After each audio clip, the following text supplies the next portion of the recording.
First is Saturday, so we'll have to go Thursday or Friday to get it. Okay? Alright, I'm streaming. Happy victims. Pop out the chat. Stick it over here.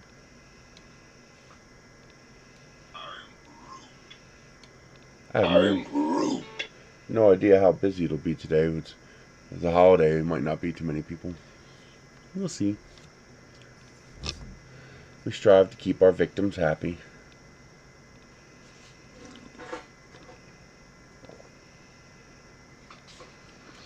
Hello, critters. Mad Hatter, Jerry Martin. Nah, Mad Hatter beat you by a millisecond.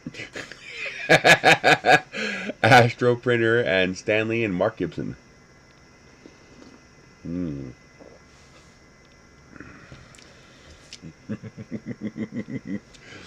That Mad Hatter's mad and he's fast. Hello, Friendship Lights.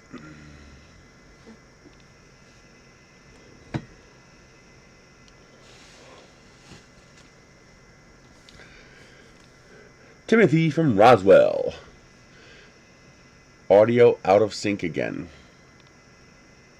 I literally just started it seconds ago, minute 18, so it might be your end. Try refreshing, changing resolution.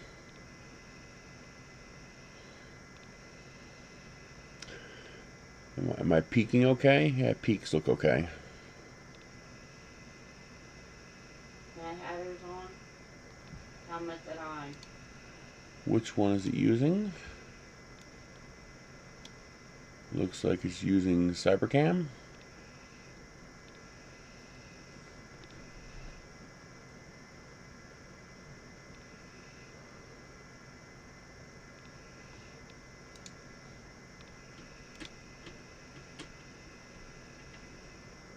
Ooh. What? They said the audio is out of sync. How's that possible? They said the audio is out of sync. It shouldn't be possible. Something's weird going on. It's got to be on their end. No, there are multiple people are having the issues, so that means it's probably my end. Or it's YouTube. There are multiple people are having the issues. Alright, I'm going back to my room. Let me try loading it and see what happens. They said the audio is out of sync. Oh yeah, it's way out of sync. It's like a kung fu movie. The audio is out of sync. It shouldn't be possible. Something's weird going on. It's got to be on their end. No, there are multiple people are having the issues. Yeah, it's like a kung fu movie. You know, you see their lips move and then you hear the audio. Yeah, and I was in. Okay.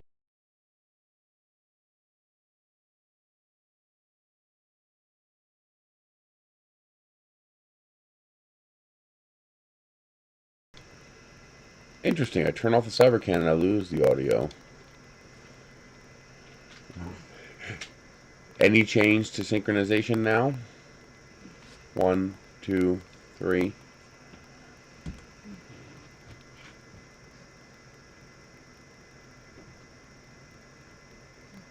Okay. Not sure why, but looks like just not using the camera and then coming back to the camera was enough to fix that.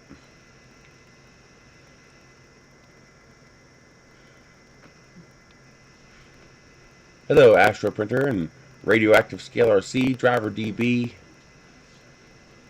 Good. Alright, so now we know how to fix that when it happens.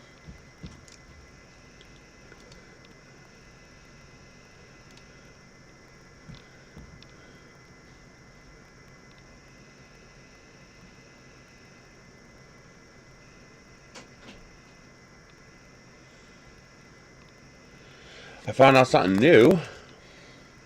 I found out if you mix coffee and hot chocolate, it's really good.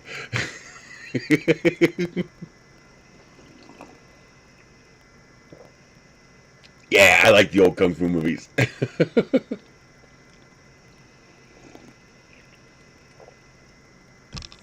Oh, excellent. So if we run into any problems, you can give me a hand.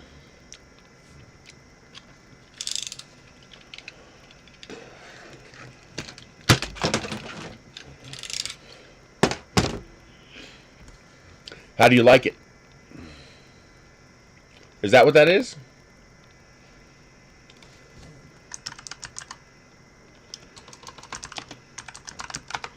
Just one day I was like, you know something? What would happen if I mix these?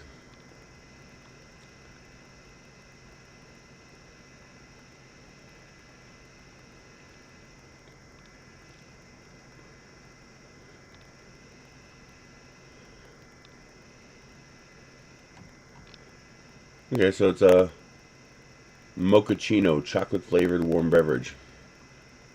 A variant of cafe latte. I just took a pack of Swiss Miss chocolate mix and the Southern Pecan K-Cup and just a dab of creamer to make it creamier. And it is freaking good.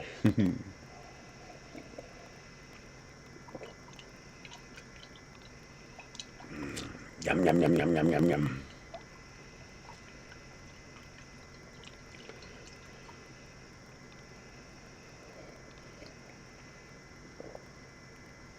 No. What filament did you show me?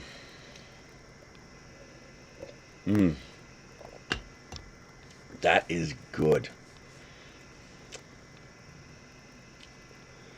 Did you get some of that dual color filament?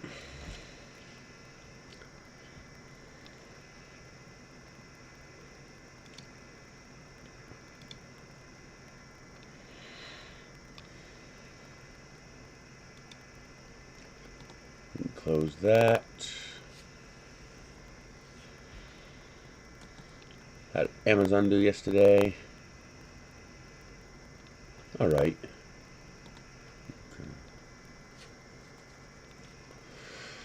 So, how was your guys' holiday? Michelle got me an amazing little ornament. You guys gotta check this out. You're gonna like this. This looks like it's not turned right. There we go. Hey, DeWitt. That's what Michelle got me. I am absolutely thrilled by that. It's metal and enamel, too. So I don't even know how she found it. I can't find it. But that's just freaking awesome. I love that.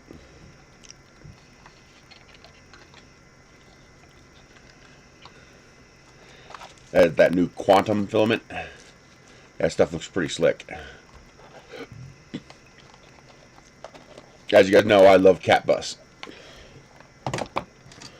You can never have too much cat bus.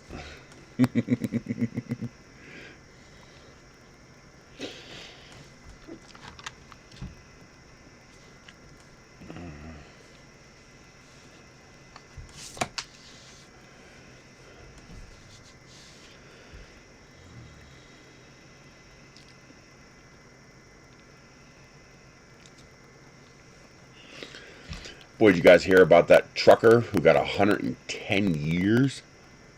Jesus Christ. Hopefully they fix that. Yes, that is from My Neighbor Totoro.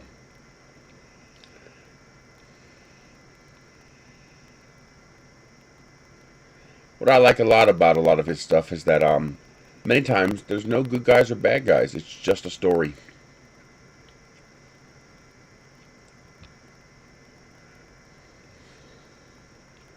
I mean, that's a story of a little girl who just wants to see her sick mom. Apparently his brakes gave out on one of the mountain roads in Colorado.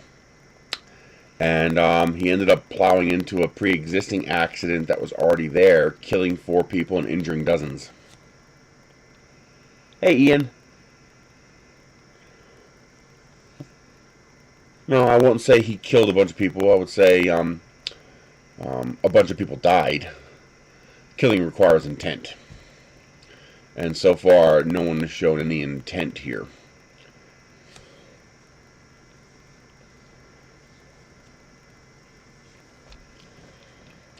Here is what I do know so far. I'll admit I don't know a whole lot. But what I do know so far is that he was young, 26. He had a spotless driving record, a spotless criminal history. My guess is he was very inexperienced and not very well trained. People say, well, Colorado was strict. No, he was from Texas, and Texas is not very strict. You can pay $61 and you can go from CLP to CDL in 15 days. That's theoretically possible.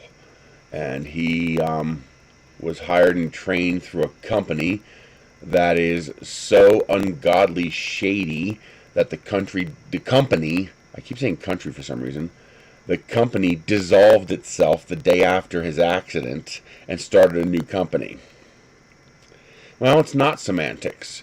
For me, well, people die every day. Death happens. If you do 45 miles an hour on a 45 mile an hour road and it's icy and you slide and somebody dies, do you deserve jail time? What happens if you were distracted by something on the side of the road? Do you still deserve jail time?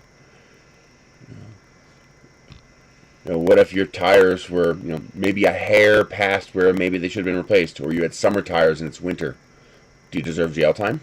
At what point do you go from it's an accident to you deserve jail time? Usually we require either intent or gross negligence. So, for example, if you decide you've had a shitty life and you're going to take people with you, exactly. But there is a slight difference. If you decide, to go drinking, well, that shows clear intent. I mean, everybody knows drunk driving kills people. Could be overdriven. I am hitting red a little bit, so let me peek that down a little bit. See if that works a little better. Now, it doesn't necessarily have to be intent. Well, no, because the reckless is distorted by the prosecutor. So, for example, you don't have to have intent for it to be jailable. For example, most drunk drivers don't intend to kill people. People who are on their cell phone don't intend to kill people. But it's very obvious those things are extraordinarily dangerous, and you could call that gross negligence. And I would say that would necessitate jail time. So the question is, clearly this guy didn't have any intent, so the question is, was there gross negligence? Well, that depends. How much training did he have? What was his past record? Any infractions? What kind of experience did he have? Did he have any on-the-road training? What kind of schooling did he go through? We don't know any of this. And based on the conditions and rules in Texas and the company that he came from, I would say maybe he had no negligence at all, except for lack of experience and training. People say he passed 3 signs and a truck ramp. That's a truck trap. They have, for people who don't know, we have these sand or gravel or dirt-filled inclines that trucks can pull off into. I mean, you're going to destroy your truck, but the idea is it's like a sand trap for a truck. So if your truck is out of control, and this is something that actually is common in Colorado, lots of hills, brakes get overheated, brakes fail, and when you're 80,000 pounds, you're a rolling missile. So we have truck traps, basically sand ramps a truck can drive into, and it will gradually slow down the truck. I mean, it's devastating to the truck and potentially dangerous to the driver, but a whole lot better than slamming into a whole bunch of people. The question is, did he even see those ramps? He was inexperienced, probably poorly trained, and he fell into a very common problem a lot of drivers fall into, control loop. So he was trying to do 2 things. One, he was trying to make the truck stop using the brakes and trying to shift, and it wouldn't do either. And he was also trying to navigate traffic at ever-increasing speeds because he can't slow down. And so with him being inexperienced and probably ill-trained would be my guess. I doubt he even went to truck school. Probably a week's worth of training on the road with somebody and said, okay, you're good. Somebody signed off on it, and in Texas, it's not that hard to get a CDL, relative to the responsibilities and risks a CDL imposes. The prosecutor was, as far as I'm concerned, extremely disingenuous, and I think maybe he feels remorse about what he did, and that's why he's asking for a reduced sentence. He compared him to a pilot, and that is not a fair comparison. I mean, a commercial pilot has to undergo, thousands of hours of training and thousands of hours of flight experience, literally thousands of hours before he is allowed to be put in command of an airliner with people on board. Now, people say, well, the prosecutor compared him to a solo pilot. No, he didn't. Because to the general public, GAA doesn't exist. GAA is general aviation.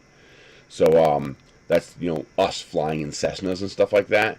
To the general public, that doesn't really exist. It never crosses our radar. When you say the word pilot, there are two things people think about. The guy in the F-35 and the F-16, and the guy on the last 737 they flew to vacation with. Exactly. And so this guy may have had no negligence and no gross negligence and no intent whatsoever. It could be all on this company. I mean, the very fact that the company closed its doors the day after, and this company has a history of violations regarding brakes and brake interconnects, tells me a lot.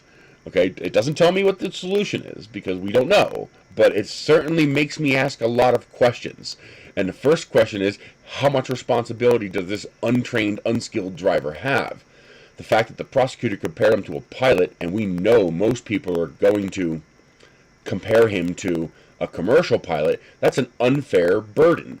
Because, obviously if a commercial pilot did something like this, we would grill him. I mean, look at the, what's that movie with the guy who flew the plane upside down? I forget what it was called. The black guy, the famous black guy was the pilot. But it was based on a true story. Now, in that situation, gross negligence is valid. Pilots undergo literally thousands of hours of training before they even get into an airplane, and thousands of hours of training in the air to qualify to be a commercial pilot. So you would have the training and experience to understand negligence. Okay, this guy probably had 100 hours of on-road training, and here you go, buddy, go drive this truck through Colorado. Denzel Washington, that's right.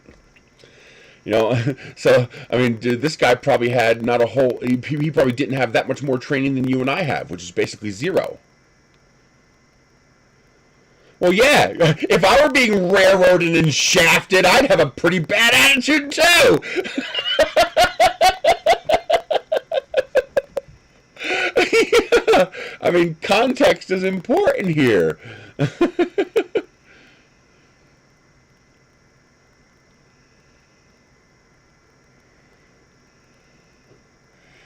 I mean, commercial drivers should be held to a higher standard.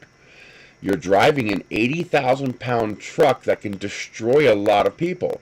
Yeah, but the plea deal probably wasn't very good. Plea deals are a way of circumventing justice. I'm not a fan of plea deals in the way our society uses them. And we miss a lot of important data because people plea out. Because they know they can't win, even if they did nothing wrong. But the point is, I don't care what the conditions are. He does not deserve 110 years jail time for an accident. And an accident that might not even include any gross negligence or intent. I mean, that's just not how our justice system is supposed to work. I don't know. I don't even know if I would say he should have his license revoked forever without knowing more. What kind of training did he receive? What kind of certifications? I mean, how many loopholes did his company, clip and cut and work around to get him behind the wheel of a truck because he was cheap? I mean, he's a foreigner, if I remember right. He's an immigrant. And so he was cheap labor for them? I don't know. We don't know enough. And that court case should not have gone forward without knowing a hell of a lot more. And it also sounds to me like his defense team was kind of shit. Again, I don't know enough. I need to learn more. But what I'm reading so far, I have a post on Facebook. I have a couple of links that are interesting. The links for the requirements to be a CDL driver in Texas, and also a link to a news story on the company that hired him. That speaks volumes. That right there would have been enough for me to say, yeah, we're not proceeding with this court case until we investigate all this. You read that article on that company, and it's like, wow, some shady shit is going on there.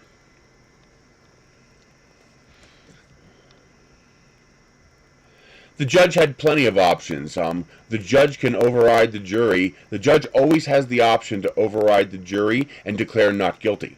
The judge can't override the jury and declare guilty, but he can override the jury and declare not guilty. And the judge could have thrown out the vast majority of those charges. He could have just summarily dismissed most of those charges. And I mean, first of all, being able to stack charges like that is bullshit. He did not commit 27 acts. He committed one act.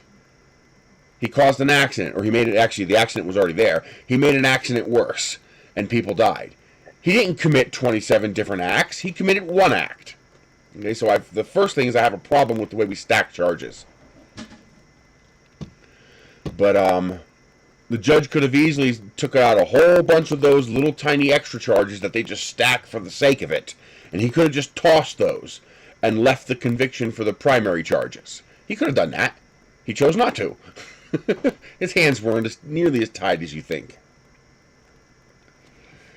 Just the whole justice system is so whacked. I can go murder somebody. I can tell you guys, I'm going to go next door and kill my neighbor in a slow, methodical manner because I'm a sociopath and I want to hear him scream, and then go next door and do it. That would be premeditated murder, and I'd get less jail time than this guy did. I mean, what?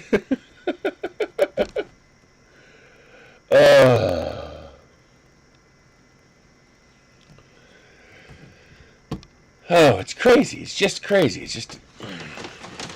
Hey, maybe the guy deserves it. I don't know. But the problem is, we don't know. And we just sentenced the guy to 110 years while not knowing.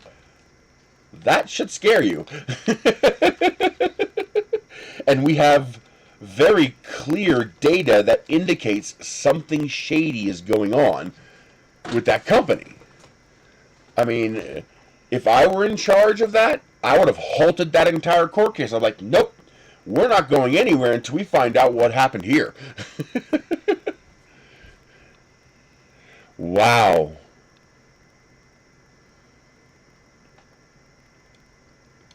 That's crazy, DeWitt.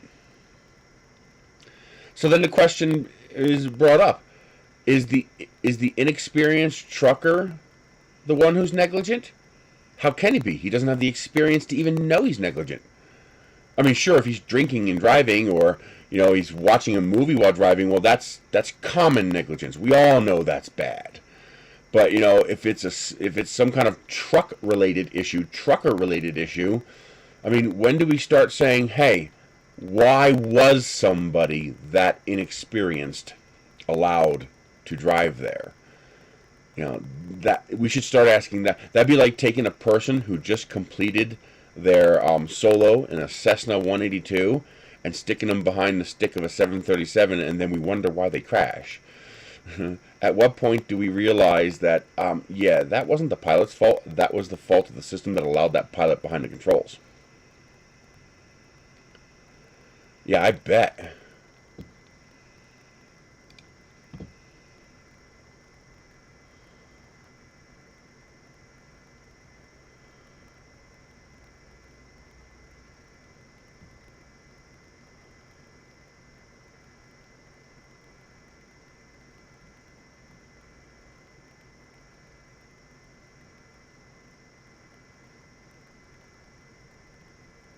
Holy shit. Then again, any collision between two massive vehicles is going to be pretty gnarly.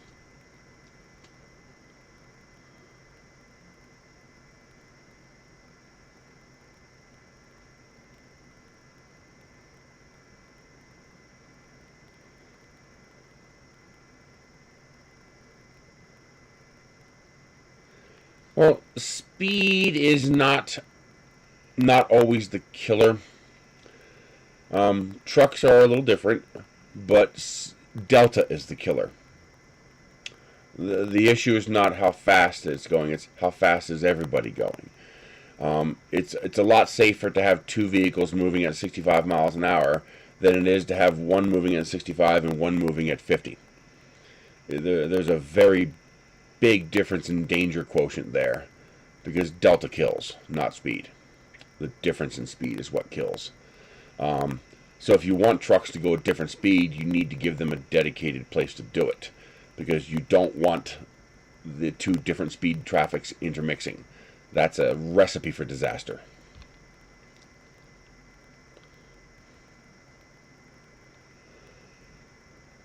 So is there any information on the driver, and what do they mean by inexperienced? Was his training good, or was his training bad, or was he just bad at learning it but managed to pass?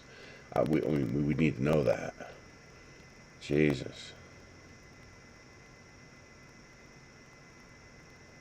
And could you imagine being rescue personnel and having to deal with that much death and then go to sleep at night? Jesus.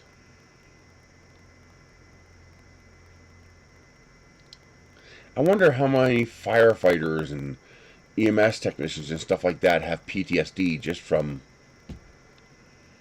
Jesus Christ. That's crazy.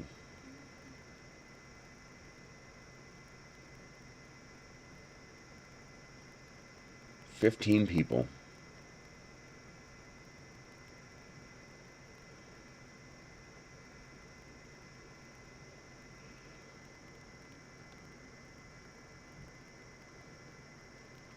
Here's a picture.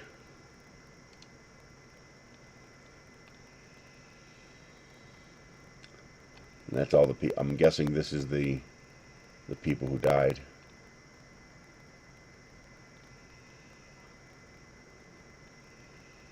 Wow.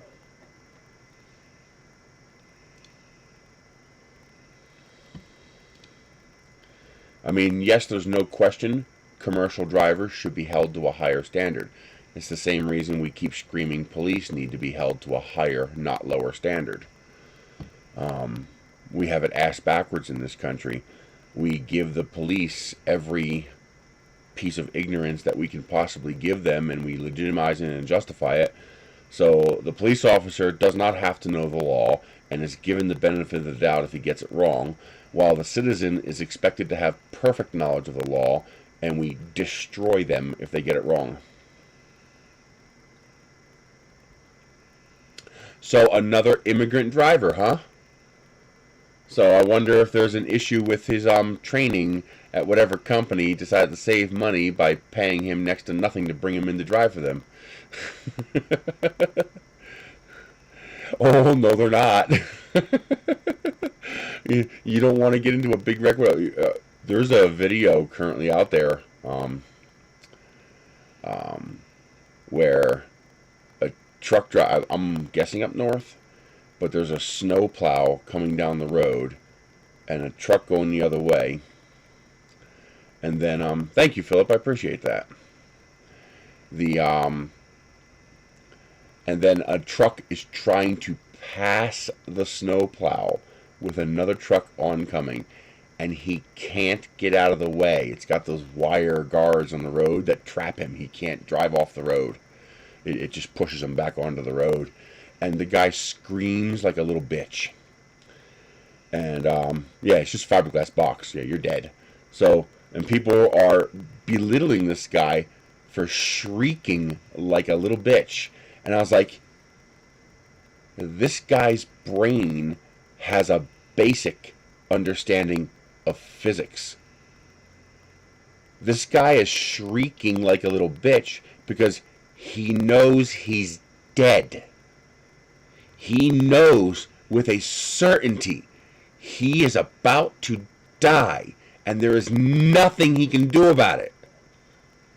You'd be shrieking like a little bitch too. The other truck manages to get out of the way just in time, and the two trucks scrape along each other. He avoids death by a fraction, like a half a second between life and death there.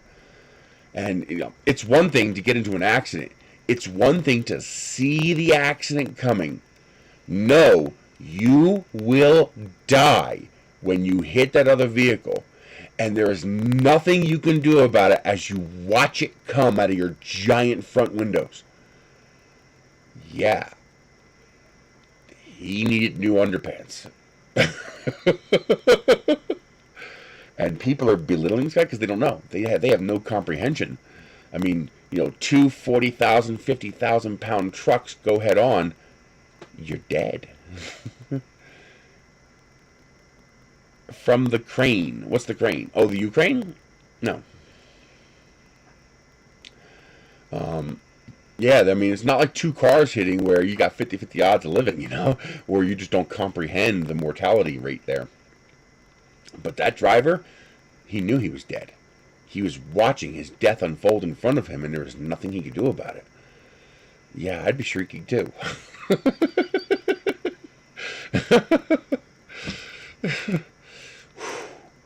That's scary. I wonder if I can find that for you.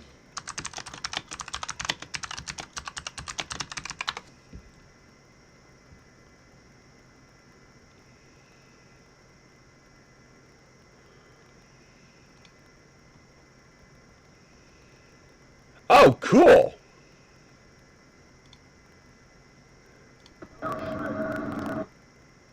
Is this the one? Oh, this is it.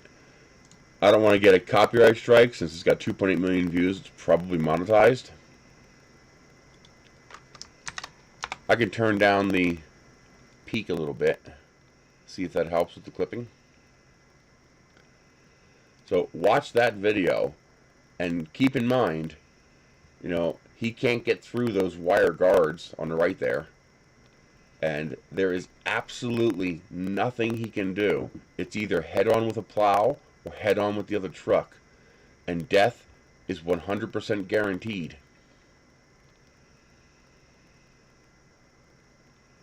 Well, if everybody's doing 90, it's not so bad. I mean, what's the mortality rate on the Autobahn? My understanding is that getting a license in Germany is a lot more involved. Let me try resetting the audio again by turning off the cyber. Then turning the cybercam back on and see if that does anything. Let me know if that fixes the crackly. But yeah, watch that video and keep in mind, this driver knows he's dead. If that truck didn't get out of the way, he was dead. And yeah, they did end up catching that guy, from what I understand. It's still crackly. Eeh. I could try a full reboot of the OBS.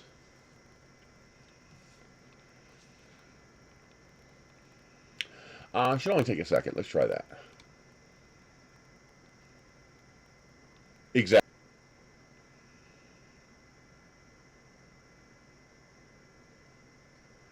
All right. How is that for the crackly? Is it any better?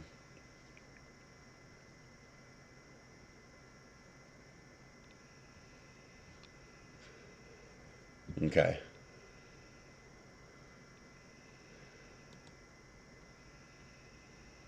From what I understand, they did eventually catch up to that guy who tried to pass that semi, and there are charges pending. But yeah, that would talk about seeing your life pass before your eyes. Jesus. Wow. So my issue with the Colorado case is that we don't know anything.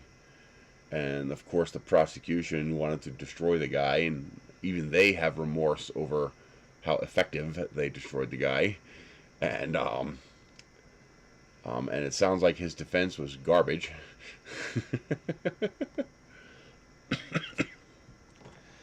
So that'll be interesting. But I do not agree with any jail time at all unless they can show intent or actual gross negligence from him. Maybe there was. I don't know. Maybe he got sufficient training and he should have known better. I don't know. But the little bit of information I've gotten so far leads me to believe that we're missing a lot in this case. And maybe the grotesque, ridiculous sentence he got, maybe it'll expose it. Maybe it'll bring this to the day so we can bring it to light so we can start seeing some of this stuff and maybe make some changes. Hopefully he doesn't pay the price for that exposure. Because, I mean, the guy's 26. He's a kid for all intents and purposes. Man, this thing is freaking heavy. So this is a company called MakerPi. And I don't actually know a whole lot about this printer. I don't like to dig in until I'm here with you guys. But it's supposed to be a modular printer, so it has multiple functions. So, for example, Idex, it is a 334 class printer. And apparently it has other heads as well. It can do other things, I'm not sure. This is early hardware, early beta hardware, of course. So if we have any issues, we will deal with them and work through it.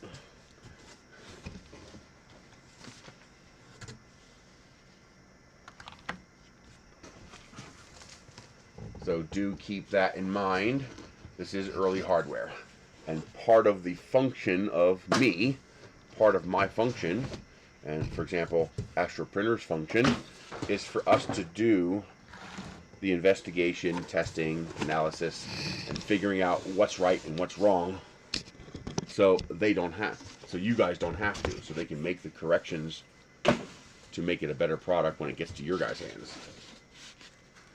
Ooh, I like these big flat ones. These are nice. I always keep these.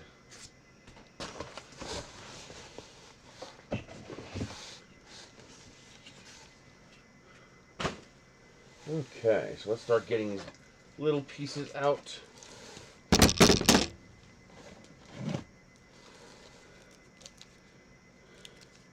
That is a 500 milliwatt laser head. Exactly, that's what we do. We're beta testers. The idea is we'll be the beta tester so you don't have to be. Common filament, max temp, 250. That looks like a single head. That might be one of the Idex heads. That looks like the other spool mount.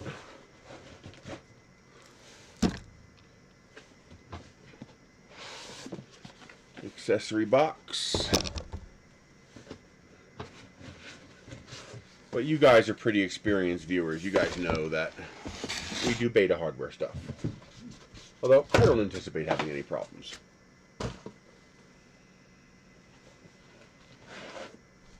That's another head. Oh, this is a mixing extruder. Oh, so they have a mixing extruder as well. So this can do 3-color?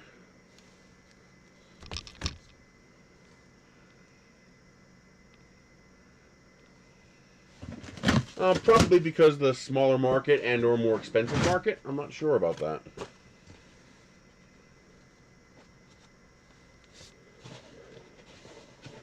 I don't know a whole lot about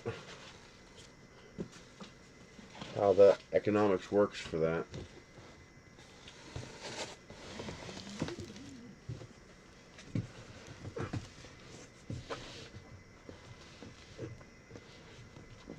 Come here. Get over here. That is another... Ooh, a 300-degree high temperature head. Now that gets me excited.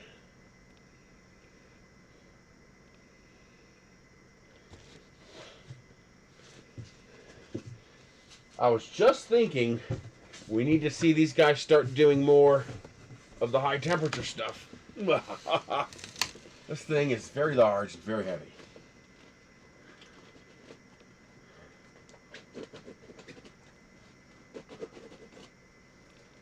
And here is another common head. Boy, if this has 2 mixing heads, that'd be pretty slick, because that would make this essentially a 4-color printer.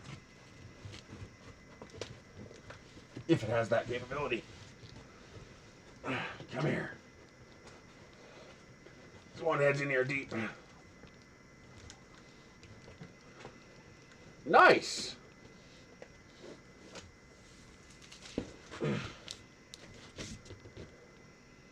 And a flexible filament head. Okay.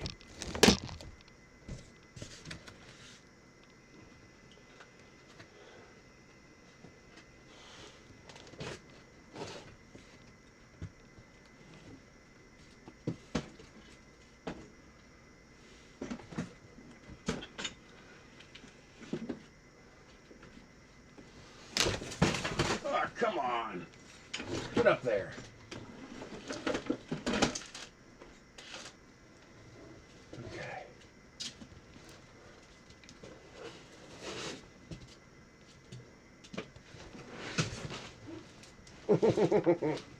Yep, that's a little on the heavy side.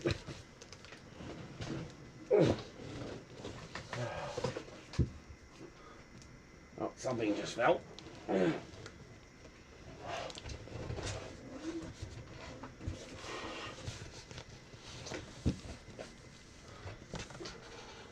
Oh, damn.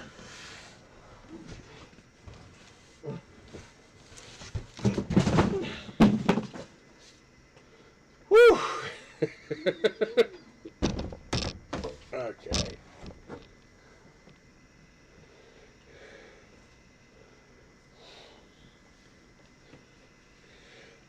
No, not with 300.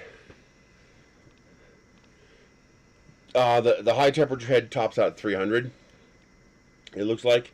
So you're not going to do peak with it, but you're solidly in the mid-range for PCs and nylons.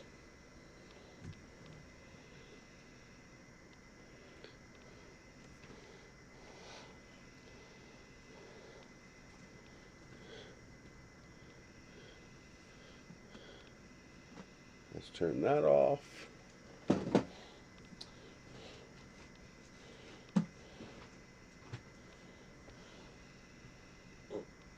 You're already in the new box. Already in the new box. Takes them about 10 seconds to get into a new box.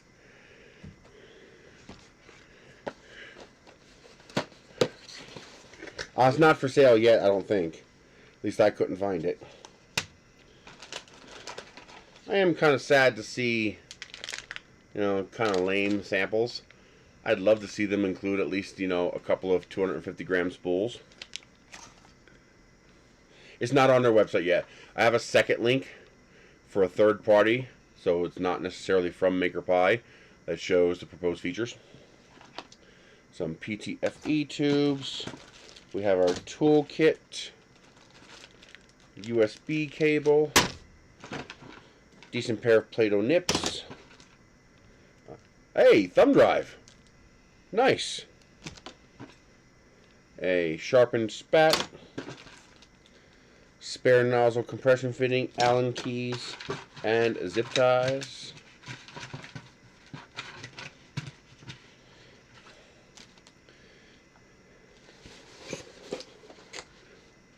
Yeah, I can already tell this is actually different from, for example,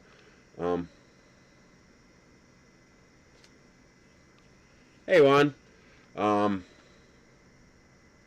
hey 3D printing professor, how you doing?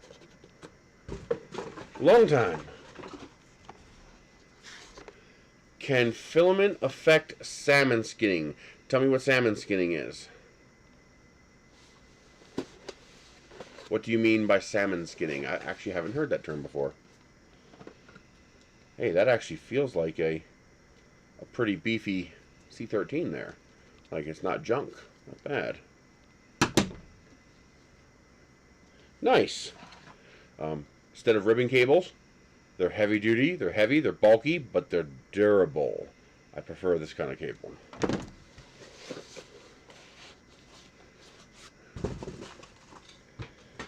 Okay, so this is going to be the mixing head. Yes, so this is the mixing head. Salmon skin is a moire pattern. Okay, there are the two common sources for moire patterns would be when you print, oh, nice. Very good. Yeah, those are the old style pin, like 25 pin printer cable style pins.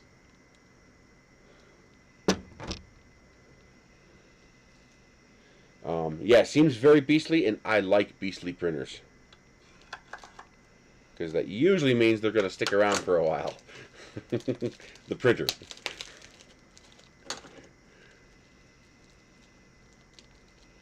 I don't know. That's a good question. With this number of heads, it's probably been pretty expensive. Salmon skin. So you want to make sure you're not printing infill first and then perimeters. That can cause the infill to show through the skin.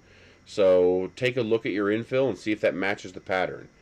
The other thing that can cause that, in older printers, the 4988 drivers, you have some noise that gets added by those drivers. That's what TL smoothers were created for, to get rid of that. So if your printer has the older 4988 drivers, you might be experiencing that as well. What else can cause patterns? Defects in your roller bearings for the rollers for your axes. If you have a defect there. I am not sure if the microphone will pick up a fart. If I fart, I'll let you know and you tell me if you heard it.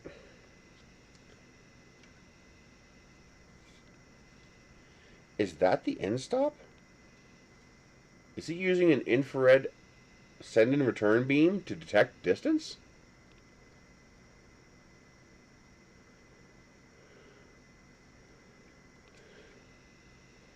Okay. Interesting hot end in there. Let me give you guys a spot cam view.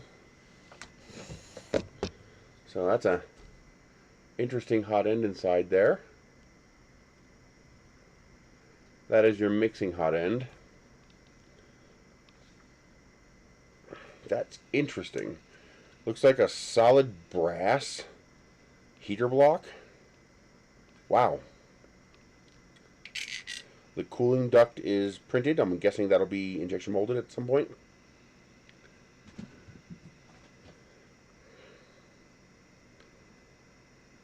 Yeah, there you go. Okay.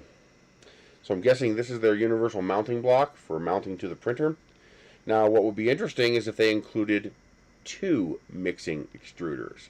If it has the ability to have a sufficient number of connections to allow 2 mixing extruders, that would be interesting, because then you would have a 4-color printer in Idex mode.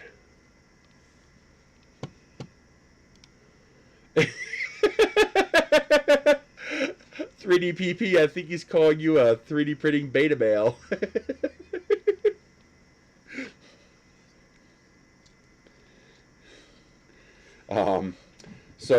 I don't know if the hardware is capable of it, but it would be interesting to include 2 of these so that we could do 4 colors. 4 colors out of the box using Idex mode would be pretty slick. Yeah, it looks like it's their own custom mount right there. So that is our mixing head. I'll set that upside down. And then this here is the common head. So that's your standard 250 hot end. And I love the fact that it's all direct drive. I'm a pretty big fan of direct drive just because of the simplicity.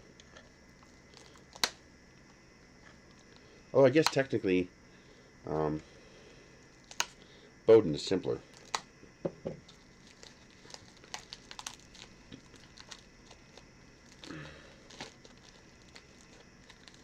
Correct. Well, the thing is, he's getting a moire pattern, so the movement would have to be pretty regular, unless he's just not noticing that it's random. But that's why loose eccentric nuts and also failed eccentric bearings in your rollers, if they got crushed or are defective. For example, if you over tighten an eccentric, you'll actually feel the carriage go bump, bump, bump. Well, each time it goes bump, it's imparting a vibration in the head, which is going to impart a defect on the model. If that bump is pretty regular, you'll have a pretty regular pattern on your model. They are very heavy. Very, very heavy. These are extraordinarily heavy, actually. Let's that's interesting that this one uses a standard steel block. And also a different blower assembly.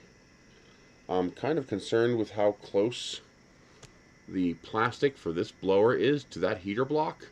I'm pretty certain that heater block is going to melt that plastic unless that's ABS. But even ABS might have an issue there. Yeah, my understanding is the linear rail, which you will see in just a moment. So it should be pretty beefy.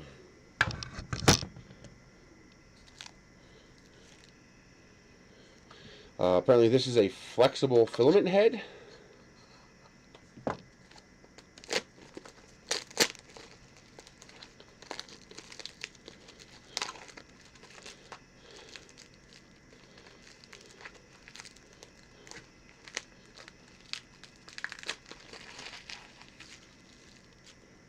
Let's get them all unboxed first. Oh, can you?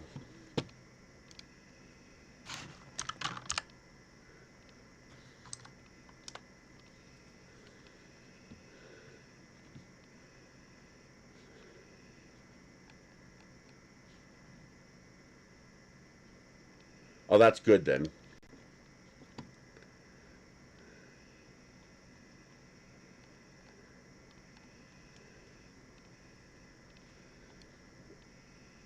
I'm not seeing... maps must not have the same update as Earth, because I'm still seeing the old image of my property. I'm still seeing the old image of my property with that box truck that I wish was still there. I'd kill to have that box truck.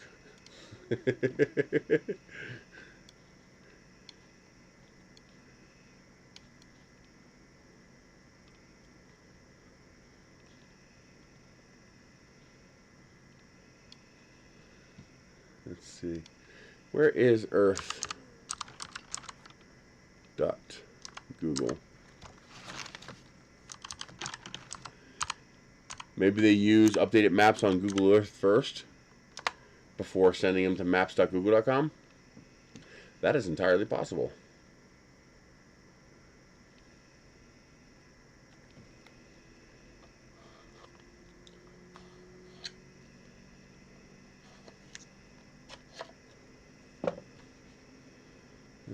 Okay, find me. Yes.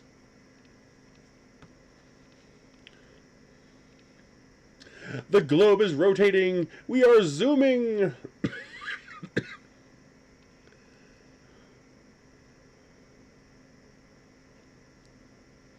Nope, Google Earth still shows the old one as well. Send me a screen capture.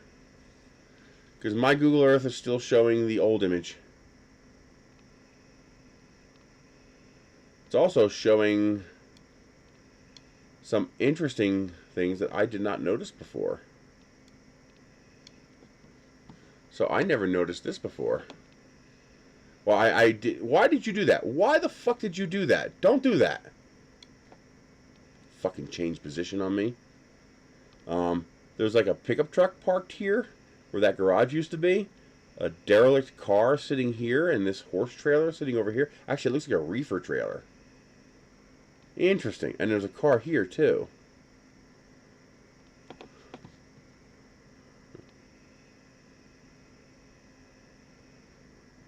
Send me a screen capture. I don't see them.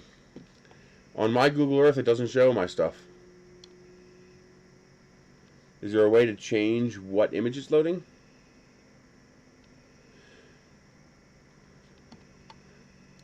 My maps doesn't show. My map still shows old data.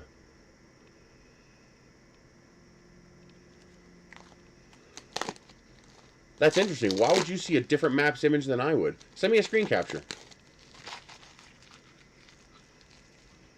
Cool. Okay, so that's a common head, common head. So there's the two common heads. And this is the laser head.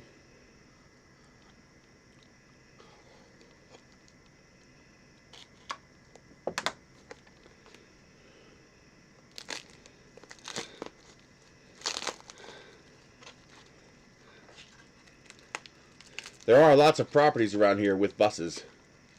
Nice. If you can get it through your basement door. Yeah, I've seen the trailer in different images before. Actually, I think this is a newer image, and I think the trailer is in an older image. Isn't there a way to change, like, what image it's seeing?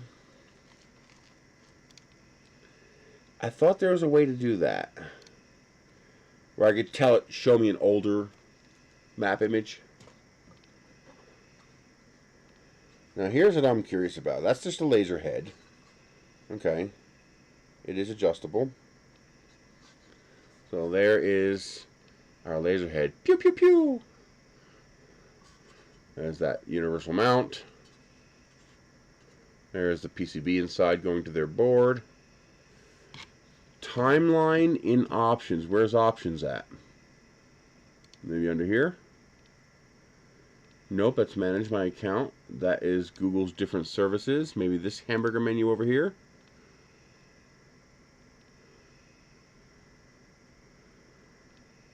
No, it's not. It's adjustable.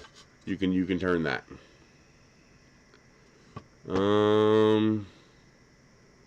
Let's see. I see your timeline.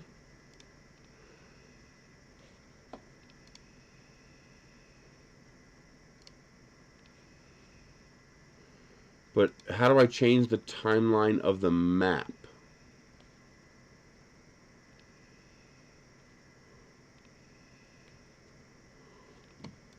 I don't see an option anywhere to adjust that.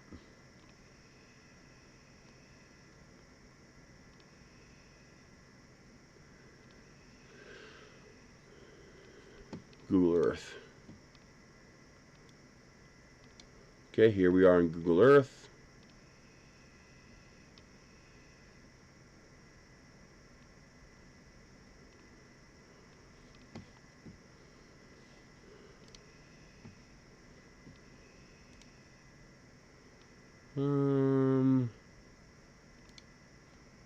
Let's see.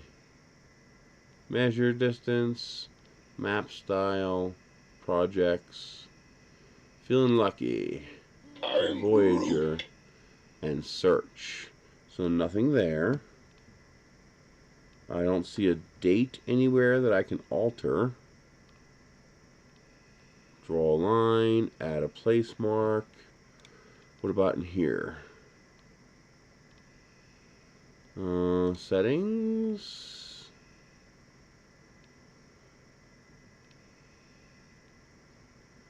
I don't see nothing under settings. Oh, you used the downloadable program Google Earth. Okay. I know. Now I know what you mean. Yeah, I know it's an experimental. How do I download Google Earth? Download Google Earth on desktop. Because now I'm curious.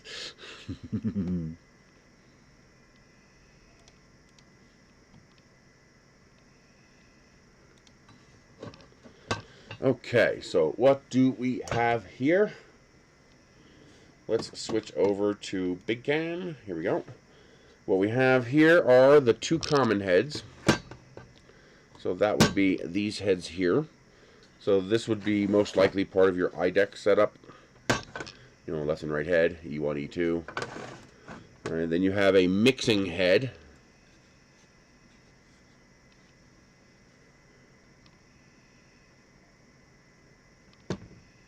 I don't know. Good question. Adjust the gap between the nozzle and hot end. What?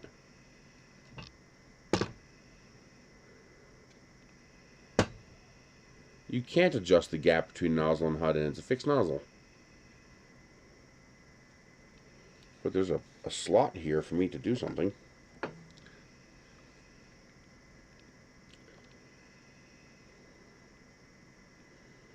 I'm guessing there was supposed to be something in there, and there isn't now. Because there's nothing in there, there's just a hole. So that was for something else. So that's your mixing hot end.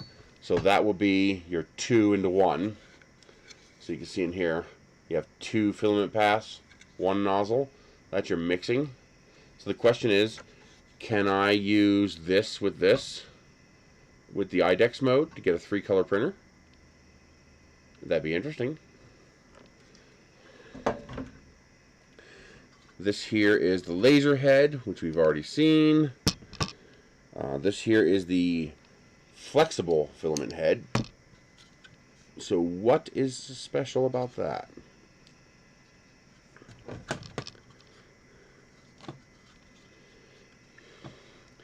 Okay, it definitely is a little different. So the feeder unit is different here. This does look all metal. That is able to be depressed. I don't want to take these apart right now, but okay. Hot end cooling blower for the parts cooling. That is a sealed in unit there, so my guess is they've eliminated the path gaps. And you can see inside here, there is your path going, that metal tube there is the path going from the feeder to the hot end. I can't see. Oh, okay, there it is. That looks like a relatively standard style Creality hot end. You can see the red heatsink in there. Yeah, there it is. And so there is a metal tube going from, and there's a piece of PTFE in there, going from the feeder to the hot end. So I'm guessing that is your restrictive path so that the flexible filament can't escape. I wonder why they wouldn't just make both of the regular heads this head and just eliminate that problem from the get-go, or is that a compromise? That'll be interesting to play with. Now, what I'm interested in is this one here, the high temperature one.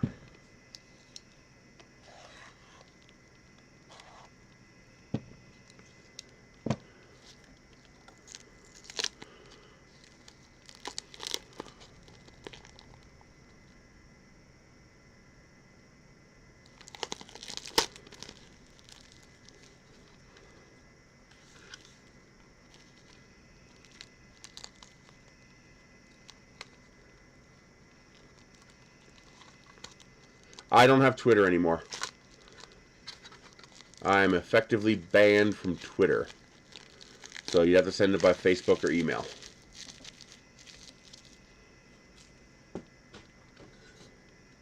Okay. Do I have OnlyFans? No, I never created an account there. Okay, so this is the high temperature one. My guess is that high temperature means no PTFE tube inside the hot end. Ooh, I really want to take this one apart. That's got like an unusual black box in there. That is not your typical hot end in there. And it looks like that looks like a tool steel nozzle too. That looks like a hardened nozzle. Yes, either send it to me on Instant Messenger, Facebook, or send it by email.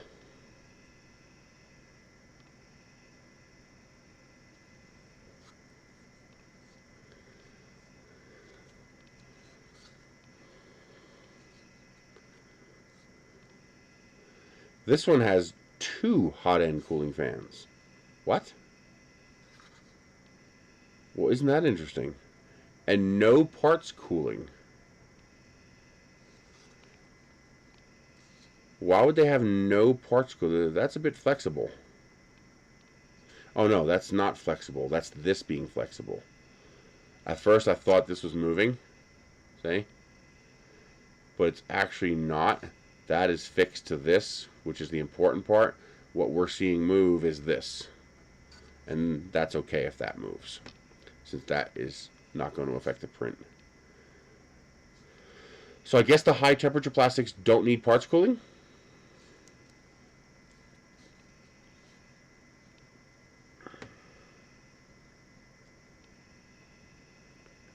Okay, that makes sense.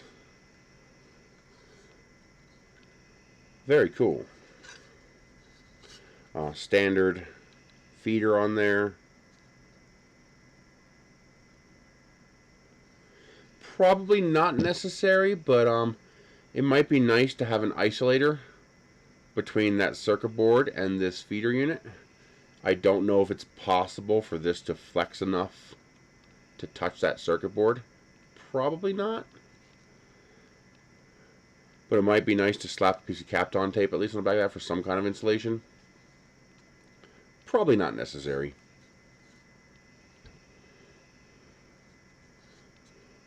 One thing you could do if you use a gear reduction on your feeder unit, you could use a pancake stepper motor, which will reduce the weight of this, but probably not enough. Meaning the gear reduced feeder would be heavier, this would be lighter. The difference is probably not all that great. So you're probably better off saving the money and sticking with standard hardware. Now, how do I get this shroud off? Oh, I bet you it's that easy. Oh, we're going to take this apart. It looks like I can get into here with 2 screws. I like that you included long wrenches. Thank you. I really hate when they include those short-ass little wrenches. I'm guessing that is a acupuncture needle. Yes.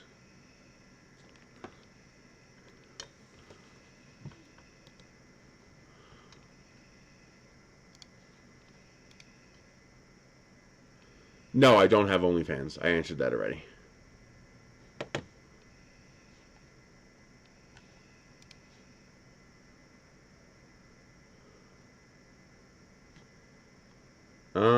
Oh, here you go.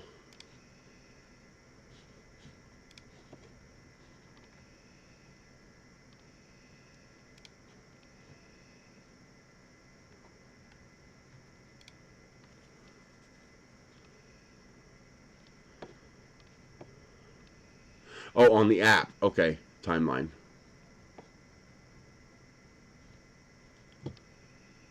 I do have that downloaded, so we can install that while we're taking this apart.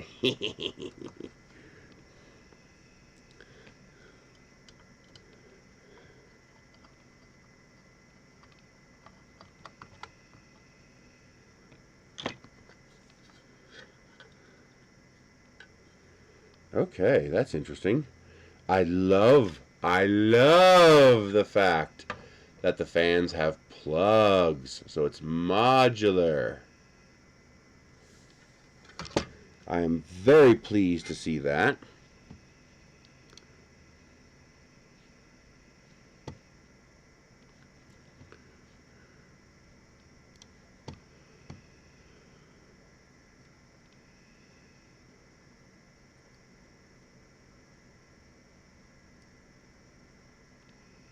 Wow.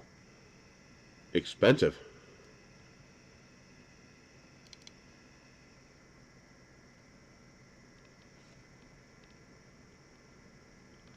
I'm gonna guess between $500 and $600 if I had to guess.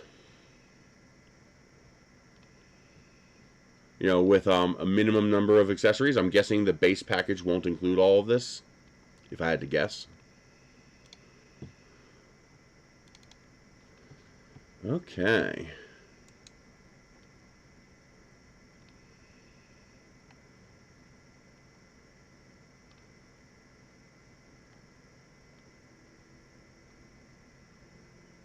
There's Edgewood.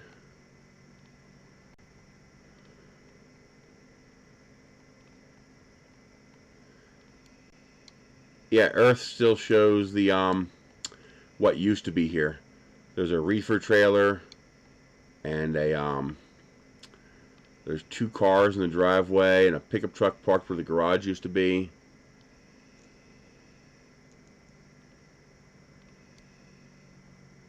So let's check out this clock. This one?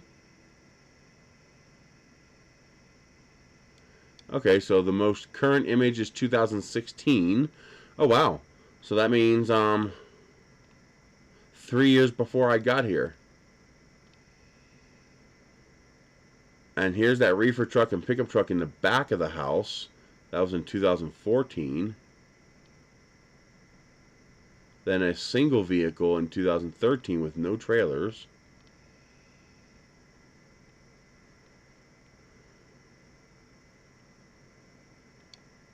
Is that the highest quality it's going to give me? Maybe. Oh yeah, this is low quality imagery. Oh wow, what the hell is that? I can't tell what it looks like, what it is. How do I stop it from giving me this isometric view? I just want a look down view.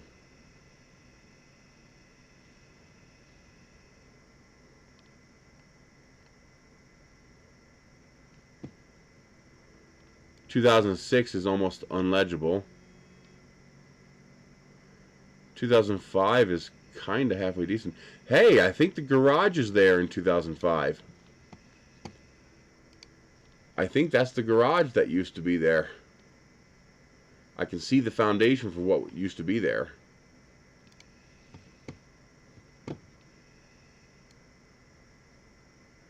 Then we're back to black and white in the 90s.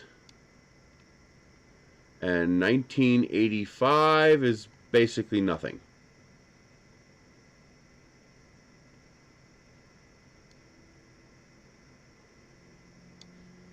Very cool. I will play with that later. Let's get this over here more so we can see what we're looking at.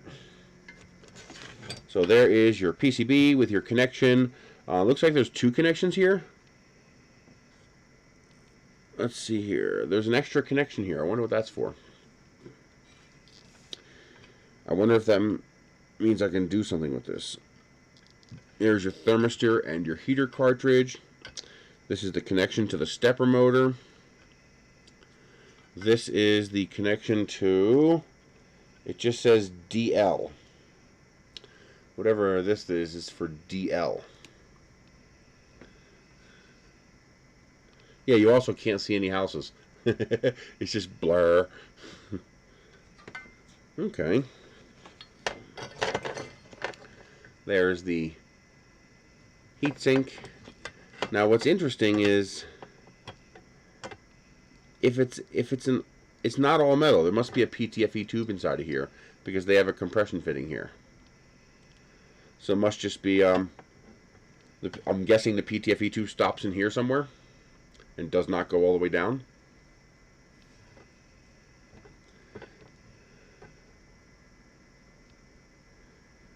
This here is the connection for filament runout, or this is the connection for filament runout? So the wire or the empty jack? Empty jack says E fan. This says S fan, P fan, E fan. So it's capable of having 3 fans.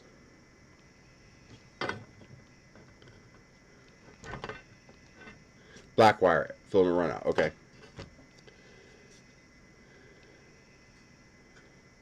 That's kind of annoying. In order to get this fan out, you got to take this fan out because this fan blocks this fan.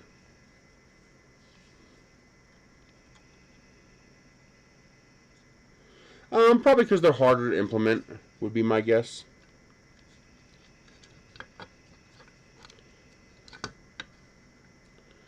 Okay. I do like the fact that I have reasonably easy access to the hot end in there. Tech porn, yes. Yes, it is.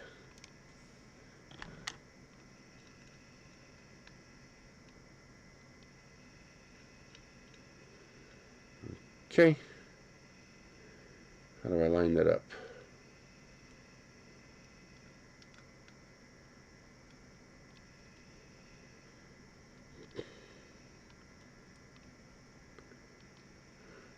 Hello, 3DHP. Why can't I see right? Where is my switch?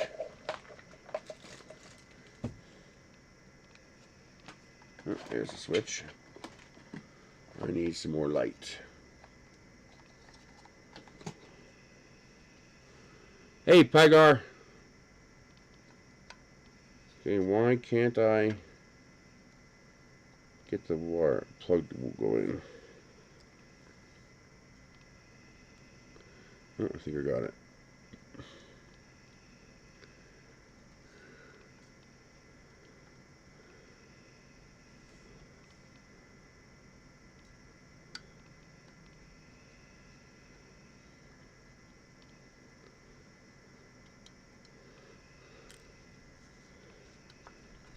You could probably get away with just putting one of these screws in. I don't think you need to put both in, but I'm going to put both in anyway.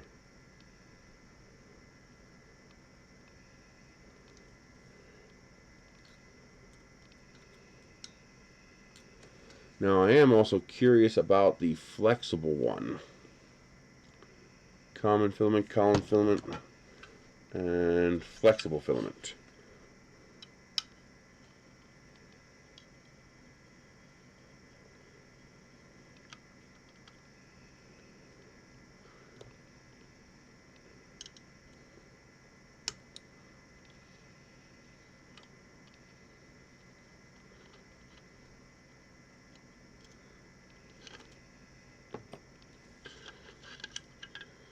Okay. Alright, we can't see much because we'd have to remove the circuit board to see anything. Okay, that's a pretty decent design. They got the unit here, and that is metal, so that is all aluminum there. And the circuit board is on standoffs. Okay, same deal, exact same board. Okay, nice. So that is a common board. So in theory, you could, if you didn't need one of these, you can use one of these to make your own custom setup if you wanted to.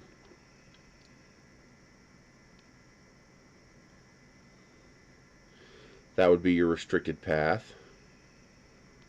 Okay. And that looks like a standard Creality hot end with the same two standard bolts, and I don't see anything else holding it on, which means on this flexible one you could change out this hot end for something else.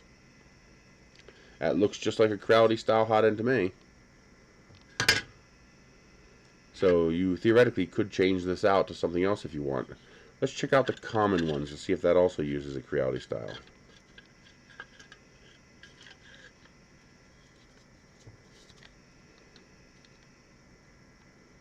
There it is.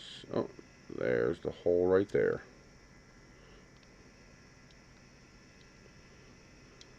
Yeah, we'd have to see if there's any kind of gap there, but I'm going to hope that they did that well. I want to use it before I go tearing into it too much.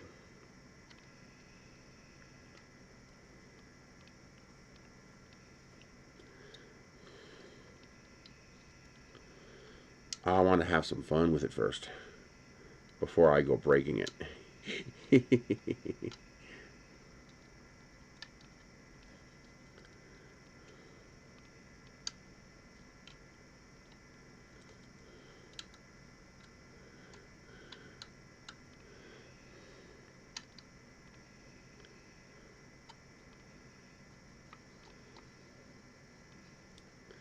Getting these screws to line up is a bit annoying. They're kind of tricky to get them to actually line up with each other. I'm guessing 1-to-1. They don't look like they're geared. Matter of fact, I wouldn't be surprised if they're basically the same thing that you see on your Ender 3, that same style, you know, gear plus feeder unit, or idler gear, idler bearing. It looks about the same to me. But we are now going to look inside one of these. We don't have to. It's the same thing. It's the same MK8. So yes, even the common heads, you could change the hot end if you wanted to. And I'm also guessing it would not be that difficult to change the feeder unit as long as it fit within the confines of this space. Now, of course, you could leave this cover off. You could cut the top half of this cover off or print the bottom half of this cover, which would allow you to move this standoff further out and allow you to put a different feeder unit here if you want to put a thicker unit in here. So yeah, it should be possible. Let's take one of these apart, because at least with this one I have two of them. So if I break one, we still have the other one.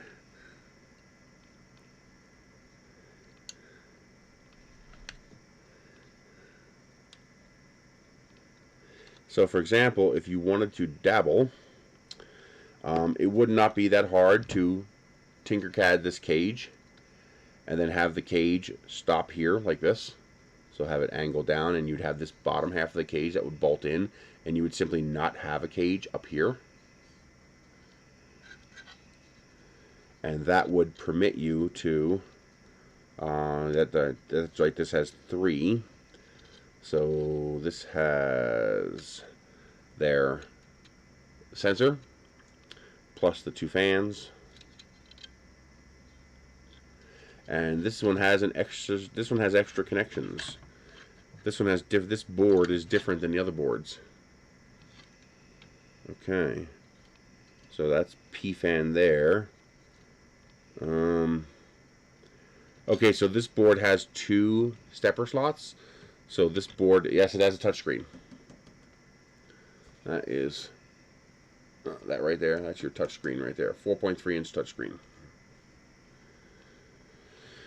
So this one is capable of running 2 motors. So this would be the board that your mixing head would have. So you can run stepper 1, stepper 2, hot end, and your cartridge and your thermistor.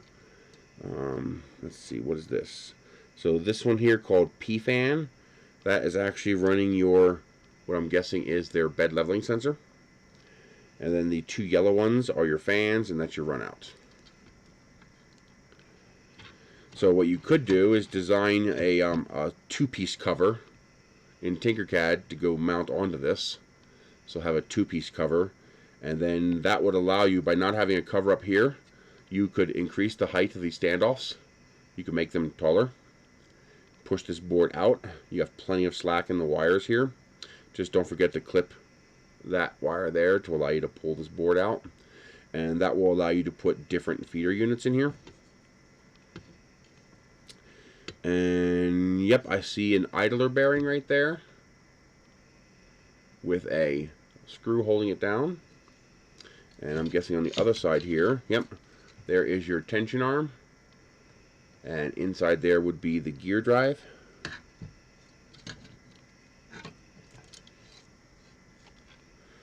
Well, we learned quickly that you really don't have to go fast. And then you just depress to release tension, and that pushes your. This is exactly the same as like the Creality Ender 3 style. Built a little better. It looks a little beefier, but overall it looks to be about the same thing. So that should be a standard 4-bolt setup.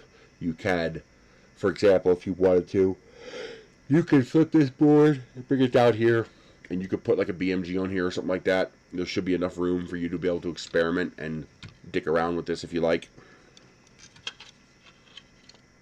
So there is plenty of room for experimentation and playing around with the hardware on this. No, I don't know. We're going to find out in a minute because I'm curious about the quick change as well. It looks like it's a slot in with a hold down.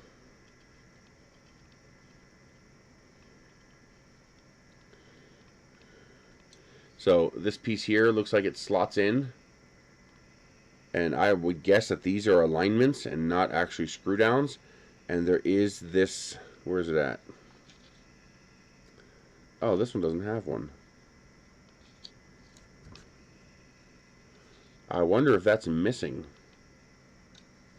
I wonder why that's different. See? This has got some kind of a adjustable plate here. This one doesn't. That one doesn't either. Looks like only the common filament ones have those hold downs. Something to do with the Idex? No, the high temp has it. High temp and the common have it. The second common, the laser and the mixer do not have it. That's interesting. Yeah, she's getting better. It's going to take months to get rid of all the blood clots. Ooh. Her next appointment is in April. Hey, James. So in April, she'll see the doctor again.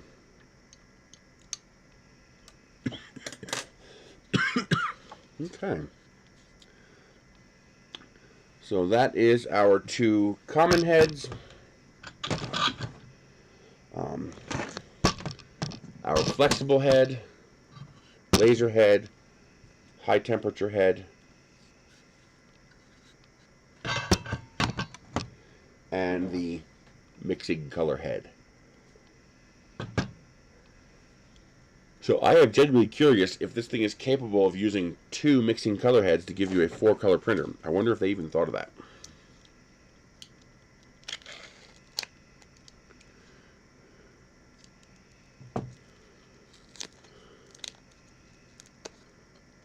Okay. Okay, that makes sense. So to allow, so the one is fixed and you adjust the other to match the one. That makes sense.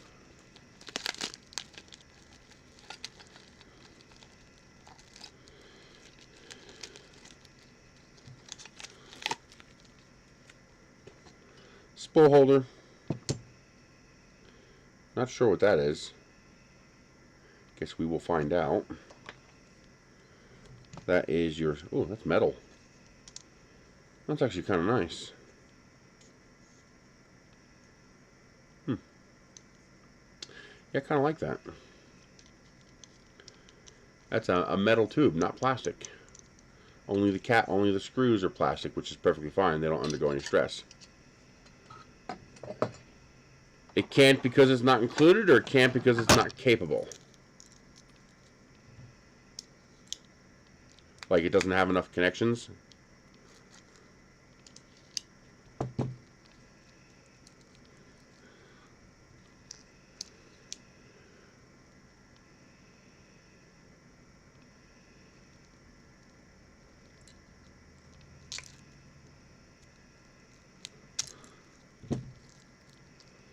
I'm guessing this is a runout sensor.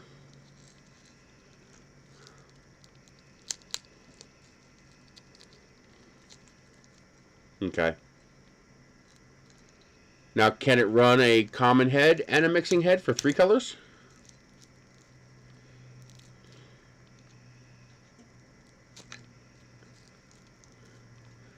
Or can it only run the mixing head by itself? There's a purge bucket? Okay. I saw 2. Oh, yeah, 2 of them. Idex stuff. Yep, that makes perfect sense, actually.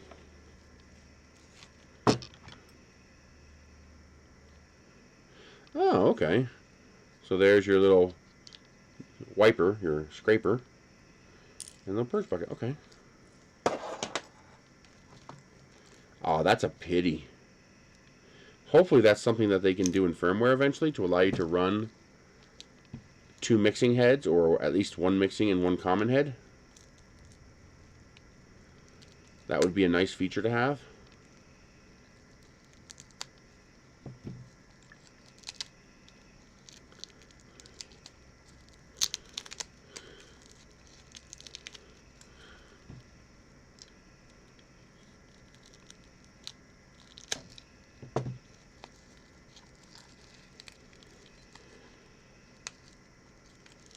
This plastic is like ridiculous. The plastic that they use on these things is so strong. Like, you got to use a knife to get it off. It's so strong.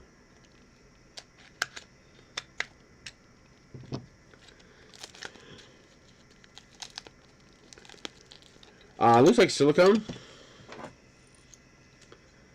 That looks like a silicone tube to me. Feels like a silicone tube. It's got a couple ridges on there. Looks like it fits into that little clip.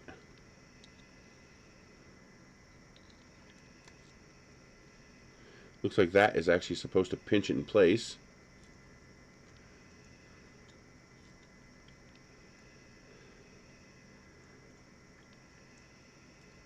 So they don't have enough communications channels to run more than that. That makes sense. That's a pity, but it makes sense.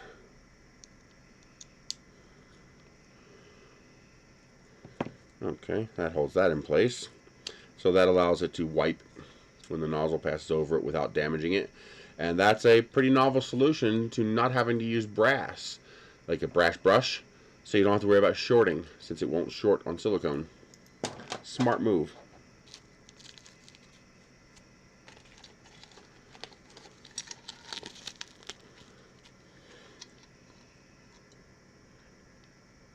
Uh-oh. I am missing a hammer nut.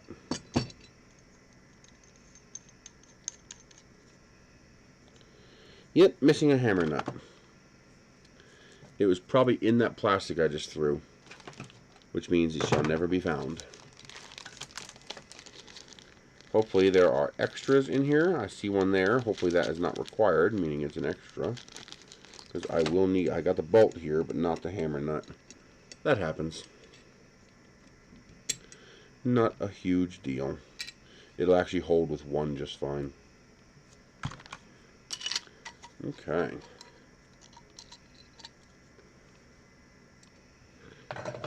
I don't know. They do look custom.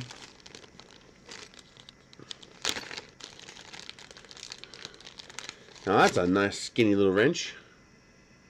I'm guessing that is going to be for these things. Actually, no, it is not.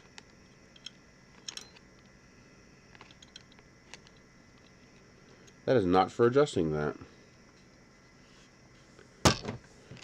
But there are other wrenches in here.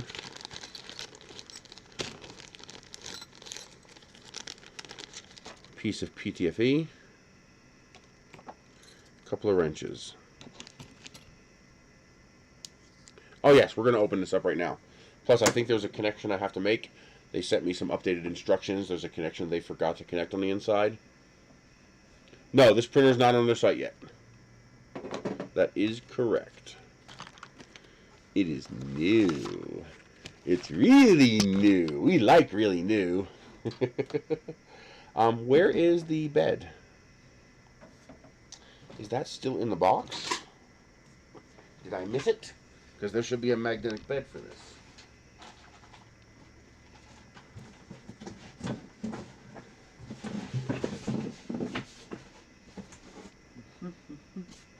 And I do not see it inside the foam here.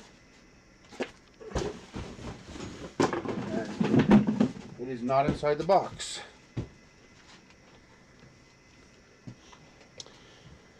So where'd they hide the bed? It's not stuck to the bottom. Did they forget to include a plate? Meaning, where's the bed?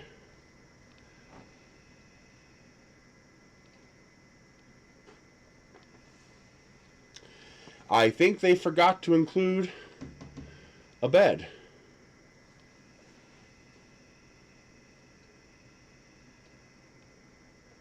Oops.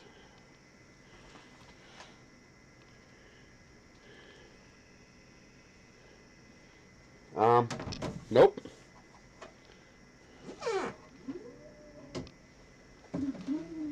Nothing there.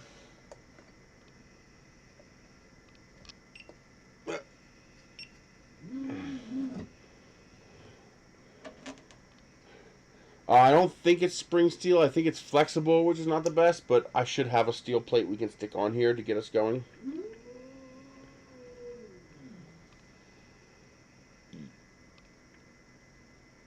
I did check the box. It's not there. That's what I got up for, to check the box. I also checked the foam. It's not there either. No big deal. Stuff like that happens. That is not a deal breaker. Let's get this flipped over so we can... I do not like the fact that they're using standard twist springs. They should be using die compression springs, so I will be changing those springs. That is, they're using those crappy little spiral round springs.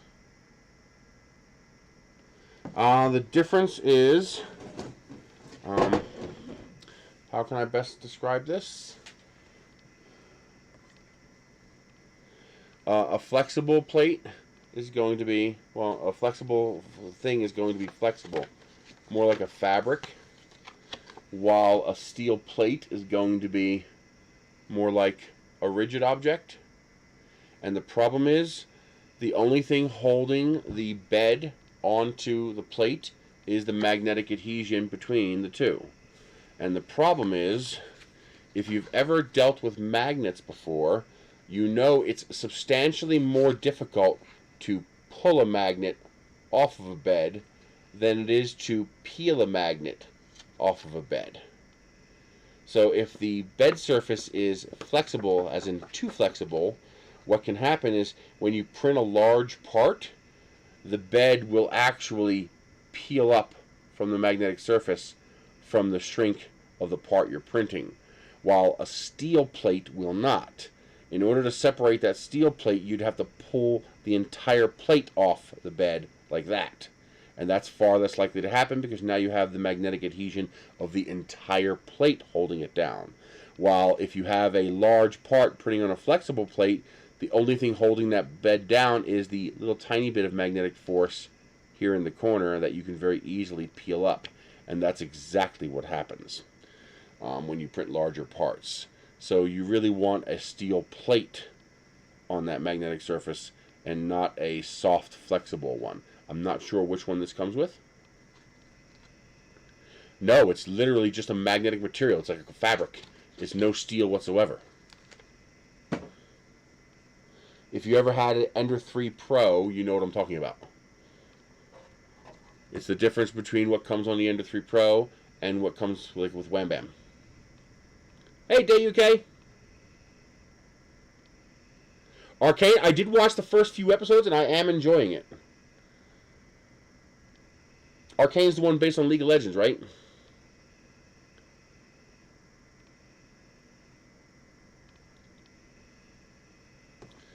Yeah, it's not good. You don't want the soft one. You want the steel plate. So regardless of what happens, I'll be sticking a steel plate on this. And hopefully that's something that they can change and switch over to using a steel plate, because a steel plate is substantially superior.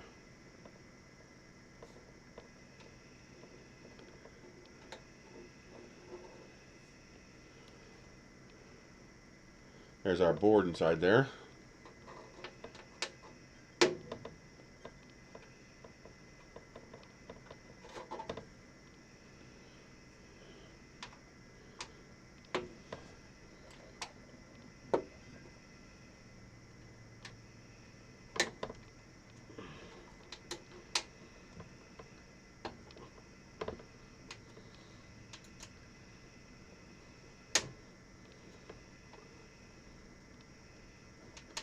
Not a super big fan of the million screws of death. That's good that they're learning from others' mistakes. That's what we want to see. Yeah, the bed leveling springs are going to be replaced. I do not like them at all. I do not like the spiral wound springs. Yeah, some of these screws are not in here correctly. Like this one here is cross-threaded. Either that or there's a tremendous amount of tension. See if we can see that. Yeah, that's cross-threaded. Those threads are destroyed. So be careful with assembly there.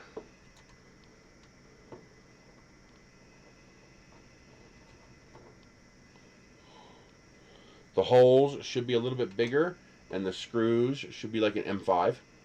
If you were to use an M4, M5, a little shorty, and then make the holes bigger, that would allow a little more, because what happens is the holes for the plate are not perfectly matched to the bent steel frame. It's a sheet metal construction, which is not always perfect. And what ends up happening is the holes don't quite line up and you force it. And if you force it and it tends to tilt the screw, you get cross-threading. So the way you solve that is by making, using a bigger bolt, which is more stable, which allows you to use a larger hole. So that hole can have a tolerance. So if I could probably show you.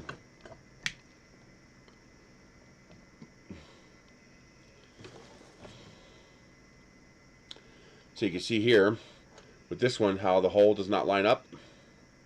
See how the hole is more over here than it is over here. So you can see that does not line up with the hole. And what happens is that forces the screw to tilt to get into the hole. And when you tilt the screw, you cross thread it. So what you need to do is, now it probably costs too much to make the machine to bend the sheet metal to a higher tolerance. So what you do, wow, that is nasty. You see that? Oh, where is that? Right there. Damn. Where the hell did that all come from? It's the thumb right here. Yeah. That's some nasty nails there. I'm going to take care of them. So what you need to do is you need to make this hole bigger so that if they're not perfectly aligned, you're still okay. Well, that won't help if the holes aren't lined up. It'll help to a point, but it won't fix the problem. This will fix the problem. So what you do is you make this hole big enough to account for the off-spec tolerance between the two holes. The problem is you need to use a bigger bolt. Because, well, maybe not. I would use a little bit bigger bolt, because what you need to do is you need the tolerance to be big enough to account for the offset in the hole, but not so big that the bolt head can pass through. If you could find a happy medium in between, then the only thing you have to do is change the size of the hole you drill here. So make that hole bigger to cover that tolerance between the two holes, and then you don't have to spend the large amount of money increasing the tolerance of your steel bending machine. Because the reason they don't do that is because it costs a lot of money. You know, that's a labor-intensive portion of the process there. But just make the hole bigger. Just make the hole bigger, that's all, so that the hole can move around and still be over top of the original hole. That's all. That's all you got to do. And that would necessitate using a slightly larger screw. It might necessitate using a larger screw. I'd go one size up. You want that bigger head.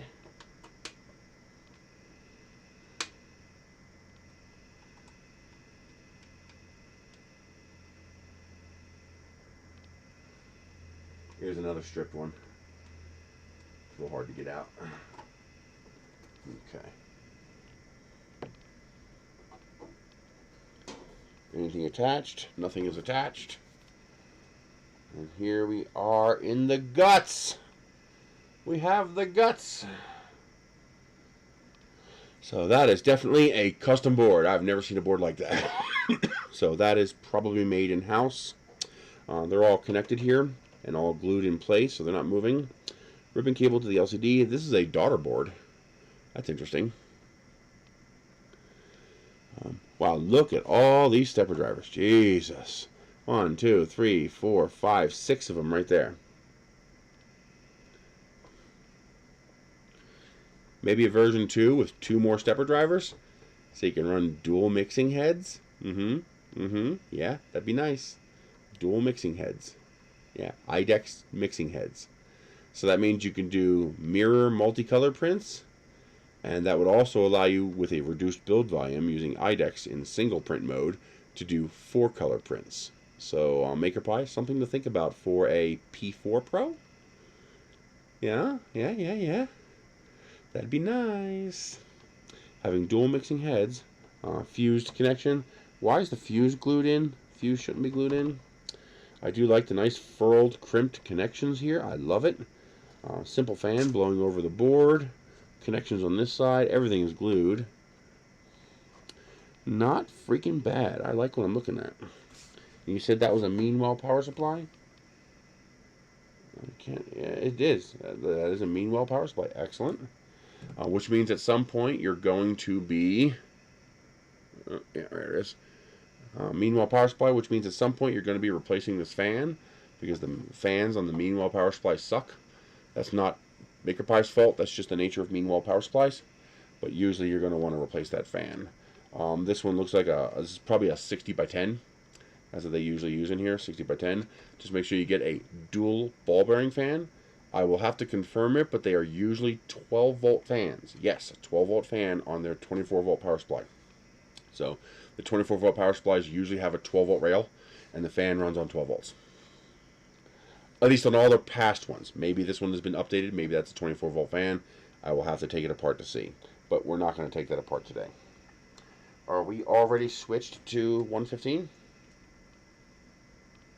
Nope, we are on 230, which is good. You always want to ship on 230. You always want to ship printers on 230 because you can never fail on 230, but you fail half the time on 115. So if a 115 user plugs in a 230 printer, nothing happens.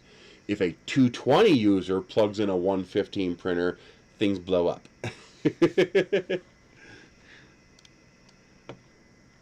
You said there's a 7th stepper motor connection?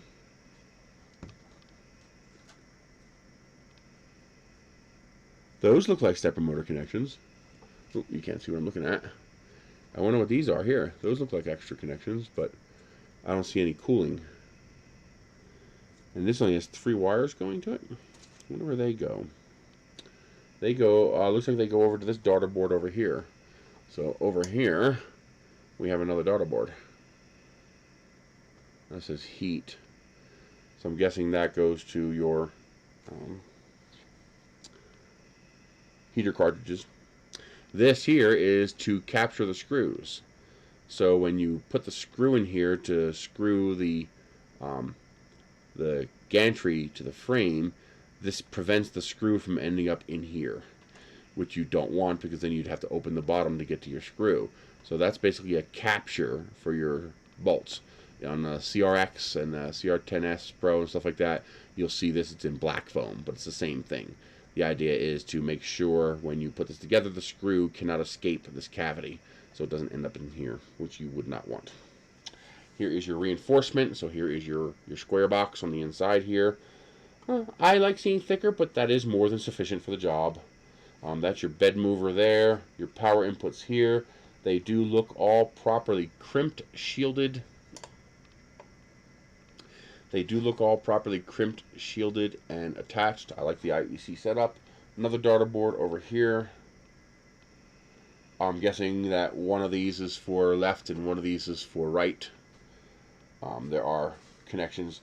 This runs to the multi-pin setup on the side here. Those cables there. The looks like printer cables. So that is your breakout board to take these connections and convert them over to this connection, which would plug into the side of the printer. So yes, this will be your left extruder, this will be your right extruder assembly. And those are all the connections that convert from these connections to the pinout of the parallel cable. I like it. I like what I'm seeing. This is your LCD board. Is there a connection on there? I don't see a connection on there.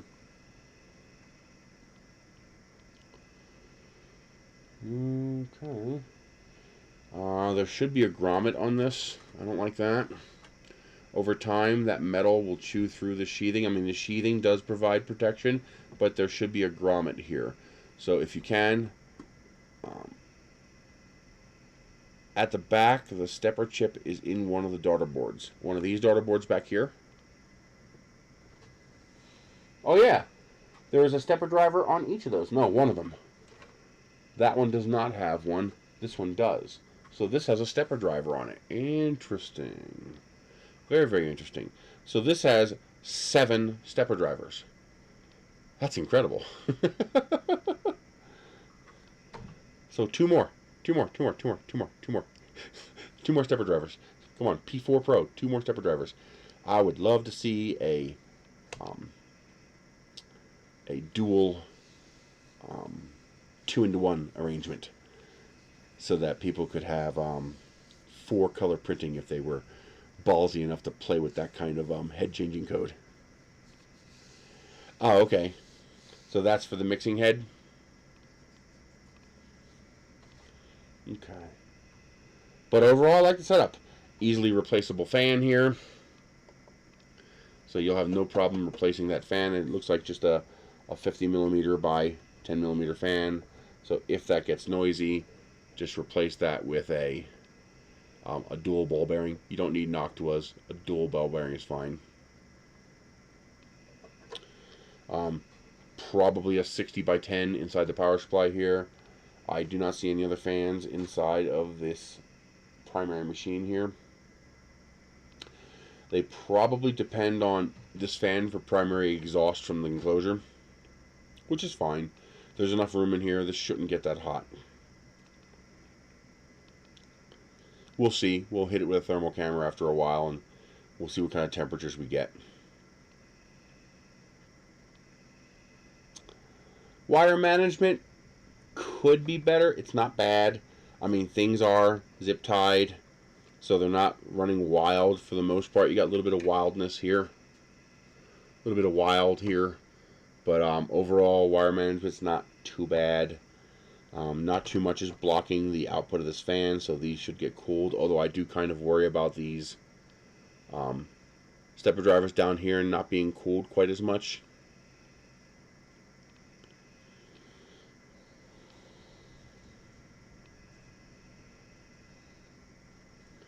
Connection here for something.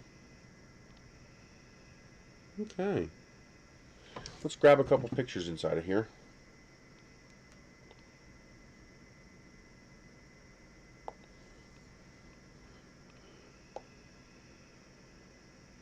Okay.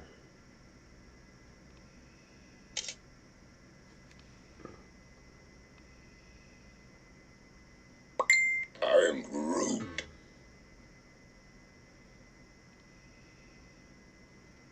There we go. Nope, that was blurry. Come on, lock in, will you?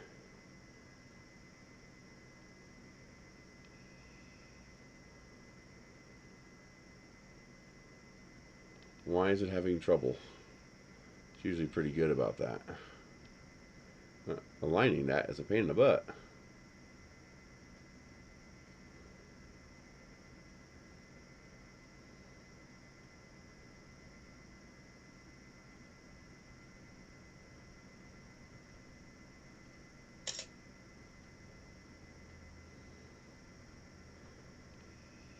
That's nice and clear.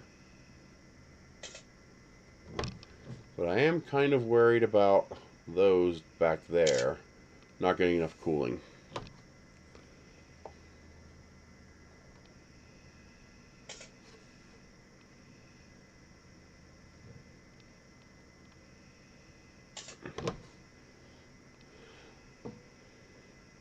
And that is meanwhile, yes.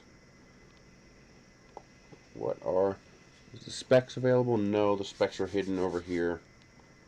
How hard would it be to get that out? And it's attached with 4. I don't want to mess with that right now. Hey, stop disobeying. Do as you're told.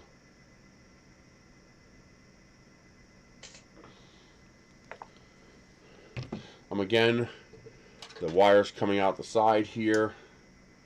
I would like to see a grommet on that. It's probably not going to be a big problem for a while, but it would be nice to see grommets on there. Let's see.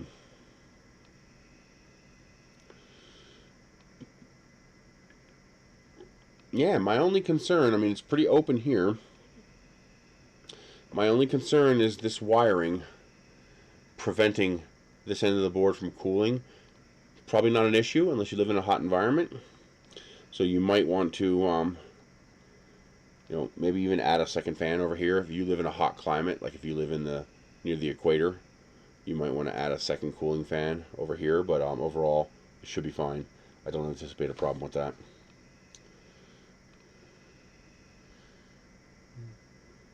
Looks good. All right, let's put it back together.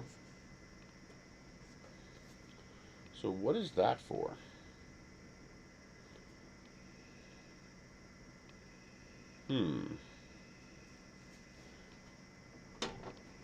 So for whatever reason, they have a grid down here.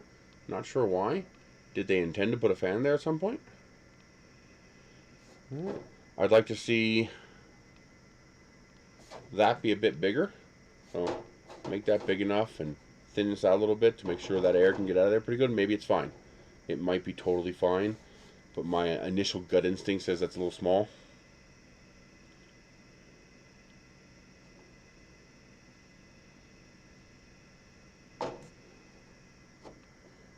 Okay, let's get the first screw in.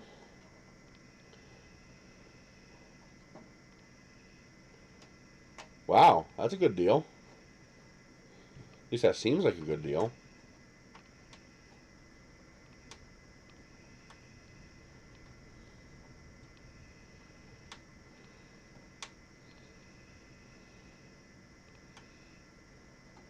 Okay, leave that a little bit loose so that we can move this around. Let's find out where our discrepancy is on our screw alignment. Alright, that one hand screws in. Now we're starting to see some misalignment already. You can see this screw is trying to tilt that way. So let's make sure these are loose enough to allow motion. That's not bad. That worked fine. Okay. Okay, we are definitely tilting there a little bit.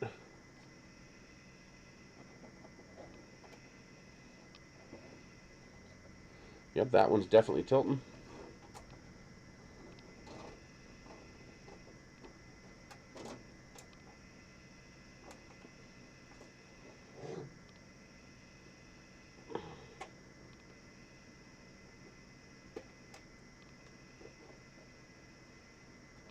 Alright, I was able to get that one in and hand tighten. So that one's lining up. And is that one going to line up for me? Yes, it is. I can hand tighten. We know that one is stripped. We're not going to play with that. We know that one is stripped. So we're not going to play with that.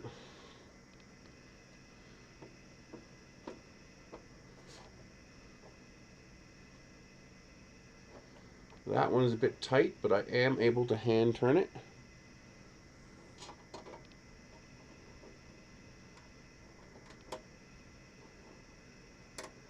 And that one is not aligning. But that is okay. We have more than enough in to not be a problem. That one is also tilting pretty nastily. You can see that one does not want to go in straight.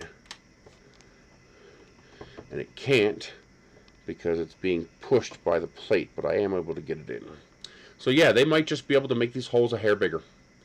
If they just make the holes in this plate just a wee bit bigger, that'll probably be enough to allow these to go in properly.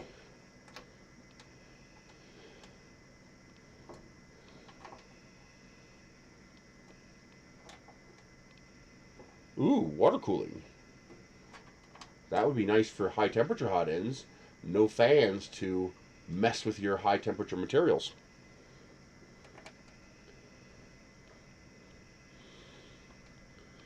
I actually bought the parts to attempt to do water cooling myself. I just never got around to playing with it. I would like to get one more in. I'd like to get this one in, and it did line up. Excellent. And I was able to hand turn that in. Yeah, they're pretty close. If they could just, that one's tilted, but it is hand turning in. If they just, would...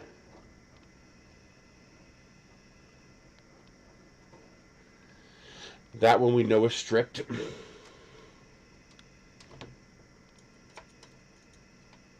Yeah, if they just made these holes a little bit bigger, they'd be okay. I think they'd be okay. It looks like their tolerances are close enough.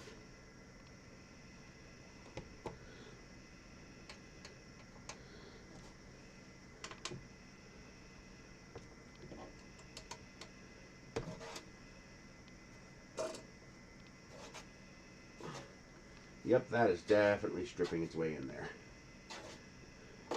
But they all did go in. So yeah, just make these holes just a tiny bit bigger. So the holes in this plate, make them 1/2 millimeter larger, and I bet you'll be okay. For our New Year's dinner, we have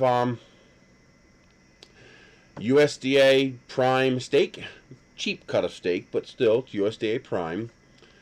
And we have some tilapia. I splurged a little bit this month. Our food stores are in pretty healthy condition. So I figured, you know, for the holidays, let's spend a little bit. We spent $60 on some steak and fish. which is for us a lot of money. But it's amazing. I was able to get USDA prime beef from Costco for less than USDA choice beef from Smith's here locally. So, you know, that Costco membership's expensive, but I think worth it.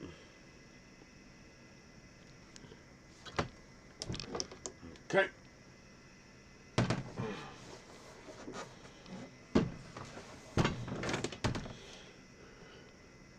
Next up is to begin putting the gantry in place. Let me show you. Oh, wait a minute. There was one more connection I was supposed to make. Let me check that. Where is that connection? Because I did not see a loose connection.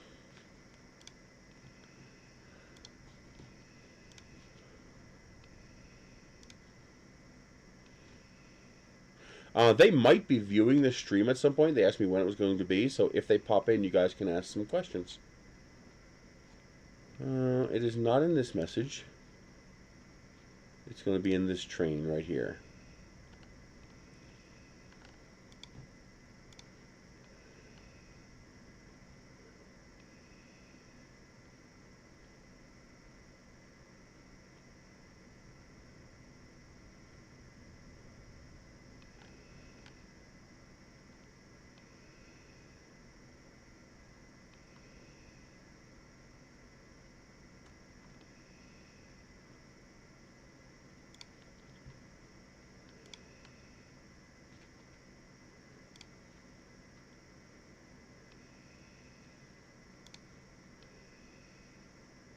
Yep.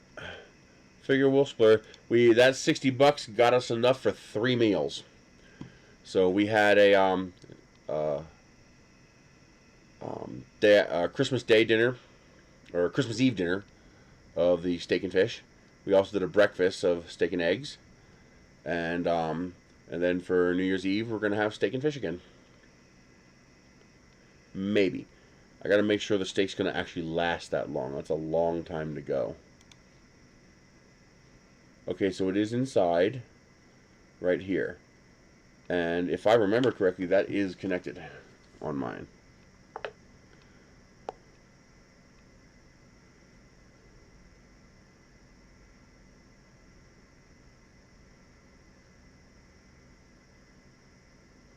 No, I did not take a picture of that, but I can see it on the stream.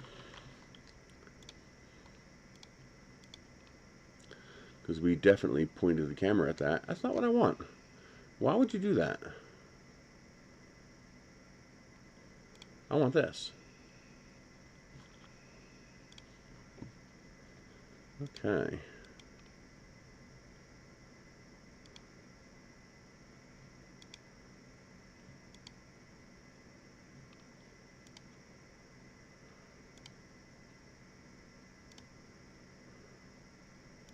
Not there.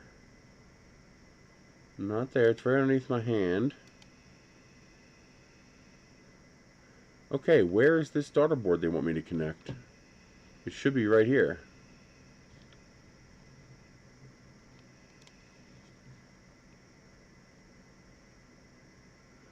Oh, it's on the top. Okay, it's right here. Okay, it is connected. They were worried that this wire here would not be connected.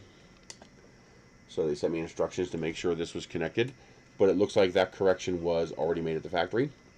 Now, this does concern me a little bit. I do not like loose wires near belts. Because if that wire were to get pulled into that belt, that'd be bad. So on their picture, they show tape holding that down. I'd actually like to see them include that tape, because that tape would make it pretty easy to hold that down and make sure that that does not go into this belt. It shouldn't. I'm bending it. You can see I'm tweaking this wire here to make sure it biases this way. Infrared end stop. But that should be fine. Maybe a little cover to make it prettier, but not needed really. It's perfectly fine. So they wanted me to make sure that was connected, and it is. The connection's on the outside, not the inside. So as you can see, that is that connection right there. So we're good. No big deal. Copper Dolphin, I don't recognize your name. Are you new here, or are you just usually quiet?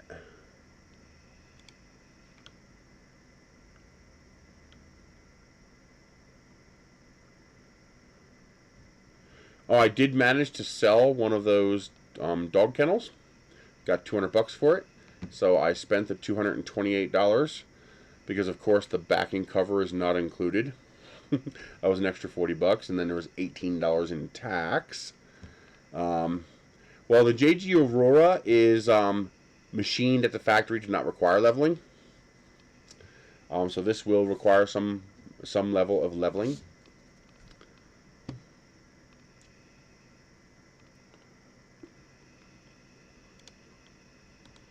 Okay. I don't need that. I don't need that. Might as well close down windows I don't need. Okay, let's get started.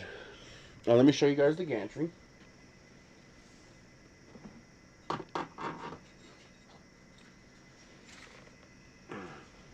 So there is the gantry. It is linear rail. The one thing I don't like is that I like the X-axis to be a little beefier, but the combination of linear rail with a pretty solid X-axis, I think we're okay. I think that'll be fine. I do like the fact that, let me switch views for you guys here. There we go. I do like the fact that the Z-rods are unconstrained, so there's nothing holding them up here.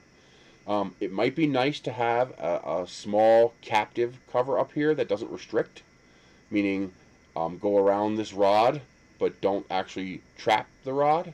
And this way, if this happens, it can only move a little bit before it will hit this capture, and that will also prevent, that'll also prevent issues with this being grabbed, which you don't want. So think of the way Creality does it. It has a capture, but it still allows the rod to move. That's not a bad idea. That's something that could be easily 3D printed, so I'll take care of that.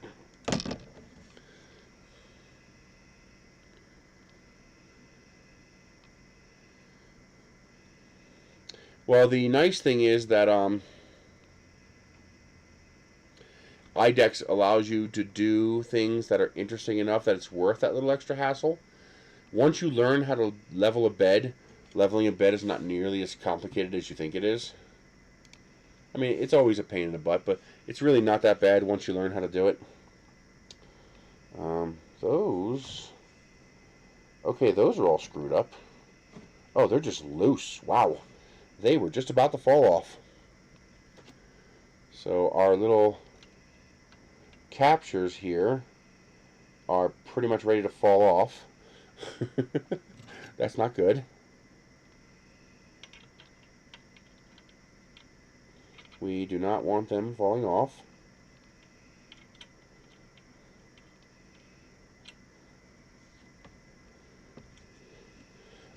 Good question. I did not check that. Let me check here. I have close-up pictures that maybe I can see on the CPU what it is. Hang on.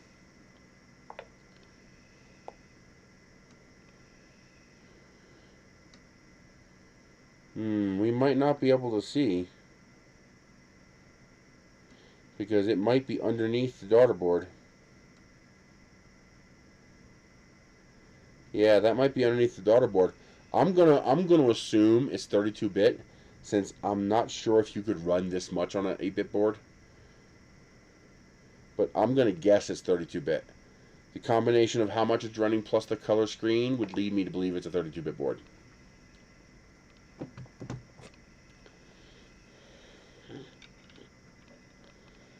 Okay, that is too big.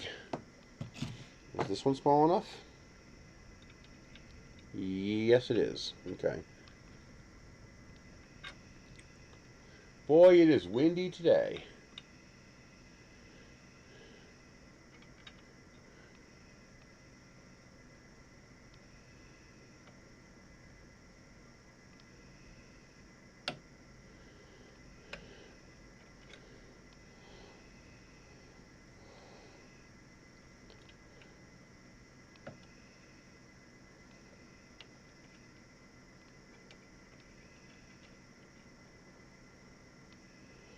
Yeah, these almost came off. They were like 2 turns from falling off.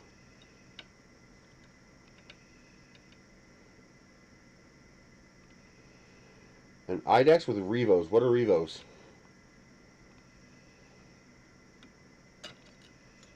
Because of course now I'm curious.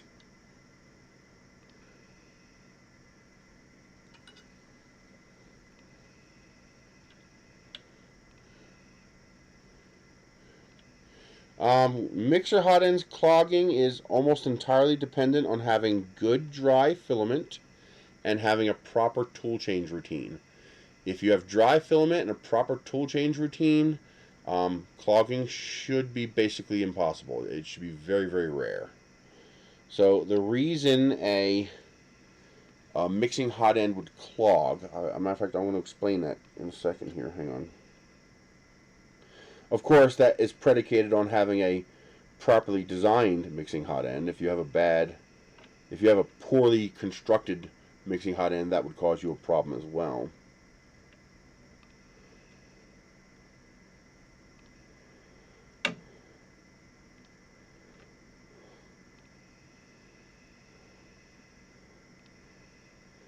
Yeah, these bad boys almost fell off.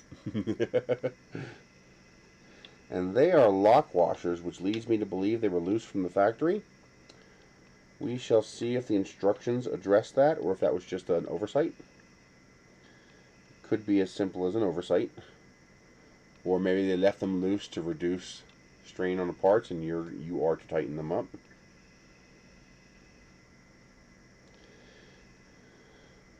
That might actually explain the inclusion of this extra wrench. While we are here, let's make sure the couplers are tight, since that is a common part to loosen up in shipping. That is tight.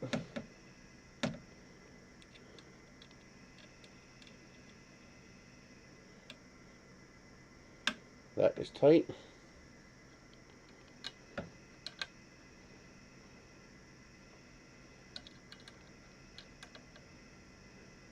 Not that loose. They need to be snug. You don't want them tight, but they do need to be snug, because otherwise you get slop. Yeah, that sucked. From what I hear, it was a scooter accident. It was basically a car accident. That kind of sucks. He was a good guy. Shows us how precious life is, that it could vanish in a moment's notice. Let's make sure these are tight, since this is also something that commonly loosens up.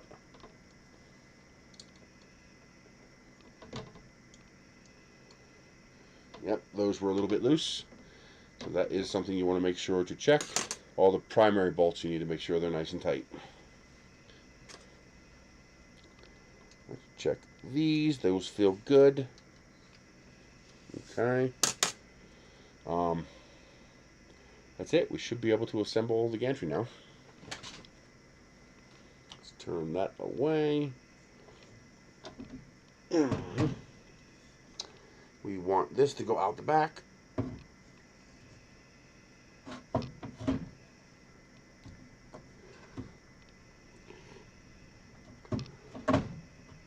There we go.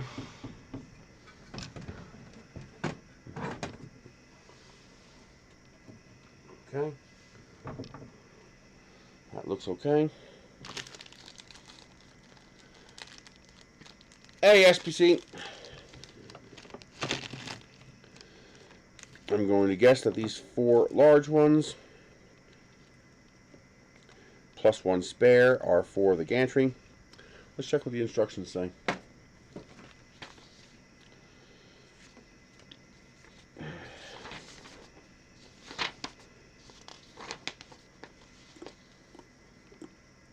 Oh. Hey, 3D Jeff. Let's turn on the spot so you can see what I'm working on down here. Okay. Let's also see what's on the thumb drive. They also sent me an updated download of what's on the thumb drive. Hello, Sean Simon. We are doing pretty good. We keep our victims happy. Is that an actual SanDisk? It looks like it might be. A 16 gig Cruiser blade. Nice inclusion. And if that's not a ripoff, it's nice to see a name brand inclusion. So that disc should be reliable.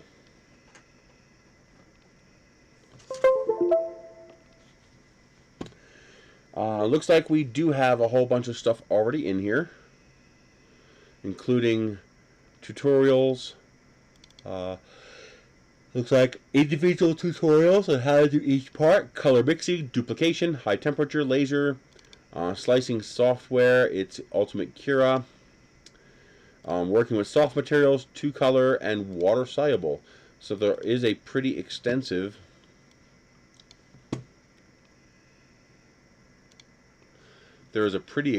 inclusion of tutorials. So here's software and machine tutorial for doing water soluble, software and machine tutorials and instructions, and it looks like samples as well for doing 2-color. This is impressive. If this stuff is actually legit, this is impressive. I like seeing this a lot. Very nice.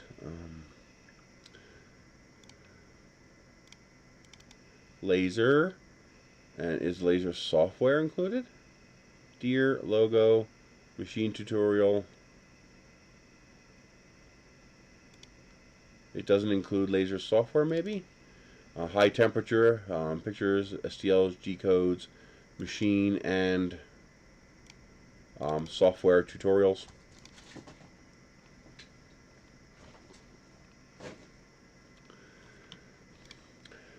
This is nice. This is nice seeing this extensive amount of inclusion for operating material. Now, they did send me some stuff.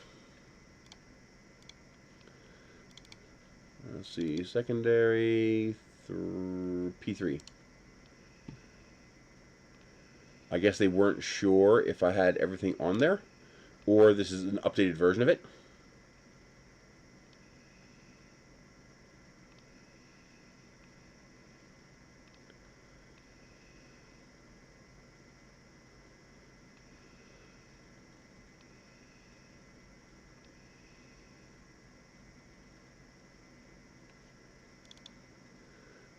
Yeah, same thing. So copy mirror, dual E2 nozzle offset, flexible high temp laser head, mixed extruder, and water soluble.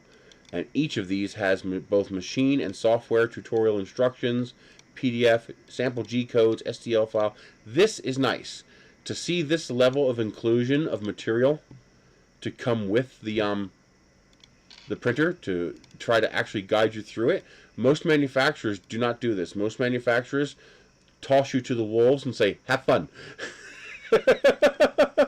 So it is really nice to see this. So I'm going to call this one, we're going to call that 1101, just so it's earlier date. And then new folder, this is 1220. So we're going to dump all of this in here. And then I'm going to dump all of this in here, because on my own time I will compare the difference between them.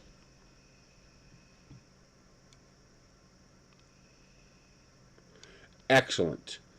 Because this could, okay, this might seem inconsequential to some people, but this here could be a game changer for 3D printer manufacturers.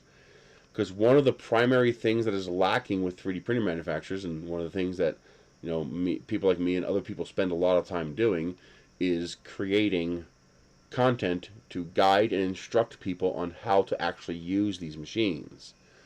If they can start including such things with the printers, especially a complex machine like this that's capable of doing many things, that's big. That's if the instructions are actually usable. That's a very big deal.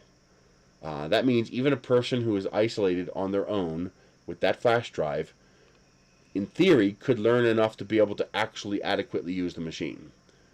A lot of the times these machines, they stop being used because the end user can't figure out how to use it. There's nothing wrong with the machine. There's just a knowledge gap between the machine and the user to how to make the machine do what they want it to do. So this is actually a pretty big deal. Especially if they do it right and they continue to improve it. Allow people to download updates like they sent me. It's a big update, of course, but allow people to have, especially offline, no online access even required. Absolutely. That's something that you actually see that happening in some manuals. You're starting to see manuals all have the same basic instructions for how to do certain things.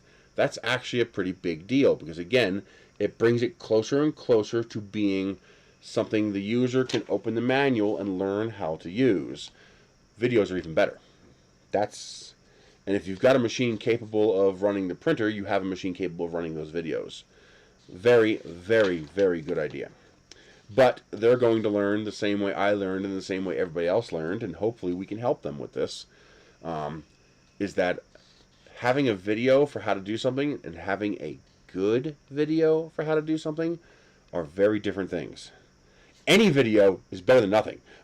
First of all, it's huge that they have individual tutorials for both machine side. So here you see they have machine side and software side instructions for these things. So here, machine tutorial videos, software tutorial videos, including the samples to get you going. This is freaking huge. But something I'm not the greatest at, which is why I have so few videos that are good like that. Teaching is difficult. Because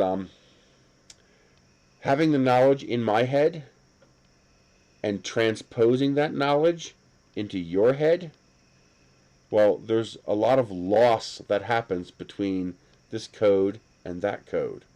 Because I don't think English, and you don't think English. You think human, and I think human. And we convert human to English and then back to human again.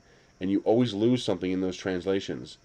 The mark of an excellent teacher, of a truly gifted teacher, is the person that can take that human thought into English in such a way that when that person hears or sees that English or whatever language and converts it back into thought, that it's as close to a mirror image of what's in the teacher's head as possible. Because that's when you have good communication. Telling you how to do something is not communication. You understanding what it is I'm telling you and being able to do it, that's good communication. And that's really hard to do. And that's really, really hard to do. But there are basics that apply to all machines. You can sit me down in front of any 3D printer and I can pretty much get 90% of it.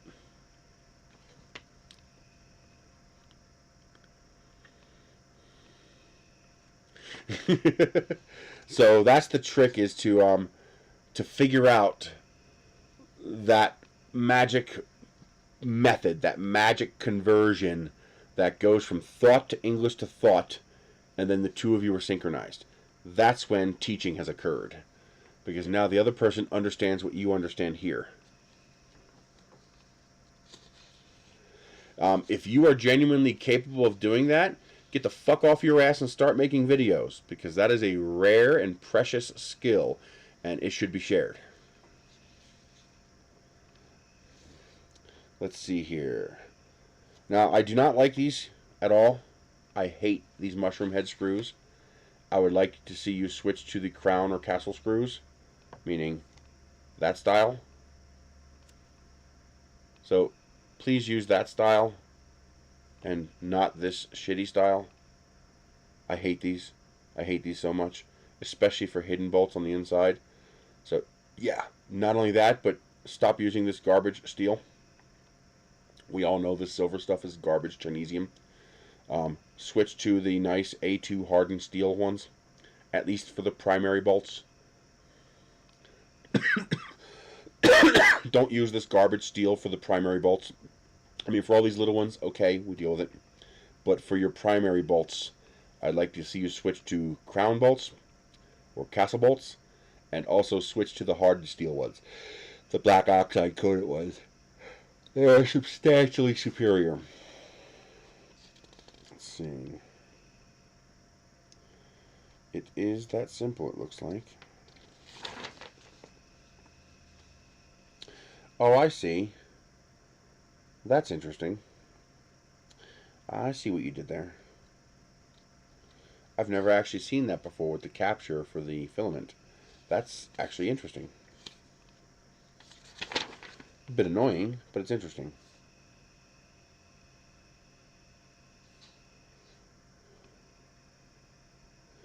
Okay, I see that.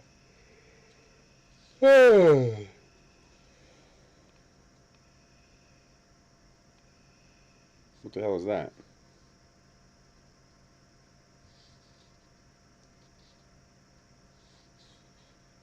Oh, I see.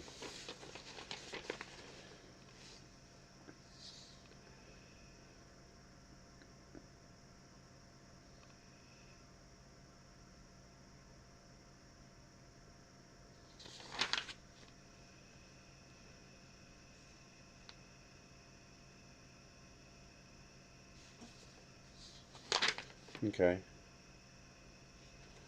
There's the USB port, well marked.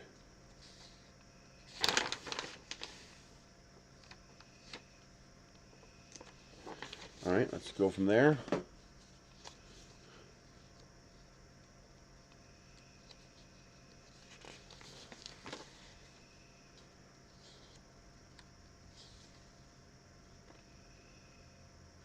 Switching between modules.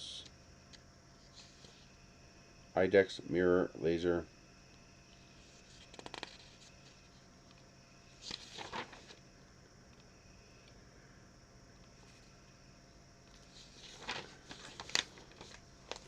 Okay. Does it have dual? It does have dual Z end stops. That is excellent. I'm very, very happy to see that. Usually I only see Anycubic doing that. I'm glad to see other people learning from that. This has an end stop for each side. So you never have to worry about your X gantry becoming out of kilter because it relevels it each time it levels the printer. Good. Very, very good. Alright, let's try to get these in. These are going to be a pain because they chose to use these stupid mushroom heads which don't like to stay on the wrench. Not happy about the mushroom heads.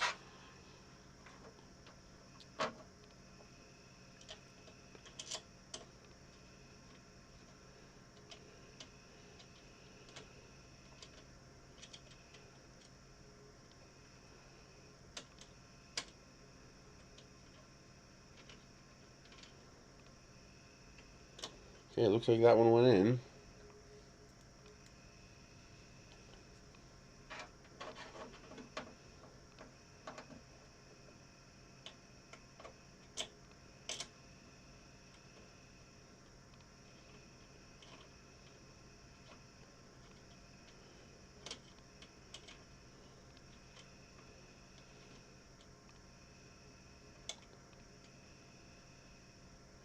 Did I call you a stupid mushroom head? I have no idea what your head is shaped like, so I couldn't call you a stupid mushroom head without seeing it. Are you a stupid mushroom head? Now the bolts. I hate the mushroom headed bolts. They suck. I am not a fan of those. They tend to strip. They tend to fall off. Like right now, I'm trying to put the wrench back in the freaking bolt that I already put in, and I can't get the goddamn thing to line up with the head because the mushroomed head tends to push it off. Ah, there, got it. Yeah, they suck. Mushroom heads suck. Don't use mushroom heads. They suck.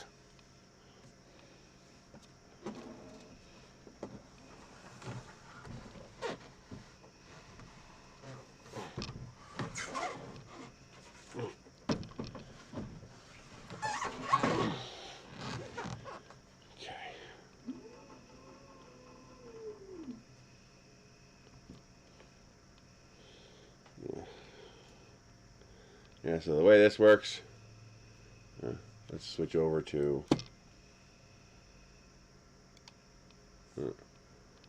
good. Come on, focus. Focus, you fuck. Yeah, see, these, good. These, bad. Good. Bad. Good. Bad. Also, bad, good. Use the hardened metal oxide bolts for at least for the primaries. So the 4 bolts holding this printer in and the 4 bolts holding that gantry on. Use the metal oxide crown nuts. Don't use these garbage silver cheapy ones.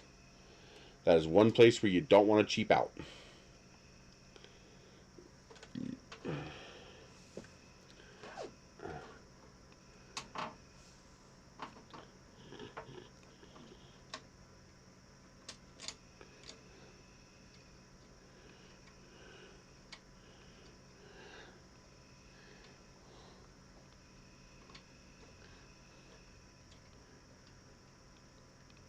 I will say the bolts are going in clean and smooth. That is a good thing.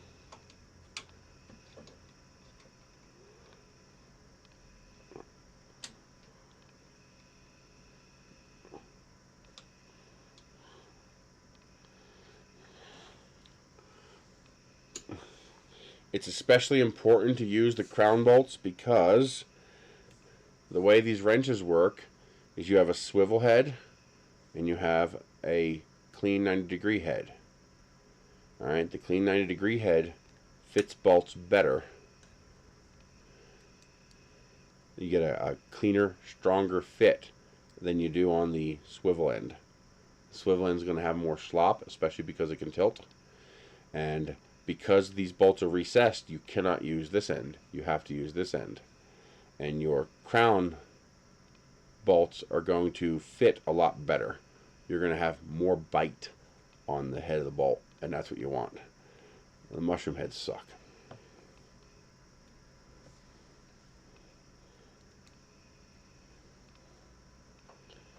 It's not the end of the world. It's just annoying. I forget which one I put in. I guess we're going to find out, aren't we?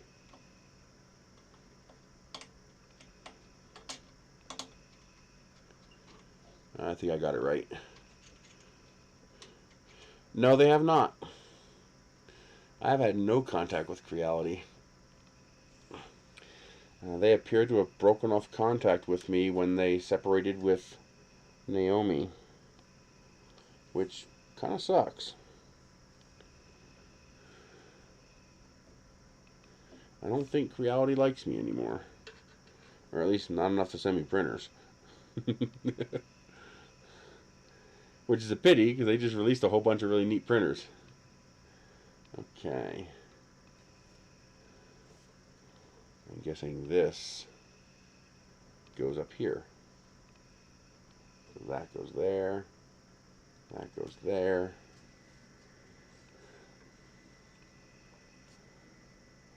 Okay, that makes sense, because this stepper always stays here, while that is separate because of that. I would still like to see all of this go through the parallel cable if there's enough connections. Maybe there isn't. Maybe that's why they separated it, but I would still like to see this be one single cable, meaning connect the stepper and whatever this is. This is the end stop switch, most likely. Yeah. Is that what it says? X2. I'm guessing end stop. But I'd like to see that all come through that breakout board so that we don't have 2 cables, that we only have 1. That'd be nice. It's not like a end of the world kind of thing, but it's a would be nice kind of thing.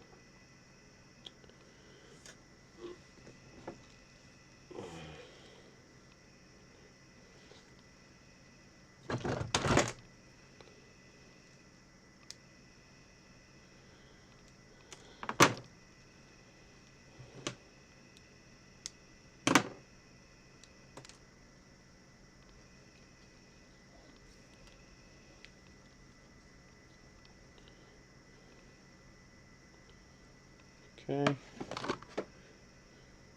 Don't you go pressing no keys on me. Okay, this is going to be the top end because there's your filament runout sensor. This is going to be the bottom end. No, it's the opposite. So that means that slid. Because that should be down here. Yeah. Okay. Because this end goes down here. No, it doesn't. What the heck? Did I just... Oh, they're different. Oh, that's interesting. They're different. This one goes on the left. It has more pins. This one goes on this side.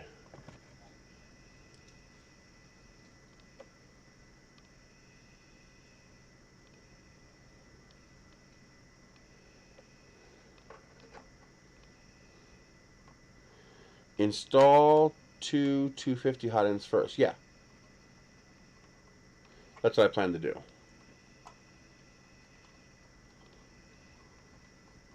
I'm going to install the 2 common ends first.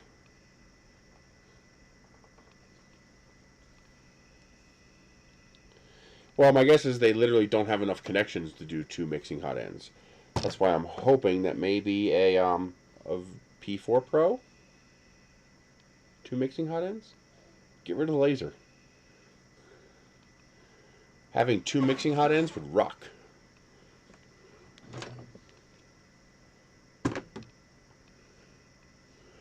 Flexible. This should be the common. Yes.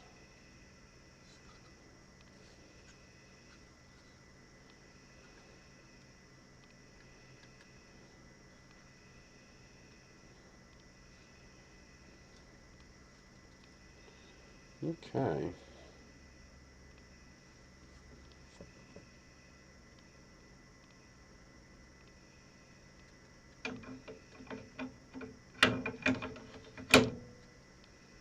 So how do you fix that?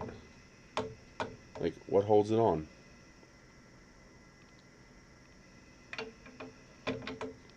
Can I figure it out just by looking at it? Or is this something that has to have instructions? Because that's definitely not going to work. Let's see what this says.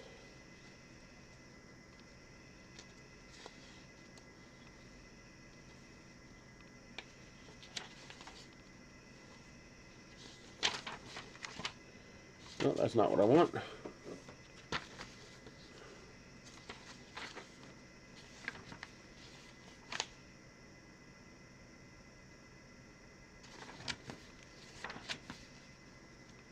Mm-hmm. Uh-huh.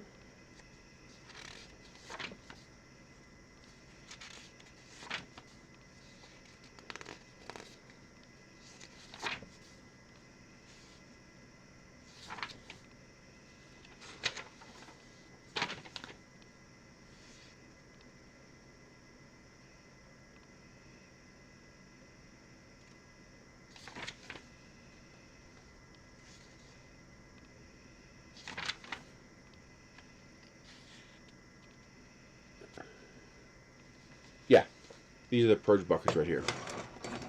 Got one there and one here. We'll be installing those in a moment. There are no instructions for how to install this head. Are there instructions on here?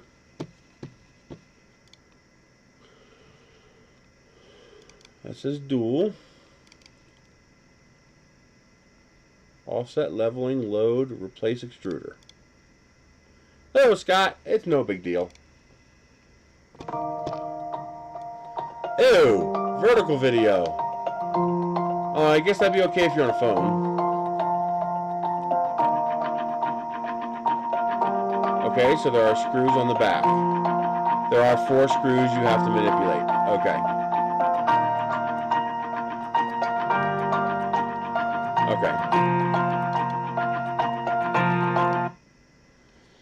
Okay, now are those screws pre-installed? No, they're not. I would like to see this slot into place, schnick, and then a single screw to hold it on.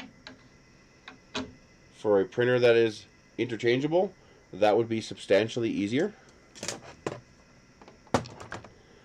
Okay, so which screws? Since they did not include any instructions, we don't know which screws to use. There's a whole bunch of these, though.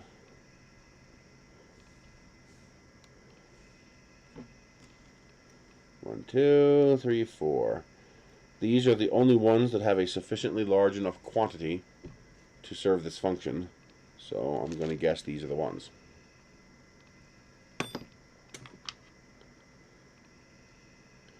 Yeah, I would like to see. I'm betting you I can get away with just using 2. Yeah, and this bottom one's a pain in the ass.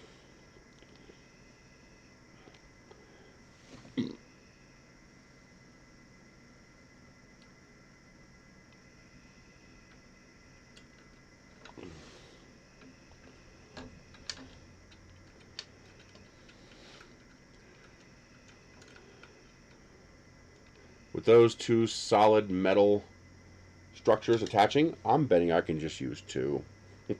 And that's what I'm going to do. Yuck. Nasty.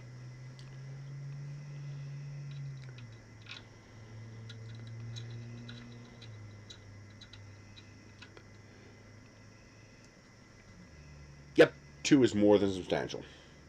More than enough.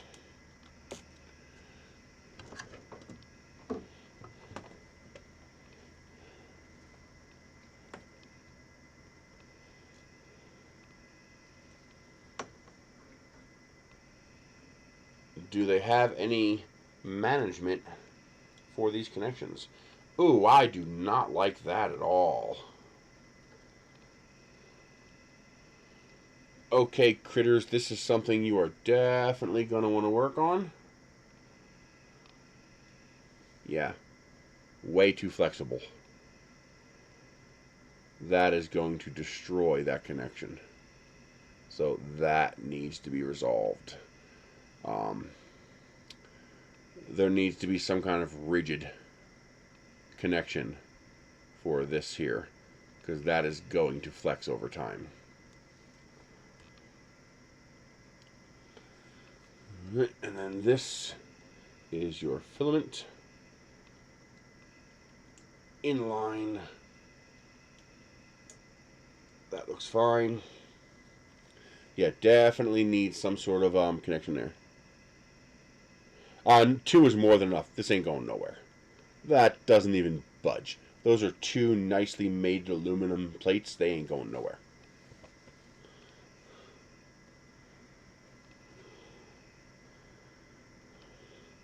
I'll have to see that, what they're trying to do there. Because remember, I'm trying to do this based on the instructions included. And then we find the flaws and we adjust to correct them if possible. Okay. I believe that's the 2 holes right there for the purge bucket.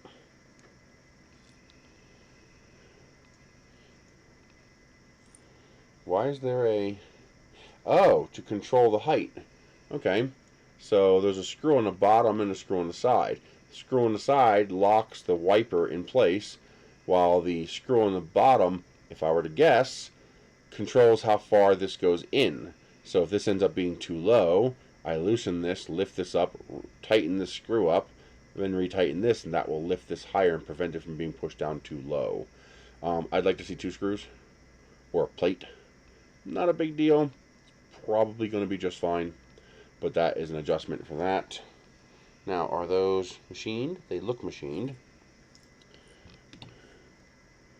I'm pretty sure I saw they go inward.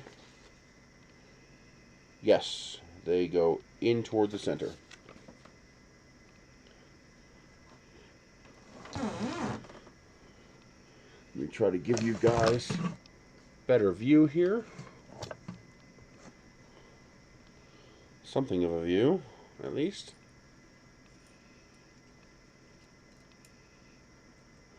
We don't know an expected price yet. If I had to guess, somewhere between $500 and $700. Maybe a little cheaper on Kickstarter.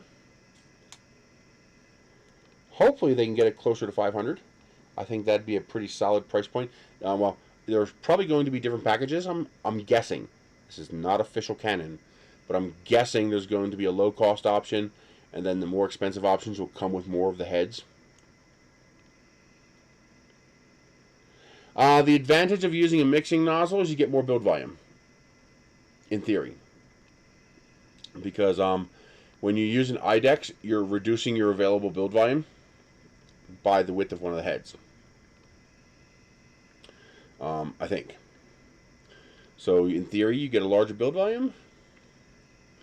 And also, I don't know if this can do dynamic mixing. Like, can you push both colors at the same time so you're actually mixing the filament? I don't know if that's possible or not. Some of them do allow you to do that, I believe.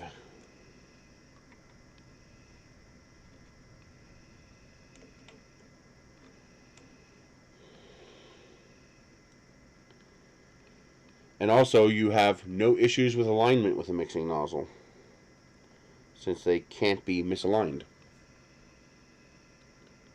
Oh, I think, yeah, it's just the one that was included. I think it's this one. Yeah, blending would be nice if it's capable of that. That depends on how the mixing channels are arranged inside the machine. But if you're able to do mixing, blending, that'd be pretty cool. What I'd really like to see is dual mixing hot ends, because then you get 4 colors in Idex. And also, dual mixing hot ends would allow dual color mirror Idex printing. That would be cool. Good, it can blend. That's nice. Okay, purge bucket installed. Why is this tilting so much? Would you knock it off? Stop it! I always hit that damn light button.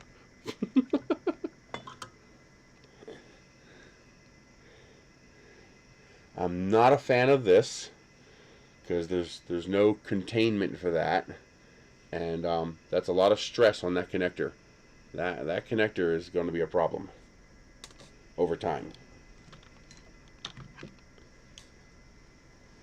Man, is it windy! Like, it sounds like a roar. Okay, this side is all good.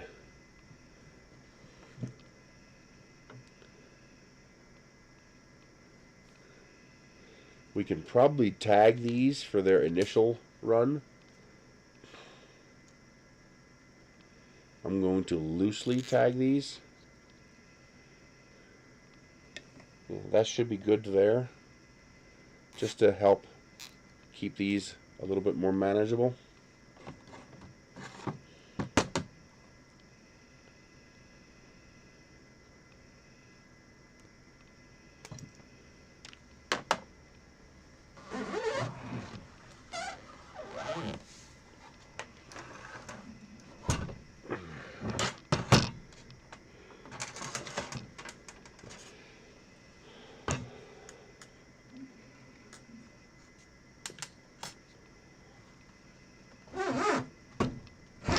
This is a very, very heavy machine.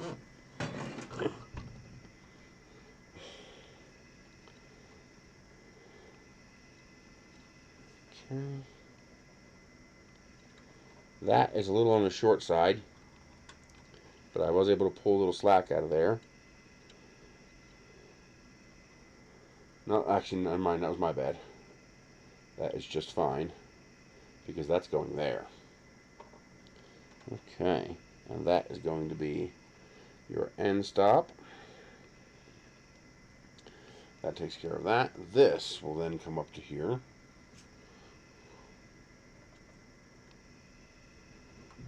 That goes there. That goes there. Now, what is this? This tensioning? I'm going to guess that's tensioning.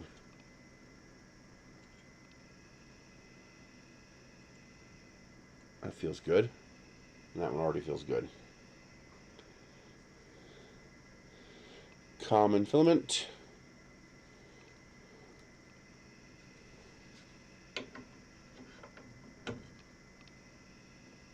That fits nice.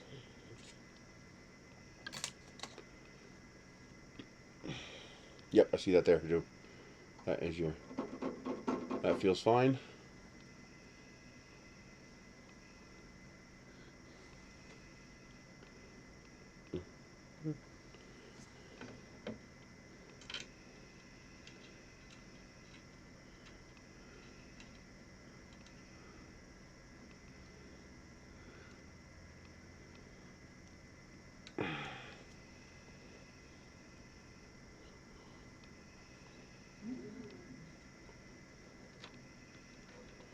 I love the use of linear rails. That is always a plus in my book.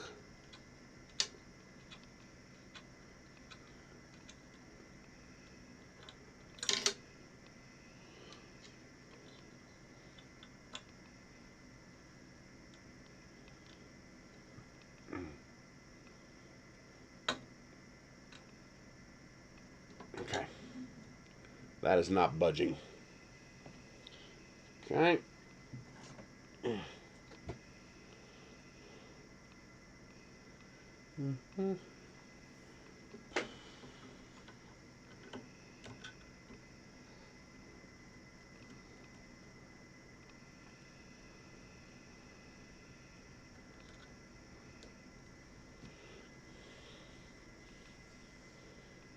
Yeah, guys, this is screaming break me. This is just screaming. Break me, please break me. Okay, so the tolerances would have to be pretty tight, but I want to see some sort of a bracket. Maybe have a precision cutout hole that goes around and touches the frame of that plug, so that this can't do this. Because you can see it's flexing the living crap out of that. Yeah, that screams break me. Okay. We want to be... This is all wrong. Wait a minute, where's the path at? The path is through there. Yeah, that's not right. That needs to be this way.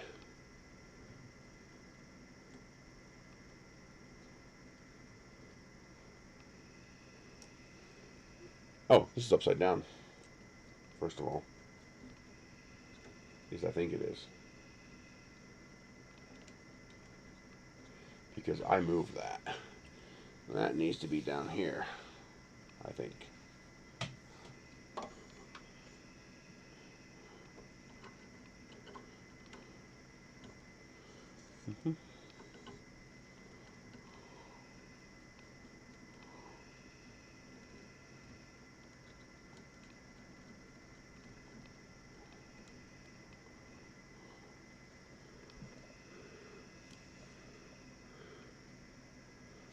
Yeah, I'm not a fan of the way this is set up.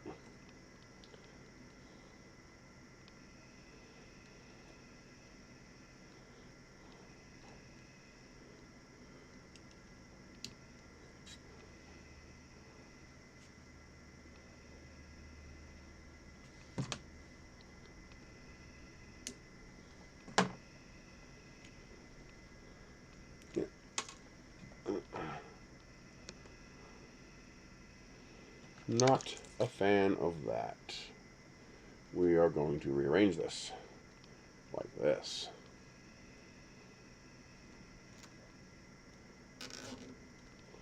Yeah, that was definitely backwards. And that one's backwards too. There we go. That's more like it.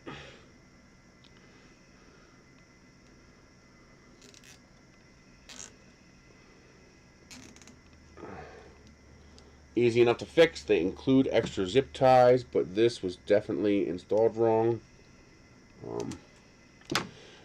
You want that sticking out a little bit like that, so that it lines up with the hole back here, so that your filament coming down just passes straight through and into the feeder. This one was done correctly. This one, the zips were on the wrong side, so it was actually pushing this unit that way, which you don't want. Easy enough fix. Can I see it? I think I do see the arrow. Yep. But the issue was the... Here, let me show you.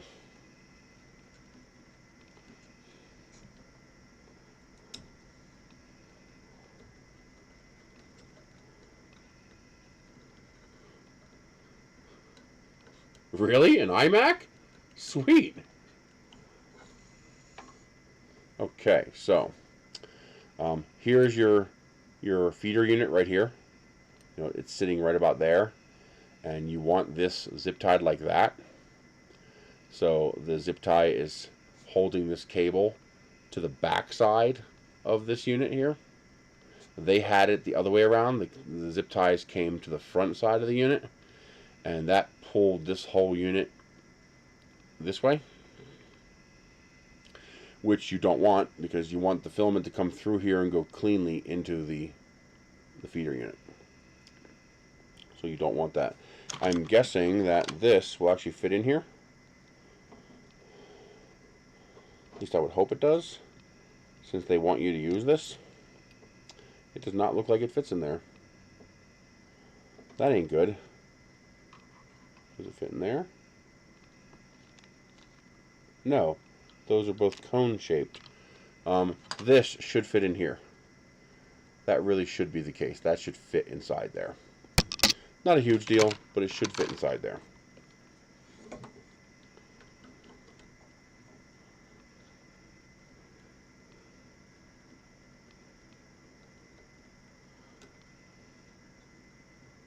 Why won't this line up anymore?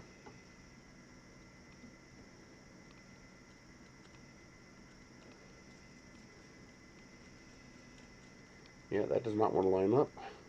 That one did. This one will not.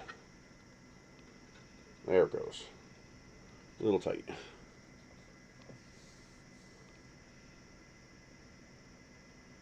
Yeah, I intend to leave these off.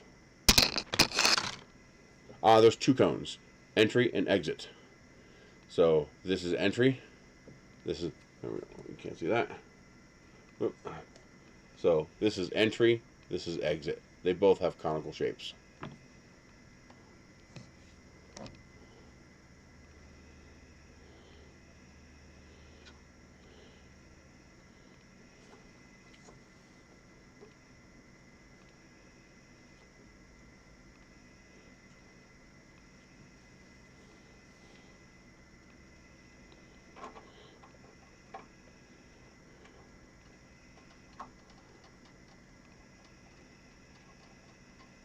Well, the point of the PTFE is to keep the filament from getting entangled in anything. But that shouldn't be an issue since the filament is up here on top. So I don't see a reason for why you would want this as a just in case, depending on which hot end you're putting on there. I don't know.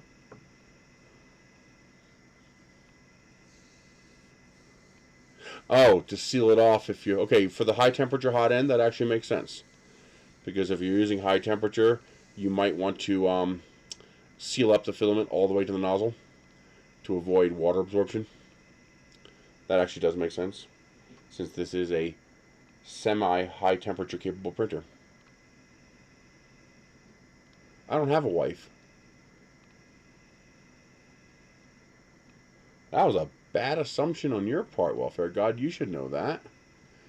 No progress on the leaf yet. I'm waiting till after the holidays. One of the people there contacted me, but I haven't been able to get a hold of him, so I'm waiting till after the holidays. That was a poor play, Welfare God. You should know me better than that. Wait a minute. Does this have... This has no leveling knobs? So you were not expected to level this bed?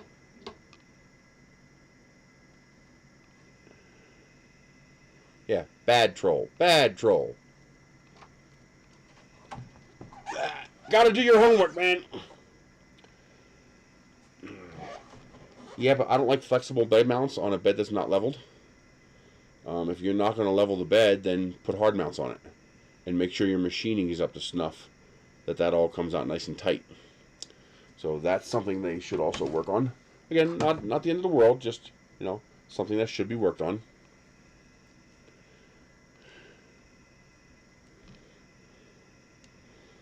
The only political opinion I have is that politicians are made to be eaten.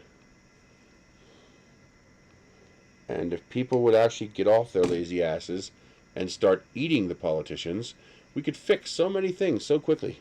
I mean, think about it. After taking number 4, chopping them up into steaks on live TV on CNN in front of 1,000 hungry Americans, having, you know, the mirror pool at the Capitol, have like 50 barbecue grills along the length, and you start grilling up number 4 for all those hungry Americans. What do you think number 5 is going to do? Anything you tell him to do.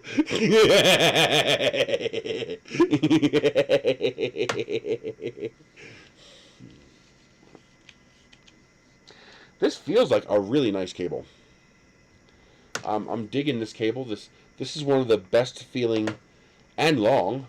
It's what, 4 feet, 5 feet. It's one of the nicest C13 cables I've ever seen included with a printer.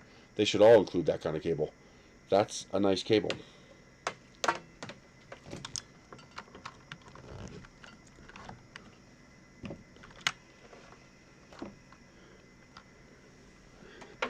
Yes, have to pet the kitty and cackle wildly.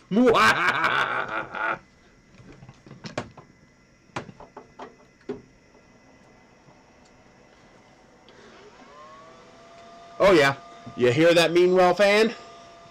Yep, I hear that Meanwell fan. What a lovely fan. That's not MakerPi's fault. That's a Meanwell issue.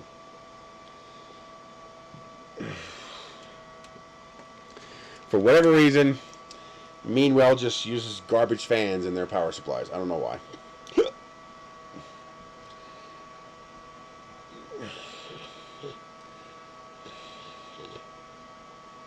We are getting there.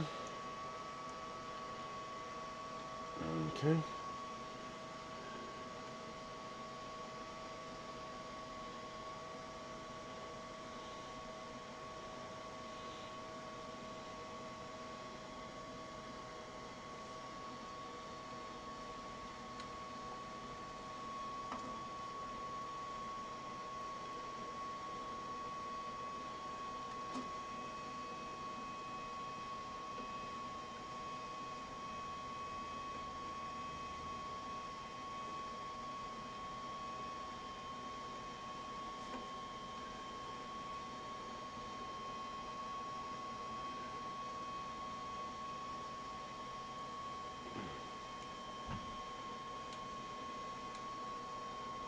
Okay.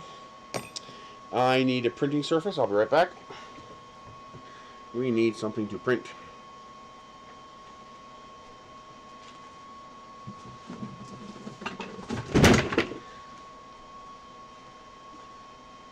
Oh, wait a minute. Is there a layer in here?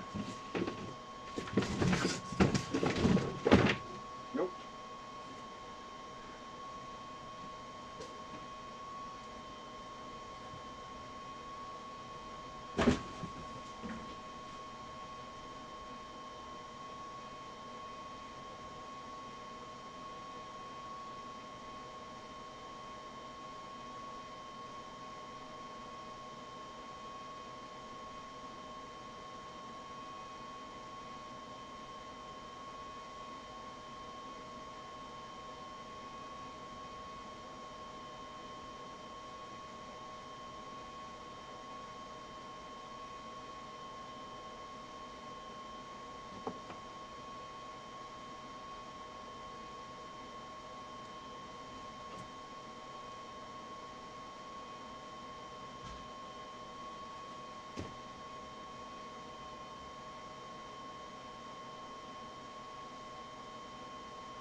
Hi. Yeah, you better run.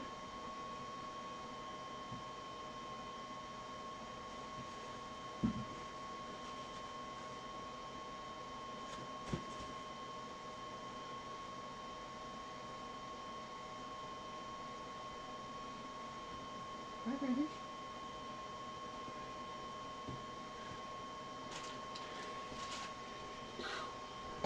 Little flex plate to allow us to get going.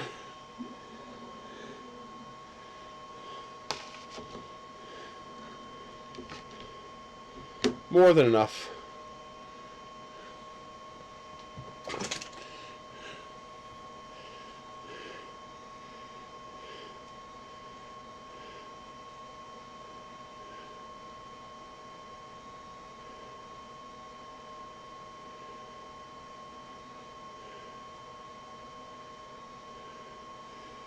Wait a minute.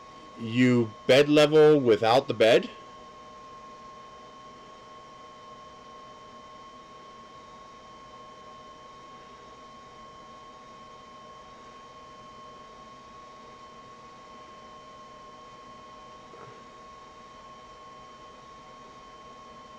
That's a little weird. Okay.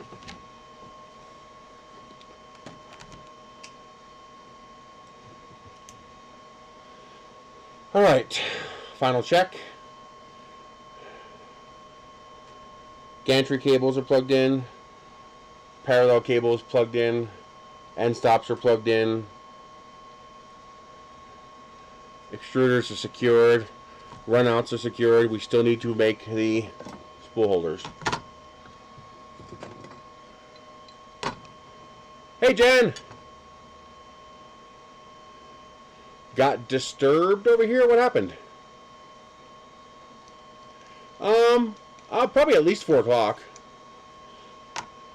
We'll probably look at terminating somewhere around 4 o'clock.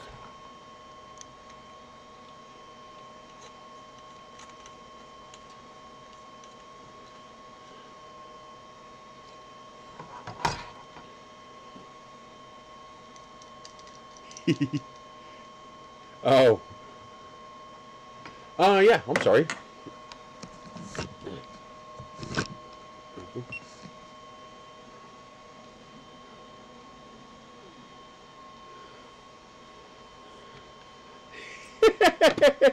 I'll let that pass. Oh my god. Actually, I think I would rather have this way.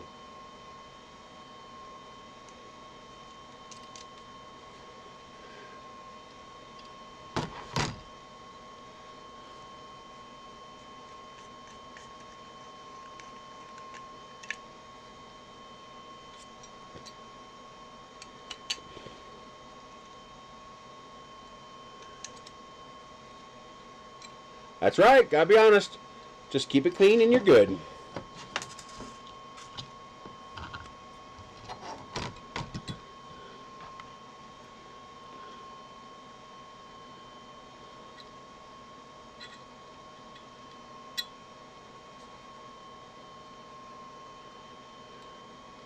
Thankfully, they included an extra hammer nut.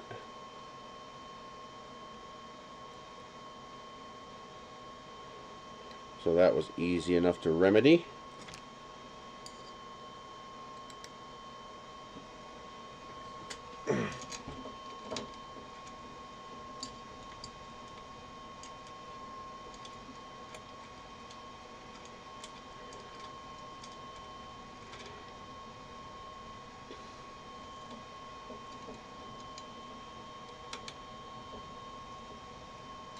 Okay, spool holders need a washer because they are loose.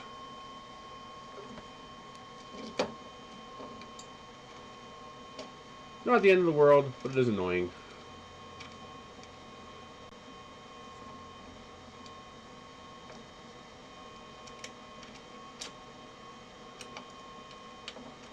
What that means is those bolts are a little too long.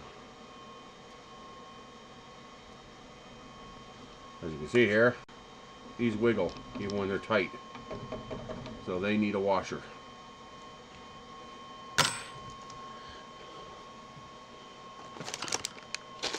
I guess we will use the white and the red they come with.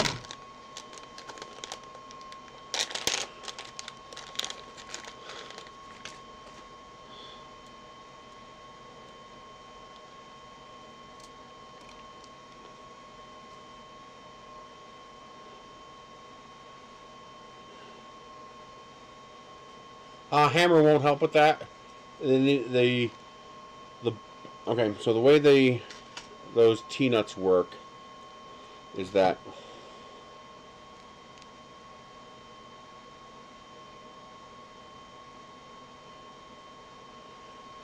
the way these T-nuts work is they grip the inside of the extrusion here. So they go in, they turn, and they grip the extrusion. What happens is if this bolt is a little bit too long, or this extrusion depth here is a little too shallow, the bolt will hit the inside of the extrusion before it finishes pinching. Now the reason that happens is because they cheapened up on the steel for the spool holder. They used a steel that was a little bit thinner than maybe they should have. So thicker steel would have taken up more of that space and allowed it to work. So what they need to do is include a washer. So you can either print a shim to put in there, or toss a washer on that bolt to not permit the bolt to reach the bottom of the extrusion, which will allow it to pinch.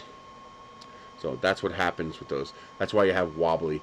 Most likely they originally had thicker metal for the filament holder, and then someone figured out, oh, we can make these a little thinner and save some money, but that ended up making it too thin, so now these cannot properly tighten up on the extrusion inside. So what happens is, as this turns, it pulls this T-nut closer and closer. But if this bottoms out inside the extrusion first, then you can't pull it any tighter. Nope, there are no extra, there's no washers in here. So the solution is easy. You just stick a washer on there, and that makes up for the difference in thickness.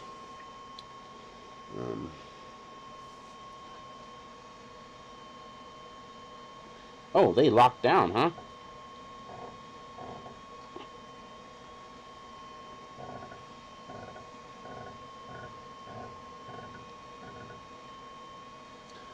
Okay.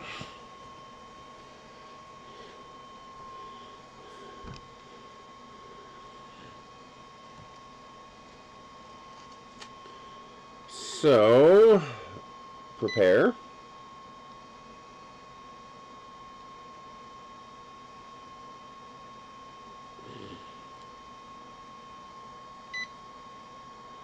Let's lift up the Z.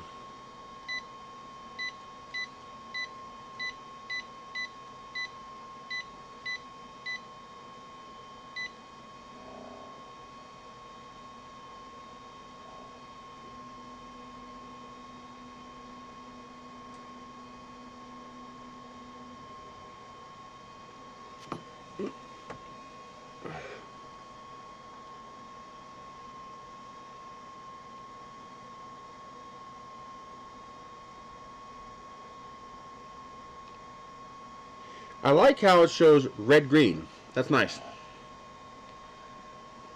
I'm going to run it first as it came. Now, one thing I don't like is that I told it to move the axis, and you have to hit OK to actually make it do it. So that means you have to go back through that process each time you want to do that. That's kind of annoying. And it's still telling me to please wait. I'm not sure why.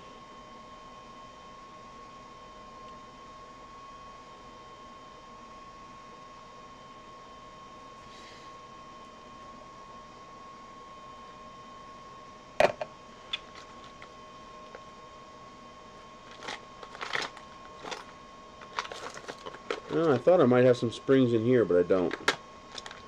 They're in a box. I got a box of them here somewhere. Woo! Nice! You're going to like that, Ray.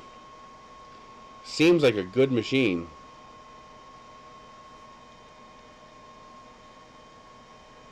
It still says moving, please wait. I'm not sure why. All I did was tell it to lift the Z-axis 10 millimeters.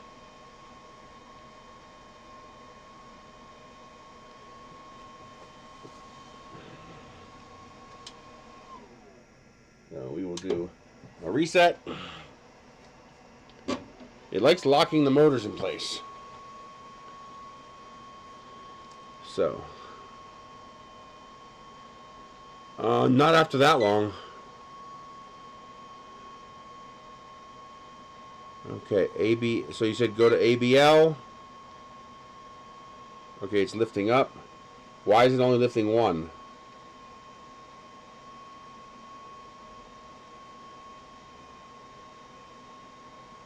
Okay, why is it only lifting one side? It's not lifting that side.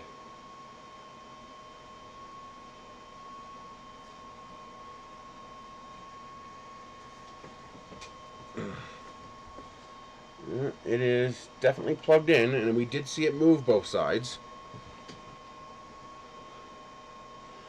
Yes, I did. I just double checked. And I saw it move both sides.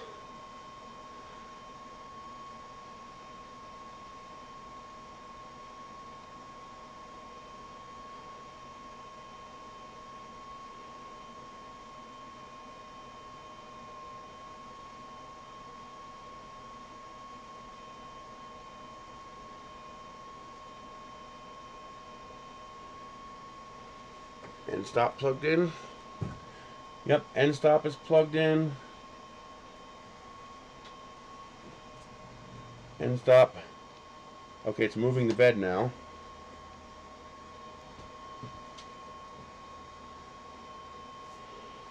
It's moving it very slowly. I believe so. They can only go one way as far as I know, and I do get a green light.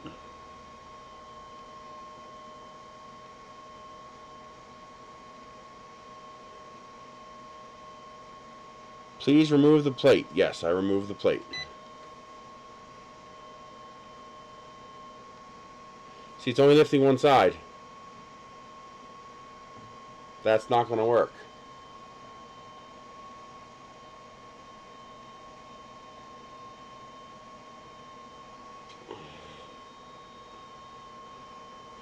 That is not going to work.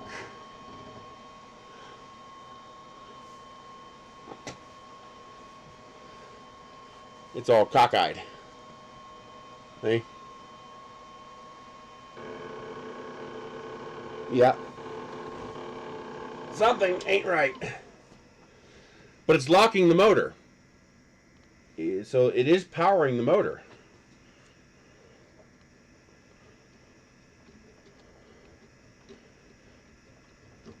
Let's get it close to level. It's really hard to turn because it's all out of level.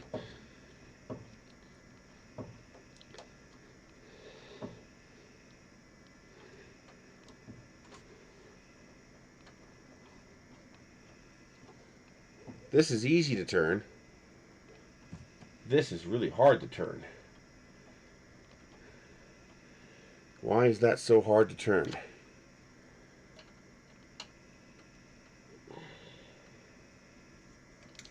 Maybe these are constricting too much.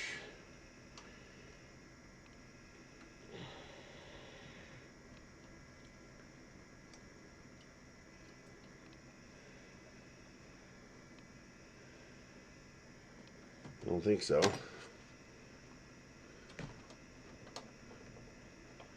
Let me try unplugging, replugging. I did notice they can't be interchanged. They're yeah, this feels really freaking tight. Like this one here, that's nice and loose. This one here, it's almost like the motor seized. Because it did move. When I told it the Z plus 10, it did move. But it didn't move evenly.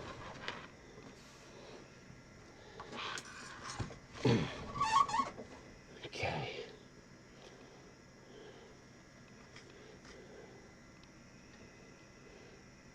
Well, the easiest way to check for binding is to remove it.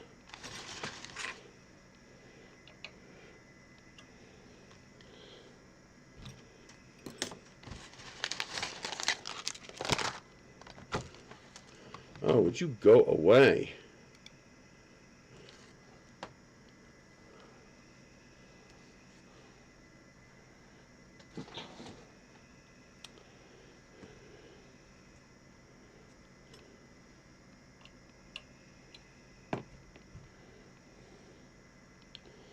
No, it's not touching.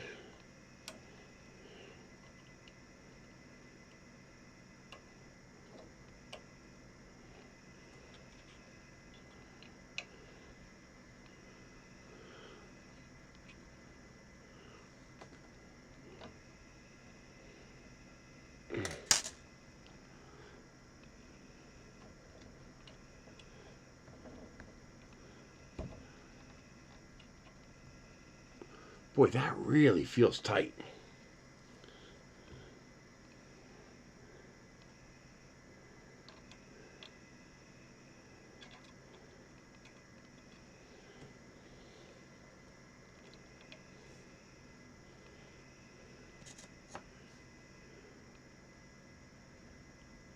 No. But I'm going to find out. I'm going to loosen this and see what happens.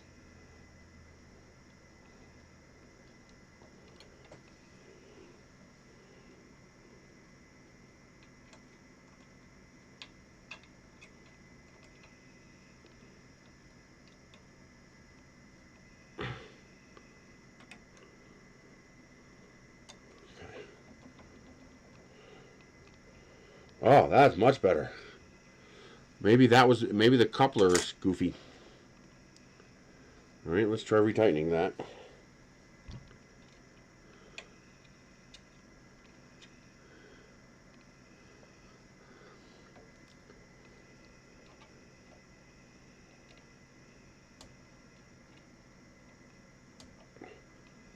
Much better. Much, much better.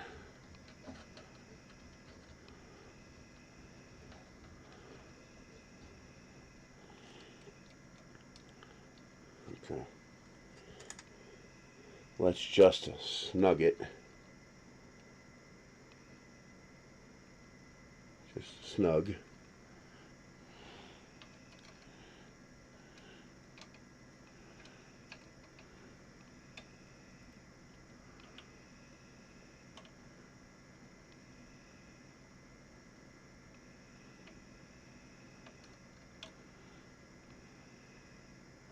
Okay.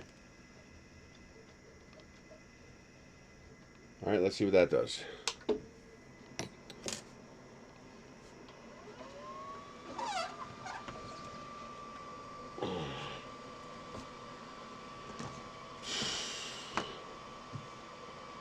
Settings, ABL.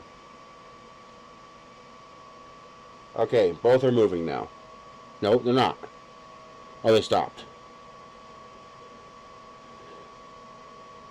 Okay, they're both moving now.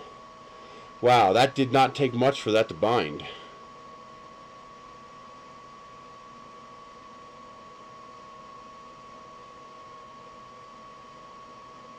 I'm going to have to look into that arrangement there.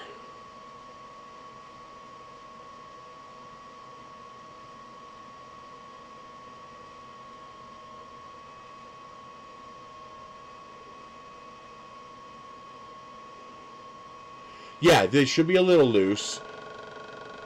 Something's jamming up.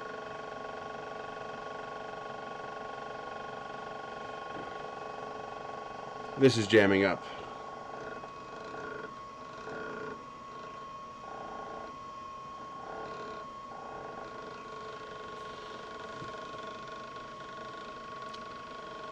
Alright, this is still having problems. Alright, why is it having problems? We have our end stop. End stop is connected.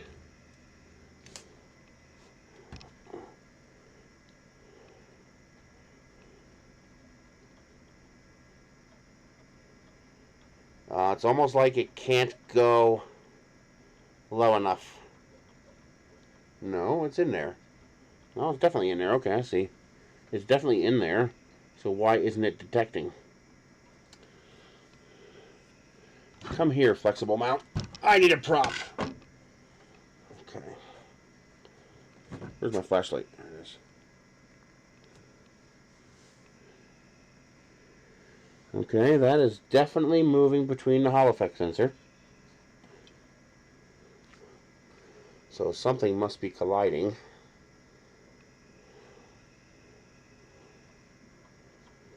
Alright, it's moving between the sensor.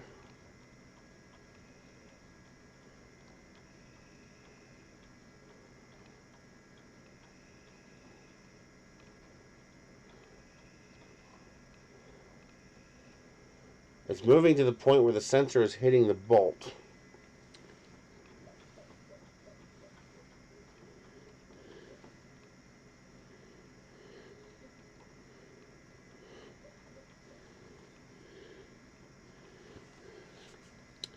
So why would the sensor not be triggering?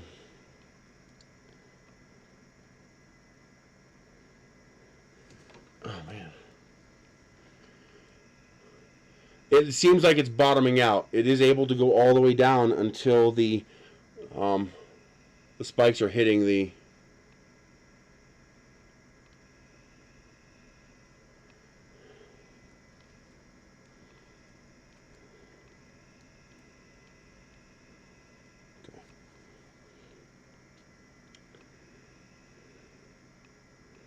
Now, do these sensors have lights on them?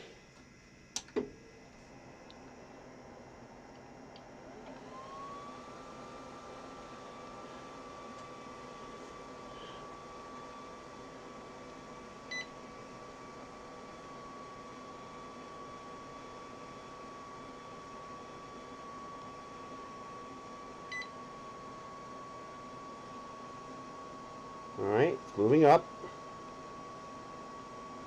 That's homing. That's homing.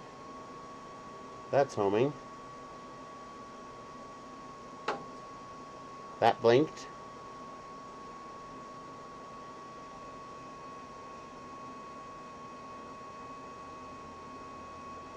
This one's not triggering. Yeah. So this sensor's not triggering. Right hand sensor. Right hand printer front relative. So this one here. You can see it goes in between the posts and it just keeps moving down until it bottoms out. The other one blinks and it reverses, so it sensed it. This one is not sensing.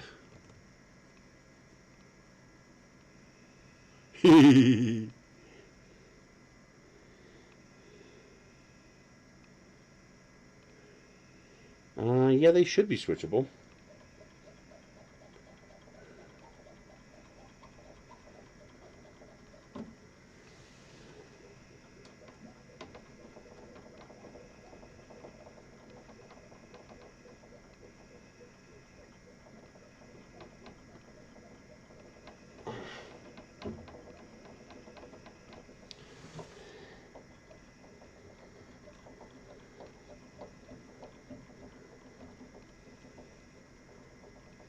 This still feels tight. Not as tight as it was, obviously, but still tighter than it should be.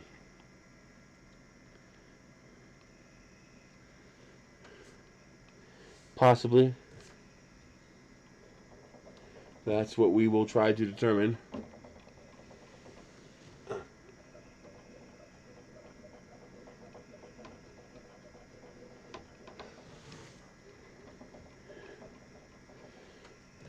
Okay, swapping the sensors is not so easy. I gotta pop them off of here and then actually swap the actual sensor itself because the plates are not reversible.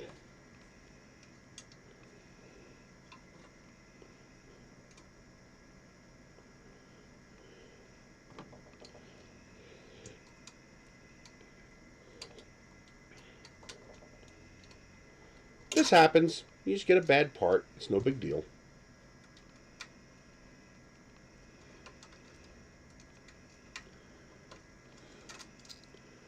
Okay. Oh yeah, you can see where they're bottoming out in here.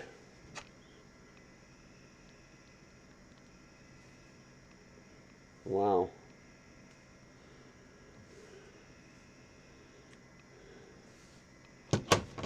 Okay.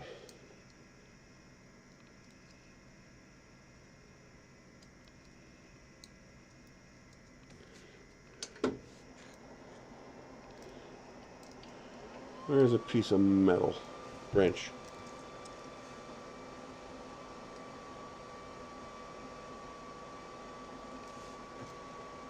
No, this is working.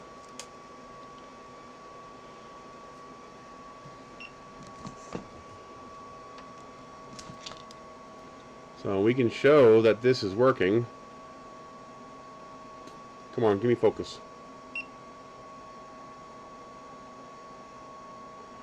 So, see? Oh, interesting. Up here it does not detect, but over here it does.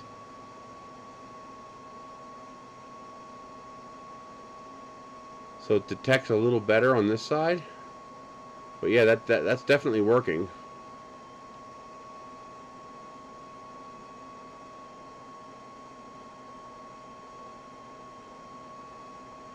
Well, that's the whole point, okay?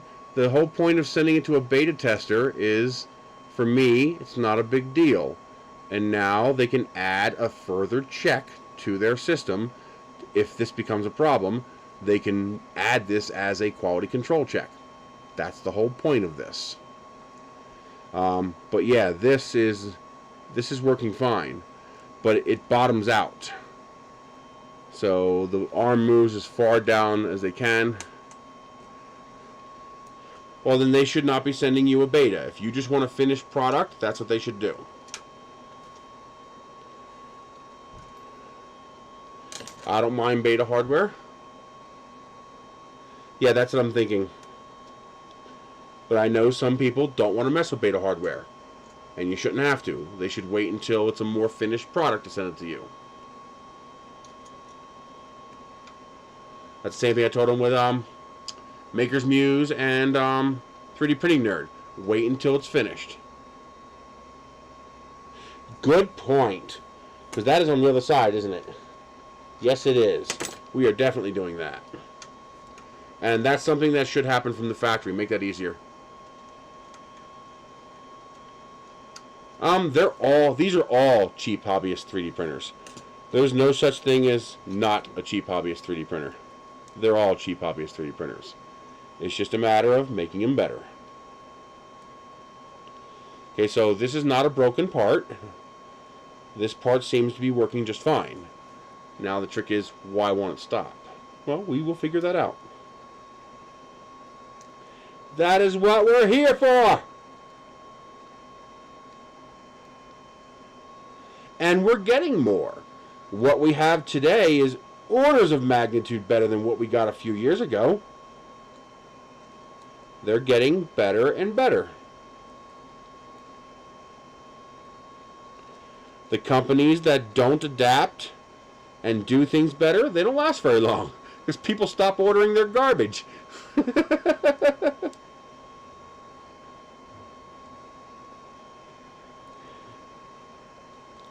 But it is also a cheap product. If someone like MakerBot were to sell this printer made in the USA, it'd be a $3,000 printer. Or more. Alright, you want a $200 printer? You just... It's not that crap in a box is okay. Crap in a box is never okay. What is okay is me having to do a little bit of work to save $2,000. I'm okay with that. Is it perfect? No. Is it great? No. But I also like having a printer I can afford. I mean, now, granted, I get the printer for free, but you know what I mean. I bought my first printer when they got down to $400 in price, because at that point they became a price I could afford. Did I do that wrong? I'm not getting a response now. Well, isn't that interesting? Oh, here we go. That should not be poking out of there. You can see that.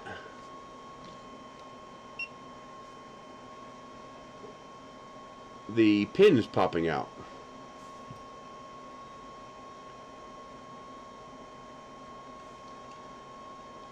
Yep, that was it. You gotta remember, people, I tell people, I tell people, yeah, well, good luck trying to fix that Adventurer 3 when it breaks. Yeah, it's a nice printer, but it has its own issues. Yep, that was pulling out of there. And I'm willing to bet you that was part of the problem right there.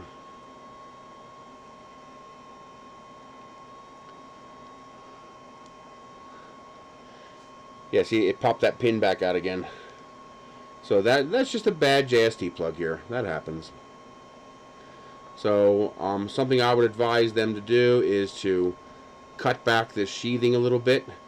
Most likely this sheathing applied too much force to the plug and just yanked it right out. And it's not permitting it to go far enough in. And now we have a signal. I'm Groot. Okay. Yeah, see, I would not consider the Adventurer 3 to be the epitome of good printers. It's a nice machine, but it's loud, it's proprietary, it's janky, and good luck fixing it when it breaks. Because you're going to have fun disassembling that. While with a printer like this, if I need to work on the hot end, I take 2 screws out, this cover comes off, and I have access to everything easily. That's one of the reasons why I'm not a fan of the CR10 V2, because it uses that janky,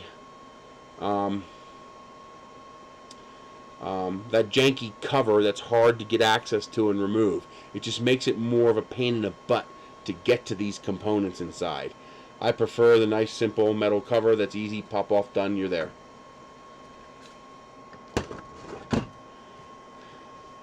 You know, this is not a problem. Now, if the first 20 machines to come off the line have that problem, that's an issue. Oh, I agree. I have a FlashForge Guider 2, and it is an absolutely phenomenal machine. It's a pain in the ass to work on. I had to work on it. It's a pain in the freaking ass. But it's worth it because it's a kick-ass machine.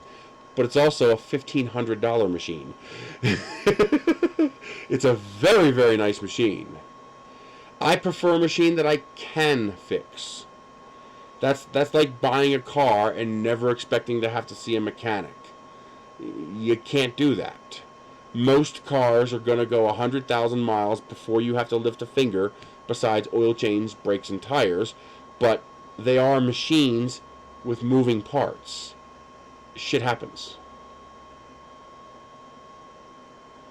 Right? Now, if they consistently have a problem, that's different. For example, the early ANET printers. Well, they were plagued with problems. I mean, they had a problem with their hot end that I fully addressed. And when they came out with the next model printer, they never fixed it. They just included instructions on how to work around it. That's a problem. How many ANETs do you see now? You see what I mean? All right, companies that don't evolve, well, they get left by the wayside. All right, one of the things that I like about Creality is that they, on some level, they actually do listen to feedback. And they do make corrections. Sometimes they're slow about it. Sometimes they beat around the bush to pretend it was their idea and not feedback from the consumer. But they do correct it. And as they do more and more of their parts in-house, instead of buying them from other companies, you know, Creality-made parts, they can control the quality control. And they are getting better. Okay.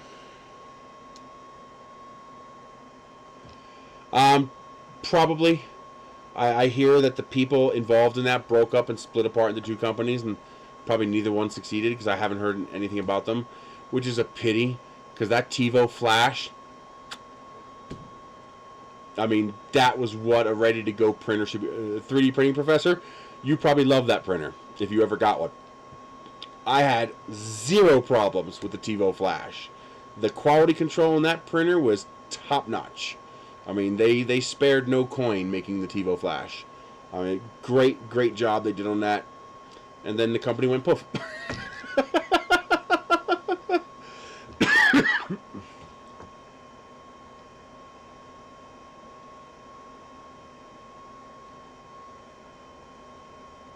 Yeah, the poaching is going to be a problem from them. Yeah, the TiVo Tornado was a great printer, but it had quality control issues. And it was consistent quality control issues, meaning a lot of people had problems with it. That's a problem. For me, better means I have less issues assembling the printer, and when I tell the printer to go, it just goes. It just does what it's supposed to do. And that, to me, is a better printer. You know, you buy an Ender 5. You don't have to do a goddamn thing to that thing. You just build it, it goes together, and it just works every time. You know, besides upgrading the feeder unit to metal just because I can, and putting a Wham Bam sheet on there instead of that stupid flexible sheet, I have, and of course a different nozzle, I have zero modifications to my Ender 5s. They don't need it. They just work. That's why it's my favorite suggested printer for people to buy.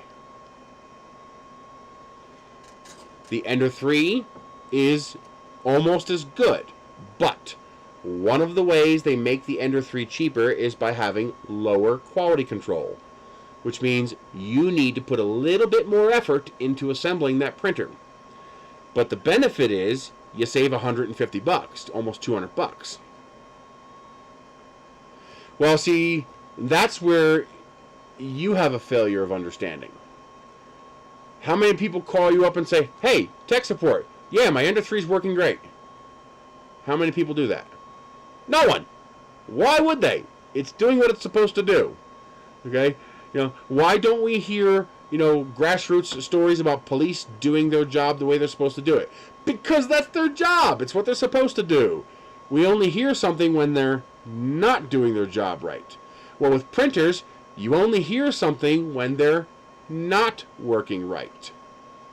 Well, Creality sold 500,000 Ender 3s in their first 2 weeks of production. There are millions of Ender 3s all over this planet right now. Millions of them. There are more Ender 3s sitting on planet Earth on people's tables right now than most other manufacturers' printers all combined. For all time. Okay? When you make that many, hey, I'm having a problem with my printer seems to be a lot more than it should be. But when you account for the number of printers they make, it's not. Their failure rate is ridiculously low. Because, you know, they might have, 10 failures for every 500,000 machines. Even 100 failures, even 1,000 failures for every 500,000 machines is a ridiculously good failure rate, especially for a $160 machine. So you have to factor that in. It's not about being a fanboy. Any other company that does the same thing has the same issue. I mean, here's another example. I got a $4,000 Sony TV I'm looking at. A $4,000 Sony TV that I'm looking at. And my first one was DOA. The packaging was defective. The corner of the screen got cracked. So the reason they send them to people like us through that Vince program is that to find these problems, because sometimes you can't find these problems until you send them out.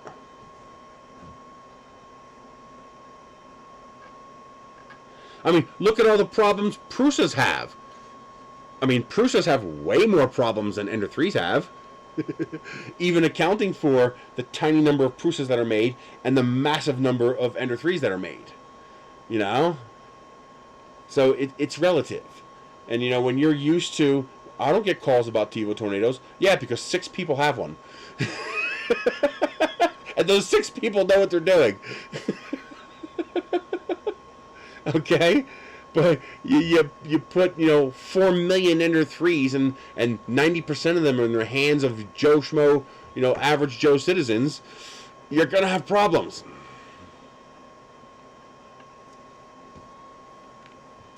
And half of them are user created because they don't know what they're doing. I mean, back when Ender 2s were $199 each, and that was a ridiculously good deal, I bought 9 of them for $70 a piece. Every one of them was an Amazon return. I ended up getting 7. 6 of the 7 were brand new in the box. They'd never touched it. And the 8th one, or the 7th one, was literally parts in a USPS flat rate box. Just the guy ripped the thing apart and dumped it in the box. I assembled it. It worked fine. Okay? Now, granted, I know what I'm doing when I assemble these. But these are not appliances. They're not. If you want an appliance, you buy a Stratasys $40,000 printer with a $10,000 service contract. Okay, that's how you get an appliance. The technology is not quite there yet for a practical, affordable 3D printer appliance that you and I can afford. You know, even their machines require a service contract. And they control everything. They control the build plate, they control the filament, they control it all. That's why it's so reliable. Because they have absolute control over every step of the entire process. So you can't get no janky filament and stick it in there, or... Oh, I hit a button again. You know, stop it, go away. There's no janky filament going in there. There's no janky bone tubes going in there. There's no 3-cent... Would you stop it? What the hell is with this carroting bullshit? Something's pressing a key on the keyboard. You know, it could come down to, you know, this 15-cent coupler. It's when you buy printers that cheap, you know, you're going to have to invest the knowledge. This technology is not ready for average Joe who wants an appliance where he pushes a button. It's not there yet. You know, it's not. I'll be the first one to tell you, the technology is not there yet.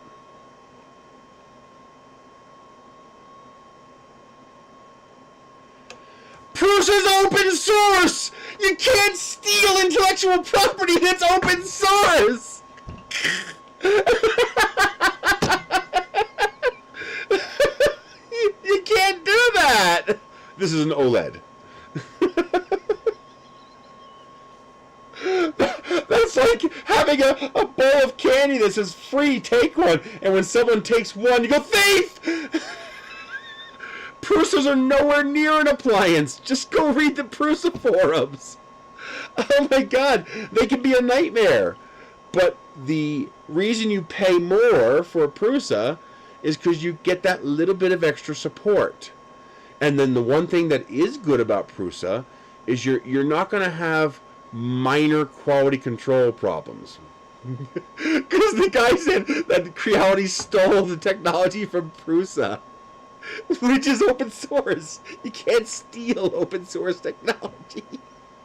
It's open source. That means anybody can use it. The Ender 3 is literally the only Oshawa open source rated printer on the planet. It's the first and only one. Exactly. You know, most of it comes down to the user just not willing to invest the time. I've had 2 of them, and both of mine work perfect. Both the Prusas I have, 0 problems. They work fine. And 4 Ender 3s that I have work perfect, no problem. 7 Ender 2s that I have work perfect, no problem. My 2 3 trees printers or whatever they are, Sapphire and Sapphire Plus work perfect, no problem. My 2 Ender 5s work perfect, no problem. You know, my 2 FL Sun Deltas work perfect, no problems. I've had to do nothing to them. Okay, so no, it's not an appliance. An appliance is something that you require no knowledge to use. You turn the dial to the desired level of brownness of your toast. Insert toast. Press the lever down. When the $14 toaster fails, you throw it in the garbage and you go buy another $14 toaster from Walmart. Okay? So you're going to have noobs who don't know what they're doing. They get lucky. Nothing goes wrong. They learn. They become good users. Then you have users who go, fuck no, and close that box and send it back. Because they were looking for tea Earl Grey hot, and they got a kit, and they said, fuck no. That's how you get Amazon returns, baby. Okay. Well, they're good because you know what you're doing. But you have to assemble it. You have to build it. Or you have to pay a lot of money. You know, what does a fully assembled Prusa cost? $1,200? $1,000? You know, Prusas are very good printers. But they're still DIY. Well, no. That's because, okay. There are two kinds of users in 3D printing. You have the tinkerers, and you have the workers. Okay? The workers are like the guy who, you know, buys the shop equipment for his shop, and he just wants to turn on the circular saw and have it do its thing. He wants to turn on the chop saw, turn on the drill press, and have it do its thing. He's a maker. Okay? He's a builder. A worker. He just wants the machines to work. The machines are not a project unto themselves. They are simply one of many tools of his arsenal of things he can use. I have the inkjet printer. I have the laser cutter. I have the 3D printer. I have the drill press. He doesn't care about how the machine works. He learns enough to make it work, and it's just one more tool in his arsenal. Then you have the maker tinkerers. You have the people, they don't give a fuck about 3D printers. They just want to fuck with it. Okay, you've got those people. You've got those people who just they're tinkering with the printer before they've even printed. They're already ordering upgrade parts because that's what they want to do. That's what they like doing. I had fun doing that with my my Wanhao Duplicator i3V2. I had fun tinkering with those and printing parts, and it was a thrill because each part I printed actually made the printer work better. But now we've gotten to the point where you don't need to do that anymore. You know, you just need to know how to build it properly. And, you know, the biggest thing on the Wanhao was the spring cups, the stronger springs, and the triangle braces. Once you did that, you could pick that printer up, move it, and hit print, and it would still work fine. Before that, if you so much as breathed on it wrong, you had to re-level. Yes, it needed those parts. But that's where we came from. That's where these tinkerers who say upgrade, upgrade, upgrade, that's where they came from. And it's very important, and it's the first thing I tell all new users, do not upgrade. Just build the damn thing, learn how to use it, learn how to fix it, have a properly running machine that if it stops, you can make it work again, then think about upgrades. Because what happens is they start adding all this shit to the printer, and it doesn't work, and because they're dumb, they're ignorant, they have no idea what they're doing, this guy just told them, add all this shit to the printer. Because in that guy's special specific scenario, those things were needed, and now they have no idea which part's making it not work. Because they didn't know what they were doing. But us early adopters, we got crap. We upgraded everything. All right? But now, you got good machines. And the upgrades are actually a hindrance if you don't know what you're doing. Okay? That's why they should not be sending things like this to people who don't want to tinker. They send it to people like us. We figure out what's wrong. Hopefully, if they're a good company, they go, okay, we can address that problem. And now when they do ship that printer to a regular user, they'll never know that problem existed. That's the idea. Well, because of course, you got that guy who tinkered and it worked great, and he's like, okay, do this. But the reality is he was compensating for another problem that he could have addressed and fixed, but didn't know how to, and just the act of the upgrade just happened to make that problem go away. Like, his Bowden tube wasn't touching the nozzle properly, so he had a PTFE gap. But he changed the hot end, so he just assumed changing the hot end fixed it. He never even realized the problem he had with the original that could have been fixed, because he didn't know better. And so you tell the next guy, oh, upgrade to this, but the guy doesn't know what he's doing. And he ends up tearing the heater cartridge cables or pinching the thermistor cables, and now he's got a world of hurt. And he just wants to print. He doesn't want to upgrade. He just wants to print. So a lot of that is happening. So it's no big deal. Okay. I wish I had more control over the motion. Auto home. Let's see what it does this time.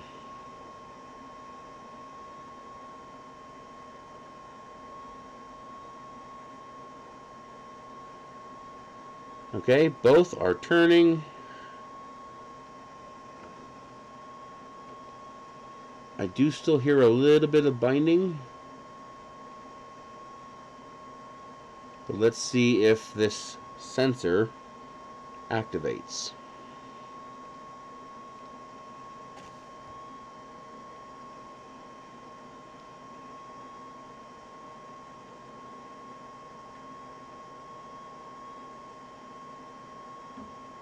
Okay, sensor activated. And it stopped. Okay, that's a good thing.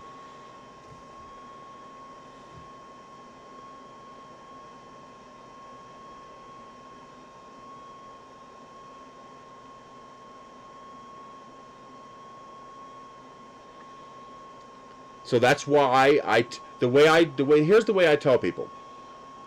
I tell them, buy an Ender 5. It's almost completely assembled out of the box. Literally, the top, the bottom, and the back are all fully assembled. You literally just have to connect those bits with the 4 verticals. And that's all there is to assembling an Ender 5. And being a cube, and this is the big thing, being a cube, the printer self-aligns as you tighten the bolts. So as you tighten the bolts, it pulls itself into alignment in 99.9% of cases.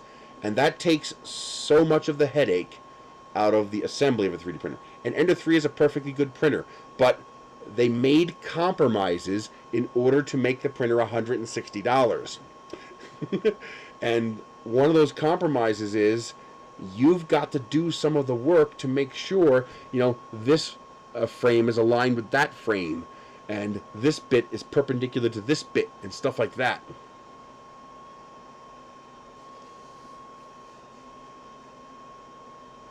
Yeah, exactly. Once you, the spring cups, stronger springs, and the brace kit, makes all the world of difference in that printer. Well, okay, there is no difference. There is no difference between a Wanhao Duplicator i3 and this. They're all the same things. The core technology hasn't changed. How the machine actually operates hasn't changed. So once the machine is rigid and tight enough, it's going to make exactly the same print quality as an Ender 2, as an Ender 3, as an Ender 5, as a Prusa, as a FlashForge Guider 2, as a MakerBot Flex, or whatever the hell they call that thing. They're all the same. And you're going to get the same print quality out of all of them. The only time we saw a difference in print quality was when we went to resin.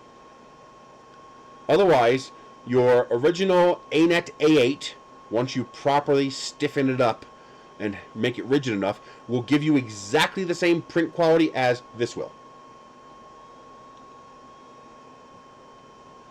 Exactly. Well, sometimes it depends. There are some things that can sometimes give it away, but I can't think of any offhand right away. It's pretty rare. So that did activate, it did home, and we are back at a screen, which means it probably was just that wire wiggling around, and so sometimes the sensor would trip and sometimes it wouldn't. Now that I've pushed it back in, we should be okay. This thing is freaking heavy, man. Holy crap, is it heavy. Alright, let's get you turned around. But I like heavy. Heavy means thick metal. And thick metal means durability. And so far, the quality control seems fine. That wire is a non-issue. I'm not worried about that. What I can suggest to them is to don't have the... Here's what happens. You have 2 wires coming up to a plug. Okay? And what's happening is you have shrink wrap tubing to make it neat. That's a good thing. What I think happened here is the shrink wrap tubing is too close to the plug. So what happens? It starts to squeeze the wires like this. And I think it literally just pulled the plug out because it squeezed it too tight. So back off the shrink tubing by about an inch. You want about an inch of slack, about a half a centimeter of slack between the end of the plug and where the shrink wrap tubing is, so those wires can do the flex that they need to do to go into their separate plugs. I think that's what pulled that wire out. So do I have one I can show you? Well, yeah, here we go. Here's a perfect example, right here. Okay. So, let's turn that off. You have this connection here. Okay, we're too close. Okay, that should be far enough away for focus.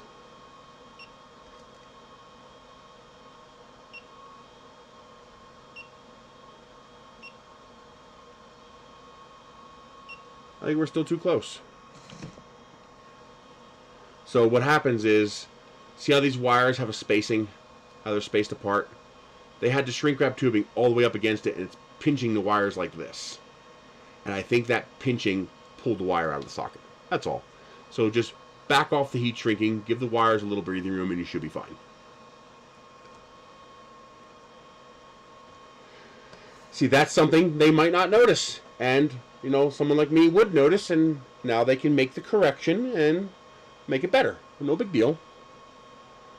That's why they send it to us. Oh, what's the core problem that CR10s have? Bed's warped. Okay, why is the bed warped? Because the metal's too thin. Why is the metal too thin? Because it's too expensive to make it thicker. That's why. So, you know, you play a little Russian roulette there. You got it, DeWitt. Thank you for joining in. So, let's see here. We want to go back from here and go to settings. And now we're going to do ABL. Both are lifting.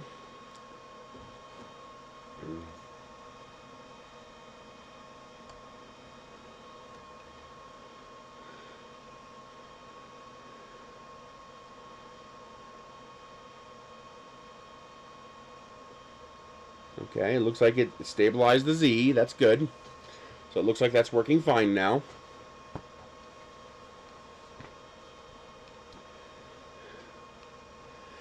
But so far, I haven't seen any intrinsic design flaw in this printer. So far, what I'm seeing is very minor little QC issues that are very easily addressed. I'd like to see this reinforced. I don't like the way that wiggles.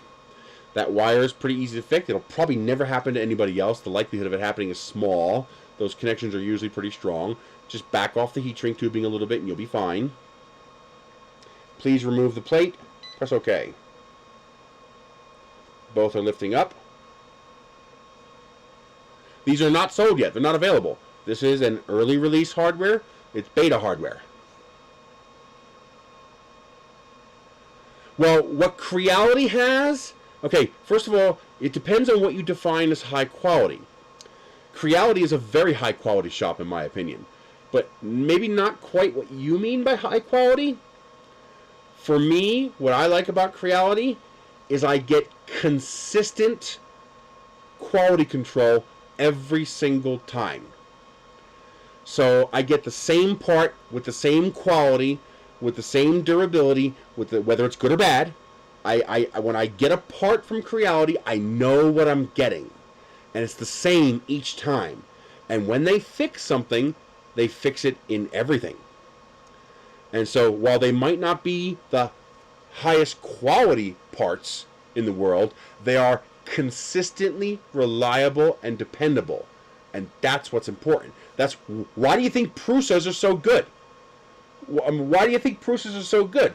They use top quality bearings. They use top quality rods. They use top quality stepper motors. They don't skimp. They don't go to a stepper motor company and say, give me your cheapest, NEMA 17 stepper motor. No, they pick a decent quality stepper motor that meets their testing rigorous requirements, and it's repeatable. That's why Prusas are good. And that's also why they cost $800. On top of the fact that they're not made in China. Okay? Well, Creality is moving in that direction. Creality is moving in the direction of, well, we have to make them cheap or it's never going to work. So how do we make them cheap while staying here in China? Well, you start building in-house. So as Creality starts converting more of their manufacturing from buying parts from vendors to creating the parts in their own factory, they get more reliable and more consistent. Why do you think Sovol printers are so good? Because they're made in Creality warehouses with Creality parts. So they have that consistent, reliable quality control that Creality has. And when I say consistent, reliable quality control, I mean relative to other Chinese manufacturers. You compare the quality control in an Ender 3 to the quality control in an ANET printer, like an E10, it's a night and day difference. Now, there's also a difference between Creality and Prusa, and a difference between them and MakerBot and FlashForge. Okay, FlashForge is another one where they put a lot into in-house manufacturing of their parts, so they can control the quality output of their parts because they're making them. And that's what Creality is doing. They're realizing, okay, we can't get better without paying more, so we'll make it ourselves. We'll start making the parts ourselves. Do you know why Creality had to stop using Meanwell power supplies in their printers? Because Meanwell literally could not make enough of them. Creality needed so goddamn many of the things that Meanwell, as a company, could not make enough of them. So they had a choice. Stop making printers or find another supplier. I wouldn't be surprised if Creality continues to succeed. I don't know if there's enough headroom for them to do that. But if Creality continues to succeed, I see the day coming where they will make their own power supplies. It will be a Creality power supply in that printer eventually, if that ends up making sense. If it turns out that, okay, we need to bring down the costs, and we can't do that with a third party, so we're going to do it ourselves. I don't know if that'll ever happen. Okay. Thank you for the tips and whatnot, Astro Printer. I really appreciate it. You already having experience with this helps a lot.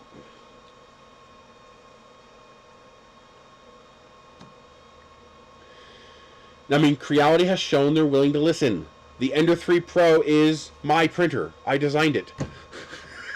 I'm not kidding. I was at EARF, and Creality actually sent some of their people over to the U.S. from China, and I sat there for almost 3 hours talking with one of their executives and engineers through a translator because they didn't speak enough English, and told them everything that I found wrong with the printer and the changes that I would make to it, and they implemented almost every single change I told them to make.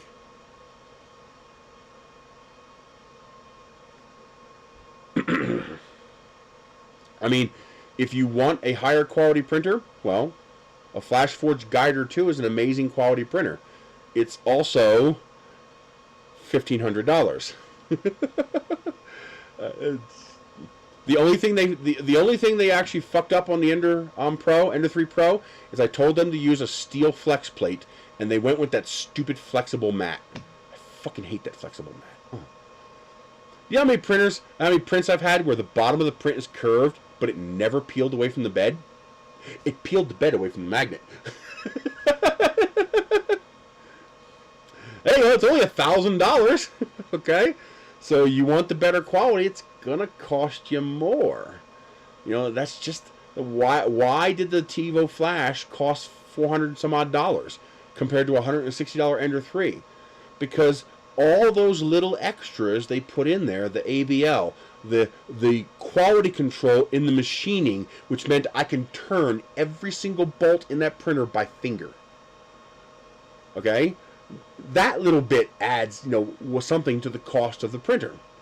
The clips won't work because the whole magnetic bed is flexible. You see, when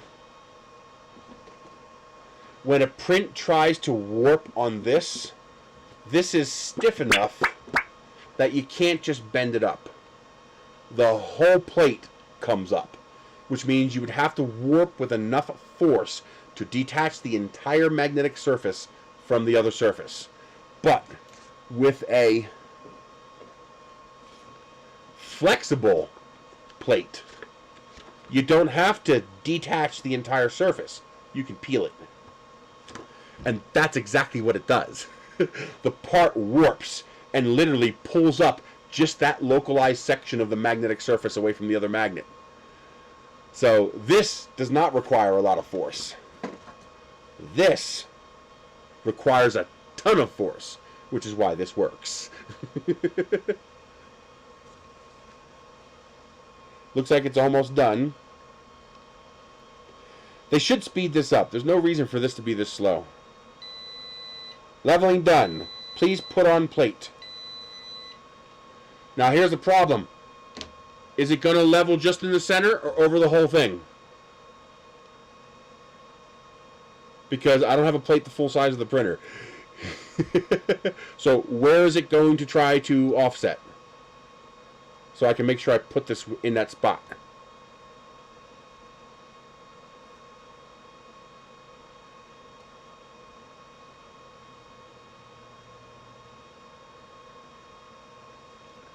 Front left for Z offset. Okay, so we will move this to the front left for Z offset. So that should be good. So there should be good for that.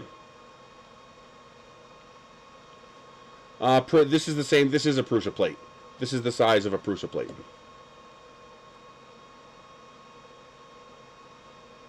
Astra Printer said front left.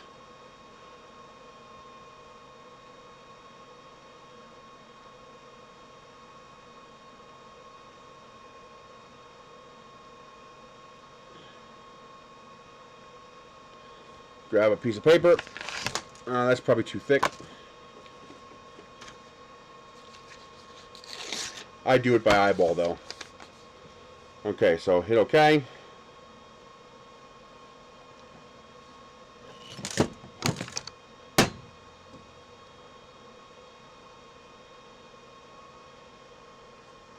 By Grapthar's hammer, I will avenge you.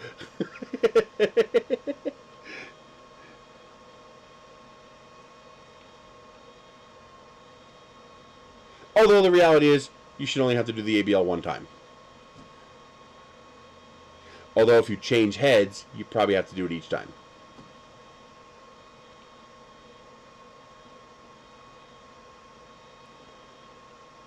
Okay, I have 4 options. E1 print area, E2 print area, E2 offset settings, Z min initialization. So do I select E2 offset or Z min initialize?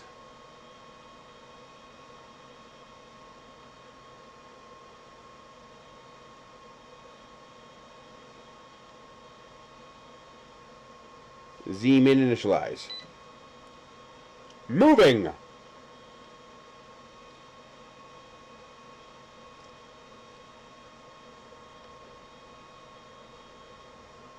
Kingroad makes some pretty decent printers.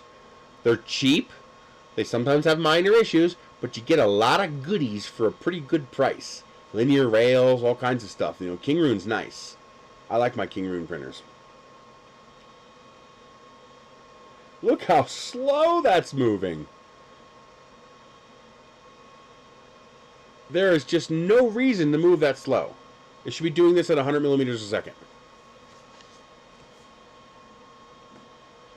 Okay. Now what?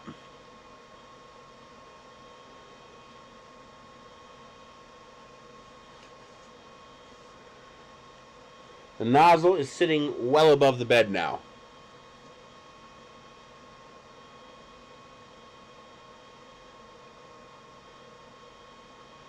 So set the Z to 0. Can I select that? No, I cannot. It'd be nice if it worked like the Creality printers, where I could touch the entry and a number pad would come up and I can punch in the number I want. That'd be nice, because this is a pain in the ass. And especially since this touchscreen is not super responsive. It's not bad, but it's not super responsive either.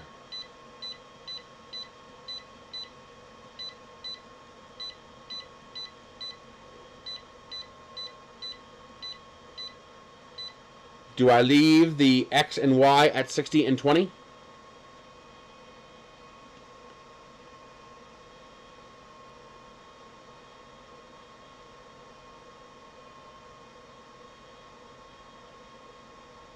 If it's Marlin, it better be. Do I leave the X and Y at 60 and 20?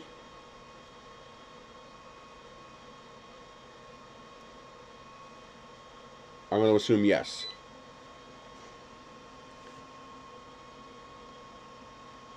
Yep, that is definitely too high. That looks like about a... That's about a 1. That'd be good for about a 1.2 millimeter nozzle. So let's go with yours at 0.6. That looks too low to me. I'm going to go with a 0.5. And that looks pretty good. 0.5 looks pretty good for me. Alright, done. I'm satisfied with the offset the way it is.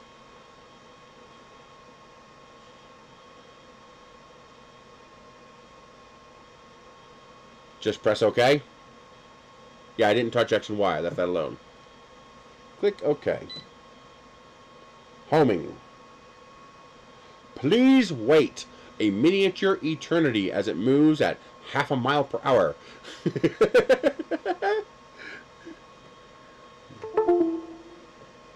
Okay.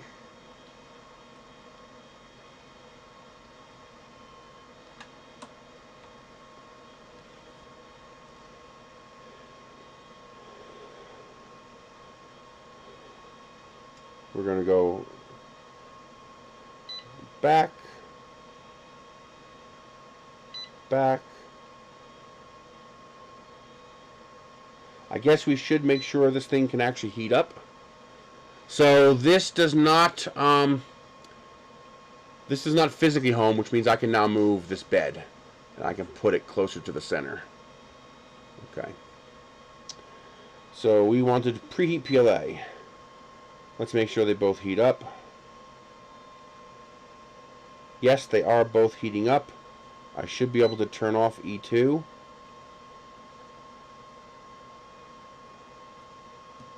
There needs to be a way to, okay, you can press and hold, and it'll go by 10.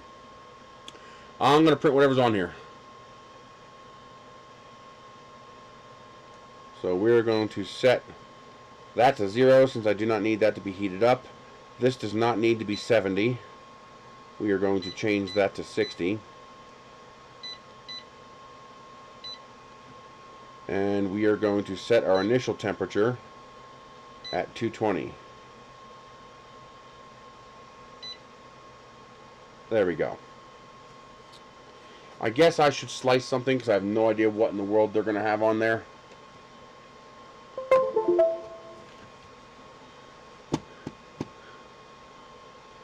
Let's see. Let's go here. What size is this? Let's go with CR10. We are direct drive, so we are going to go 1 millimeter retraction. What have you noticed is a good retraction? Is 1 millimeter acceptable, or do you use something else?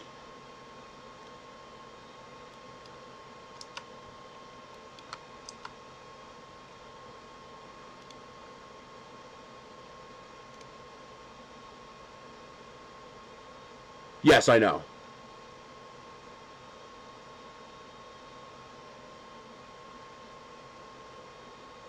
I'll start off with my standard there.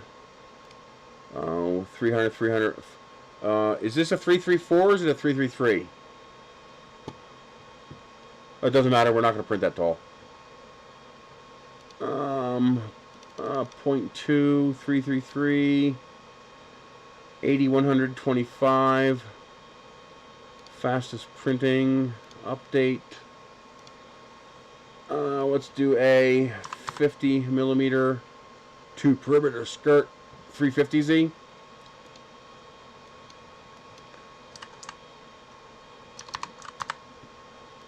It's a 333.5. Infill 25%. 25% overlap. Grid. That all looks good. Update.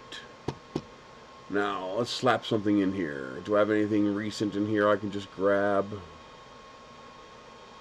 I guess I can print a big deck screw. Woo! Yeah, that's a little big.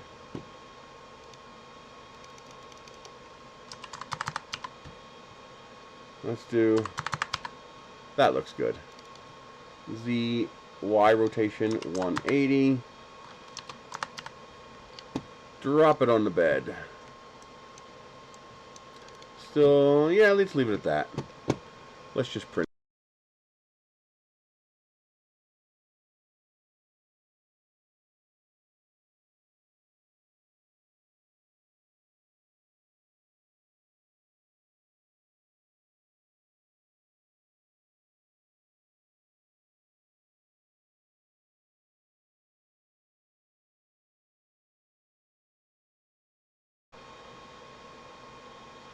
Okay, that should bring the audio back.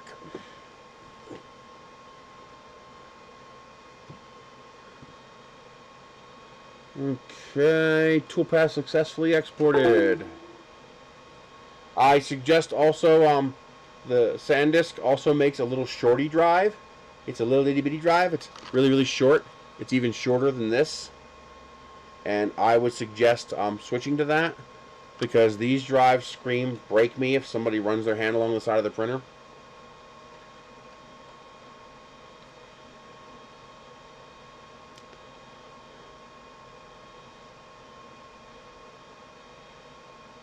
I don't have a start G-code purge line.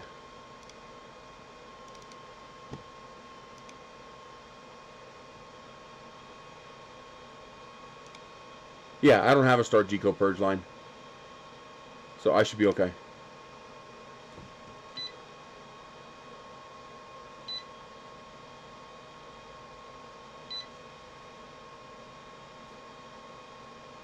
I like the confirmations as well, so you know you got the right one. Okay.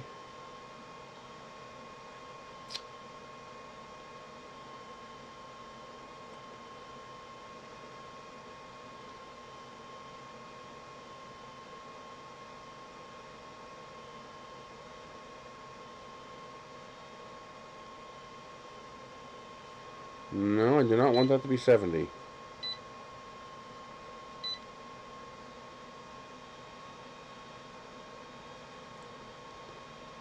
Pausing.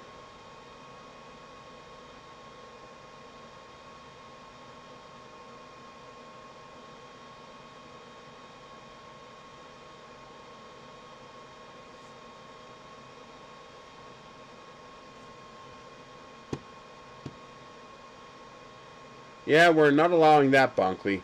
You got to keep it family safe. We can't do a mirror mode one until we program the second one. This one is not preset from the factory like the Artist D is. So we still have to do area limitations and Z offset to tram E2. So we're not ready for that yet. I wonder what it's doing. Oh, we're out of filament.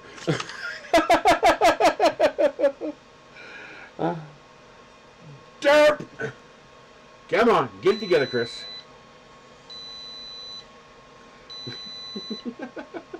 I was like, why is it pausing? Yeah, because dummy, you didn't feed it yet.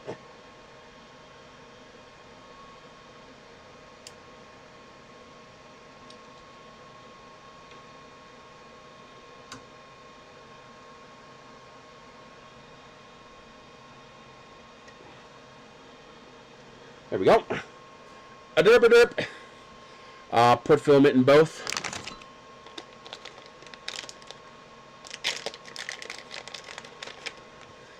Yeah, Bonkley. You try to post something like that again, I'm going to have to bump you, dude. Come on, stay civilized, man. Stay civilized.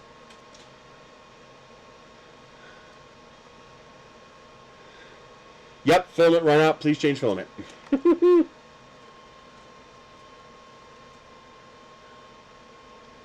Of course.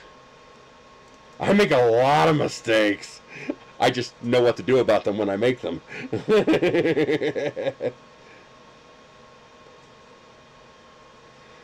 You can call me Mr. Mistake.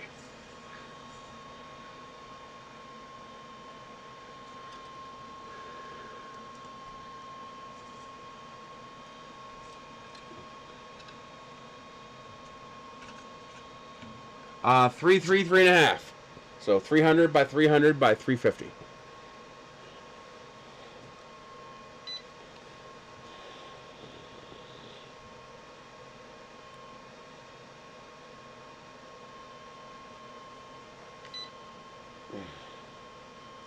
I don't want you to unload. I just... Why can't it just accept that I fixed it? So you're going to make me wait until you unload this damn filament? Especially at the speed that it does it?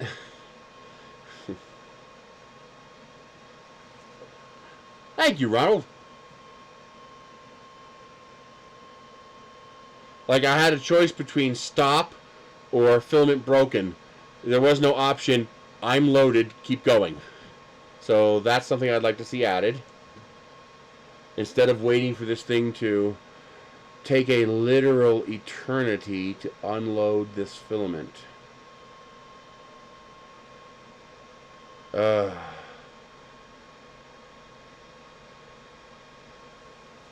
Hopefully that'll be fixed before this gets shipped out.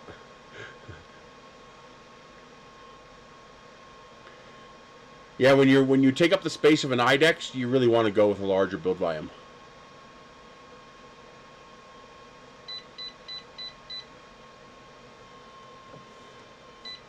Plus, yes, to prepare filament. That's loading. That one not even drying yet. Okay.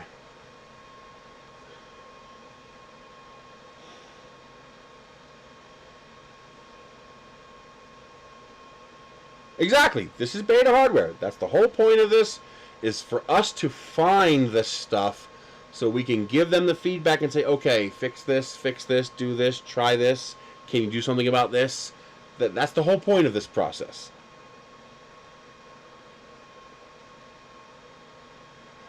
I don't know. What is the build volume of the P2? So the printer has to be wider than a normal 3.3 printer because it needs room for both of the extruders. Yeah, the hardware, so I have found no problem with the hardware so far. Minor things, like you need a washer for that, watch the heat shrink on that. Very, very minor things. Oh wow, the P2 is a 410 by 410 by 510? I want a P2 now. Now I want a P2.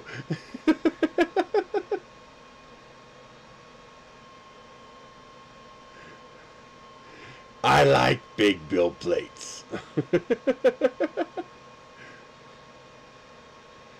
And remember, blowing a few loads reduces your chance of prostate cancer by 85%.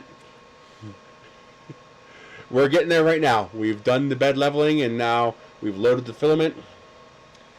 So, broken calibration, continue.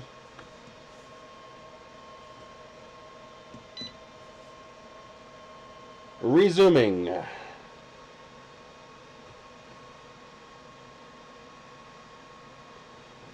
Make sure we are actually fully extended. Yes, we are.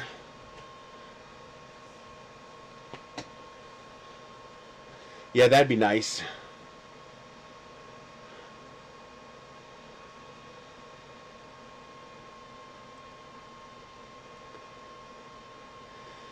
My dream is a decently built 600 by 600 by 600 printer. That's what I want.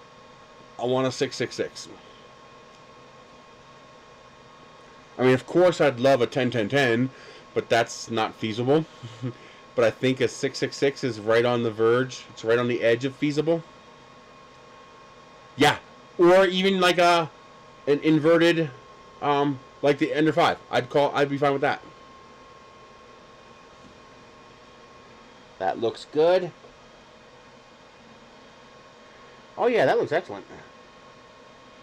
I think we are just a smidge too high, maybe. We'll see. It might be fine. Gotta wait for the plastic to start extruding. It looks fine over there. It's actually too close on that side. It's too close right here.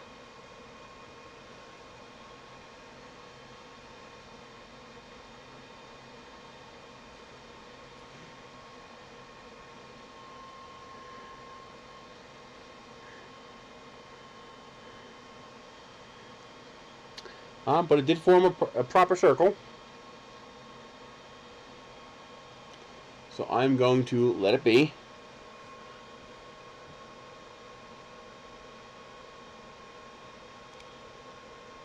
That wasn't so bad, but it's got to be family safe, man.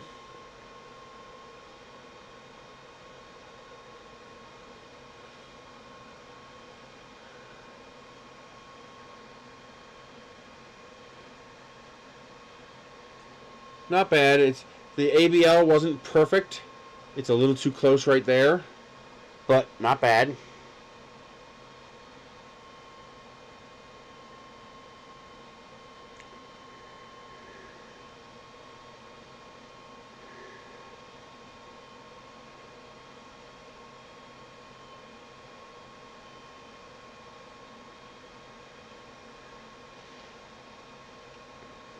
Let's get you guys up close and personal.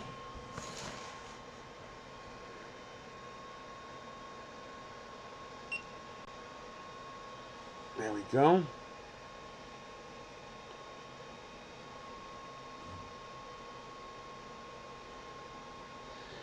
Can I change the offset? There's no way to change the offset in this, huh?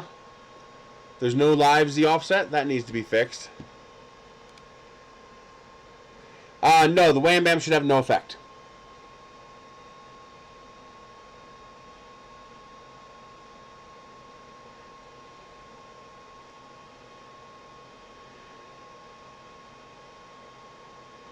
But we are too close. No live offset? Yeah, they absolutely have to have a live offset. That's mandatory. You can't have ABL without a live offset because I can't adjust the bed.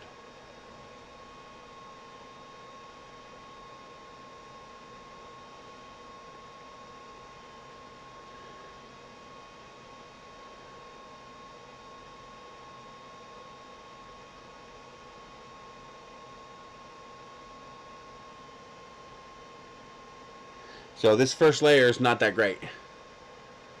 Well, some parts I'm too far. You know, like this part here, that's right there is perfect. Right there is borderline too close. There is too close. There is too close. So yeah, maybe a little further away.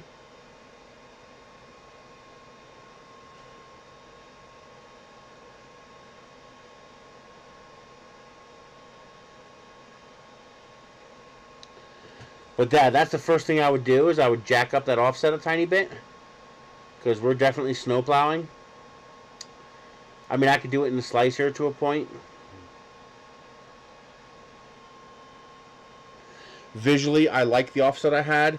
So I'm probably going to... Hey, Sarah! There's my sister from Tennessee.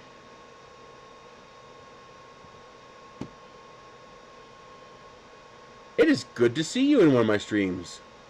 Let's see. I am going to go to layer. And I'm going to make the first layer height It's already 80%. It's already 80%. So yeah, I think I will just bump it up to -6. Whatever yours was is probably spot on then.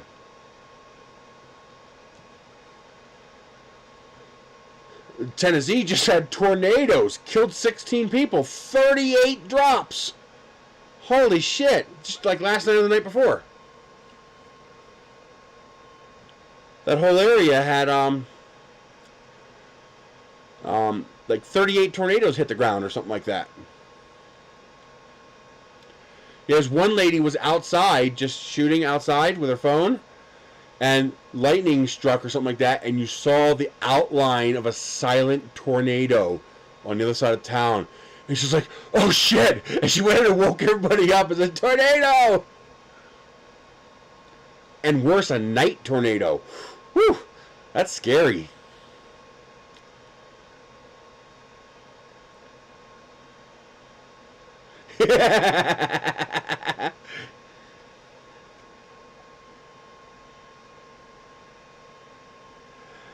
Well, he stopped posting for... Oh, yeah. How did that get through? He didn't use any curse words. Yeah. Get rid of that. And... see you later, Bunkley. I didn't even see that. Yeah, dude, it's gotta stay family safe, man. It's gotta stay family safe.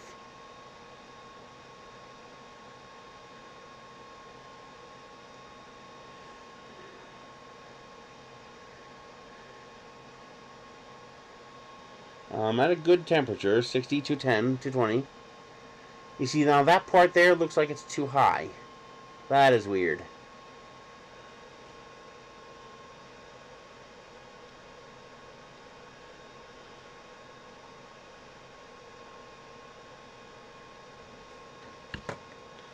Yeah, that's got to be scary, man. That's like from Twister, where you didn't see nothing until lightning struck and then you saw the tornado.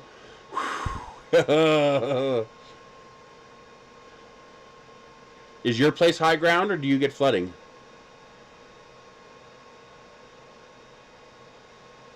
It's one of the reasons I chose New Mexico. We don't get tornadoes. It's not much. We don't get hurricanes. We don't get tornadoes. We don't get earthquakes. You know, most of that stuff just doesn't really happen here. It's very stable.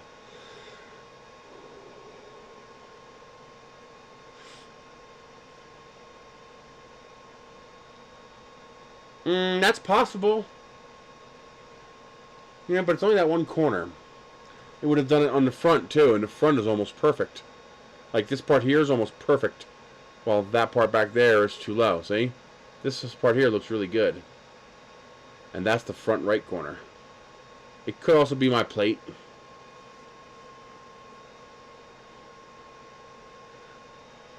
But it should print. We'll at least get an idea of print quality before I go messing with the bed level again. See, now that looks like it's too far away. It's not sticking. Unless it's doing the pull and peel. I'll check that when I pop it off.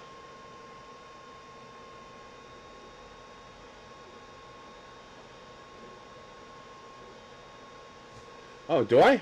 I didn't check the number of people. Oh yeah, 54. It was, now it's 44. This should be over here.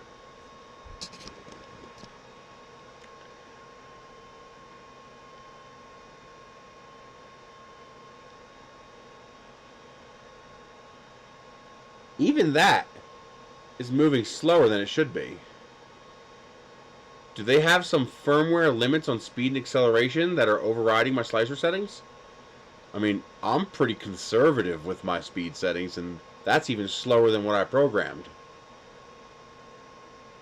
It's almost like their jerk and acceleration are turned like down to 0. Look how much it stops each time it changes directions. You see that? See how it basically almost stops? I'm using Simplify 3D.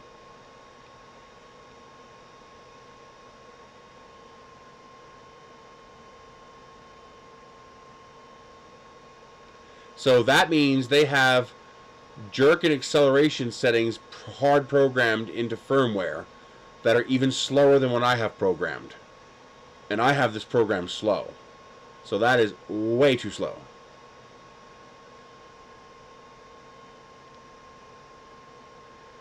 I have a different machine than you, so that might be part of it. Different firmware? I don't know.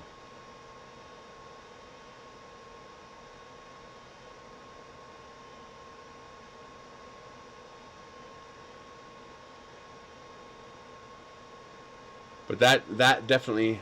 Let me double check my slicer settings. Maybe I have something weird in there. Scripts.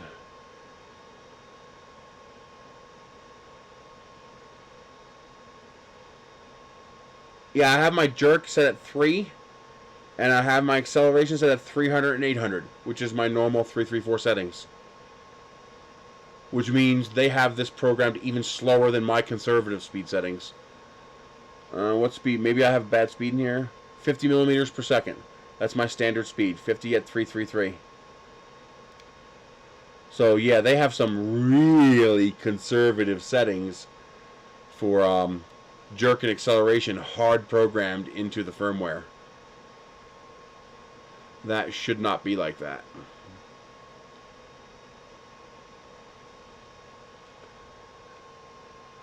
That first layer was really dirty, but it's staying, so we're going to let it ride.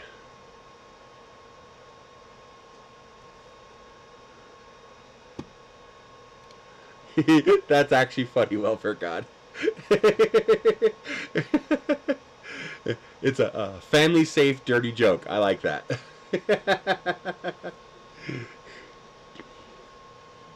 Yeah. You gotta clap for that.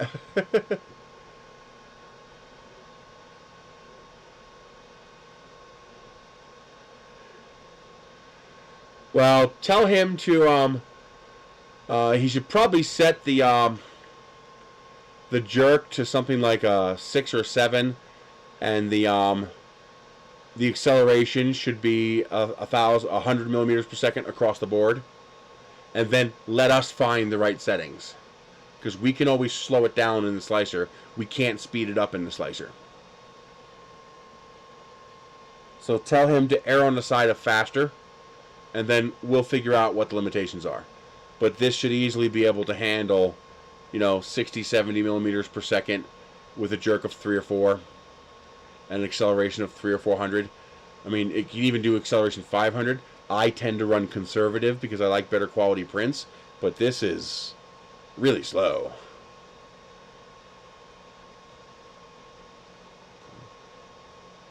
Good. Start high. We'll figure out where the limit is.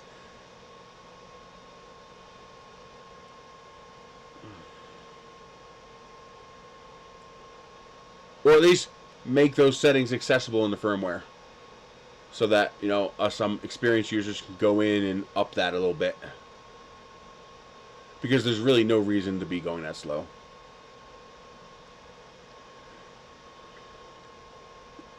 Ow.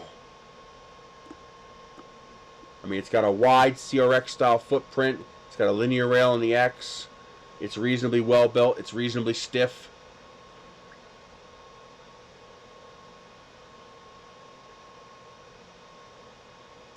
No, you can't. Well, it's not. That's okay. Well, for example, in my G code, I have my retraction speed set at 25. The reason I have it set at 25 is because Creality hard codes their retraction to 25 millimeters per second. So if I set this to 100 millimeters per second, it will do absolutely nothing, because it's still going to stop at 25 millimeters per second, because that's the hard limit they put in the firmware. So if this company did the same thing, and I believe they did, because these settings should not result in that speed, that tells me I'm hitting the firmware limit. You can go slower than the firmware, but you can't go faster than the firmware. If they've programmed a hard limit of, X2 P200 into the firmware, then I can't go past that. This is using the G code. The M205X3, that's the G code command to set jerk. M204 P300 T800, that's these are M commands, yes. See them here?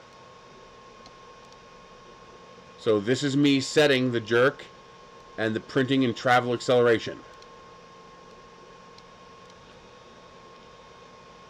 And those cannot override hard-coded firmware settings, unless, of course, the firmware is programmed to allow that.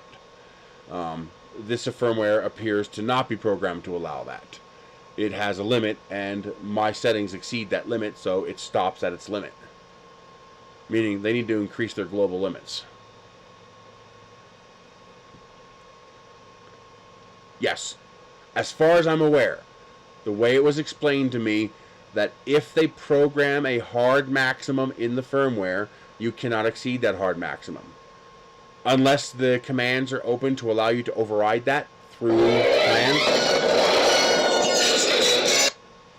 Yeah, Logan. Well, it depends. I'm live, so what's up?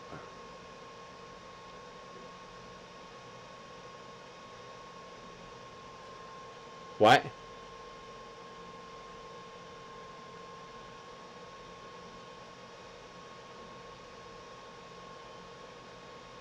Not now, I can't. I don't know. Whenever we're done with the printer. Okay. You got it. Bye.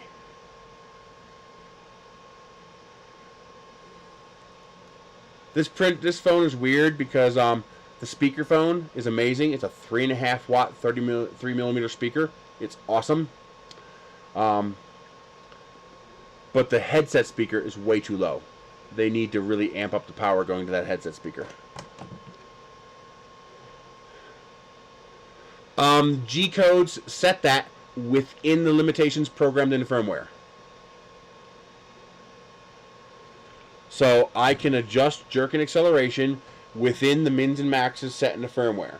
So if the firmware allows acceleration of 1,000, I can tell it, nope, I'd rather use 800.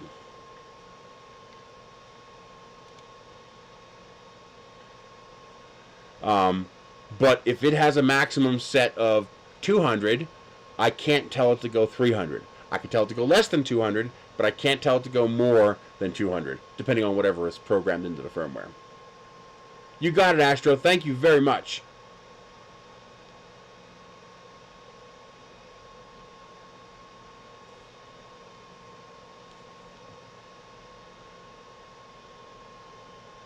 Well, the print's looking good now. Obviously, that was just a first layer issue, but now it's looking fine. Let's get back to here so you guys can see it. See how the jerk is really, really low. Do my plan? I can't really spank it. You know, it doesn't. That equipment doesn't function right anymore.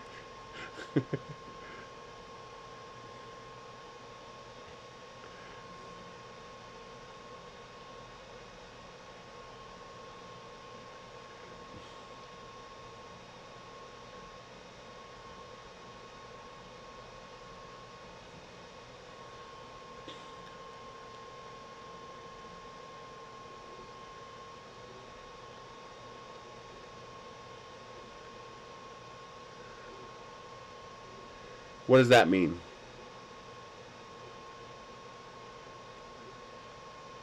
Yes, the sensor, the wire was being pulled out of the plug partially, so the sensor was intermittent. The first problem was binding on the brass coupler. We loosened that up a bit, shifted it, so now it's not binding, and then intermittently it would not home, and that ended up being the plug. One of the wires was being pulled out of the plug, because most likely because the heat shrink tubing was too tight. Dude, I grew up working in a porn shop. I owned a porn shop. I am porned out. Porn does nothing for me. When you catalog, 80,000 pornos, and so you look at 80,000 pornos, it just doesn't do anything for you anymore. Yep, that happens. And what I'm thinking is the problem is that you have the 2 wires going into the plug, and the heat shrink tubing was reefed up too tight, and so it was squeezing the wires, and I think it pulled one of the plugs out. So, well, I guess because I grew up with porn for 20 years, 30 years, it doesn't do the same thing for me. It's just another film. The sensors are $12. We're talking about the little connector. The little connector is like a penny. The little black connector where the wire pulled out, that's like a penny.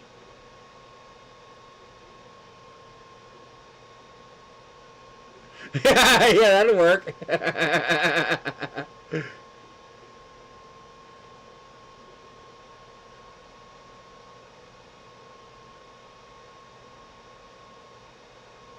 Now, if I want to release, I just get in the shower and put the shower head into that massage mode that it does, and that does the trick. We're not going to get any more detailed than that. Family safe.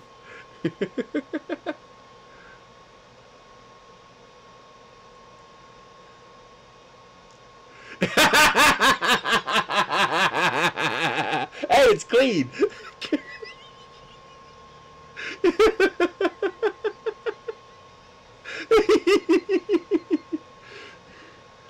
Play stupid games, win stupid prizes. Yeah, I have no shame, so. Exactly.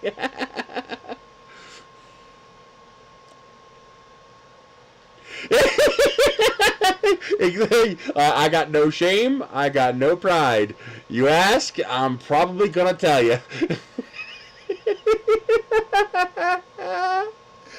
Oh my god. I'm a little big dude. There's not enough room for 2 people in my shower.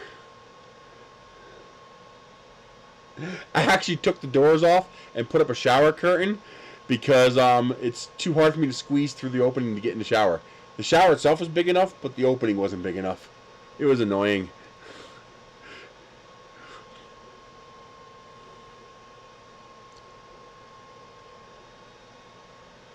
For anybody who wasn't here, that brings up a funny gay story. A guy had a little parking lot rage at me at the Walmart. Most of you heard this already. So he's walking across the crosswalk to go into Walmart, and I'm stopped at the crosswalk waiting for the human pedestrians to walk across because, you know, I only like squishing people I don't like. You know, if I want you for a meal, I'm probably going to squish you, but otherwise I'm going to stop and wait for you to walk across. So this guy's about finished walking across, and I begin inching. I'm getting ready to go, and he sees me out of the corner of his eye inching and stops and glares at me. So I move forward around him, roll the window down. I was like, "You okay? You need some help, buddy?" Actually it's a decent shower head. It's a cheap Moen shower head. You know, it's got a little dial on it. You can change modes. It's pretty nice.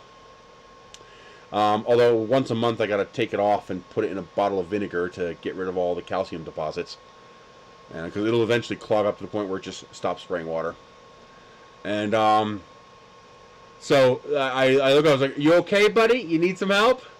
And he's like, "Fuck you! You know what's going on." So what the hell are you talking about? He's like, "I'm walking here," and I was like, "Yeah, I can see you're walking here." You know, he's like, pedestrians have right of way, and I was like, "Yeah, and you're not squished, are you?" I knew he was being a Karen. I decided to screw with him. Yeah, the print is looking pretty good.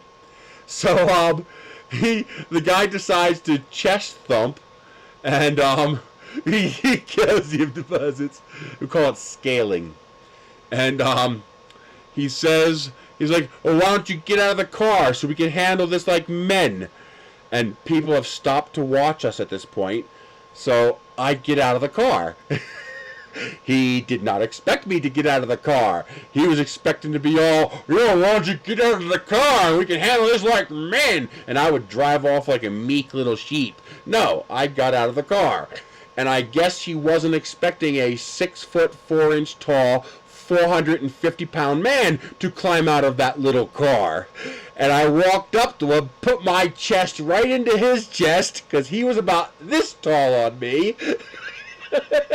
I spread my arms and said, okay, now what? I've gotten out of the car. How do we handle this like men? He backs up a step. I take a step forward to keep him crowded and uncomfortable. I'm not going to hurt the guy, but I'm going to humiliate him in front of the now 30 or so people watching us. He's like, you faggot. And I was like, you what? I was like, you want to suck my dick? And I'm loud at this point. I was like, I'm new to New Mexico. How does this work? Do I just drop my drawers right here and you suck me off? This guy turned so red. Oh my god. It's just like beet red. He takes off into the wall. I'm like, hey buddy, I don't get sucked off.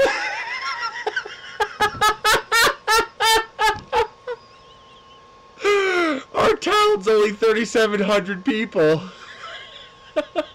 I guarantee you, he'll never forget that. Oh my god. I love fucking with people. Hey, you play stupid games, you win stupid prizes. I'm a pussycat. I would never hurt anybody unless they were trying to hurt me or trying to hurt someone else. I mean, if you try to hurt me, I'm going to defend myself. If I see you hurting somebody else, I'm going to squish you. But beyond that, I'm not going to fight anybody. I'm too old, I'm too out of shape, and I'm too grown up for that bullshit. But if you want to play stupid games, I'm going to skull fuck you. Yeah, maybe not. Oh my god. I also don't think he was expecting somebody so large to actually climb out of the car. Because most people, you know, they bluff when they say shit like that. They don't actually want you to get out of the car. They just want to look hard. I was like, I'm going to make you look real soft as you take that L, buddy.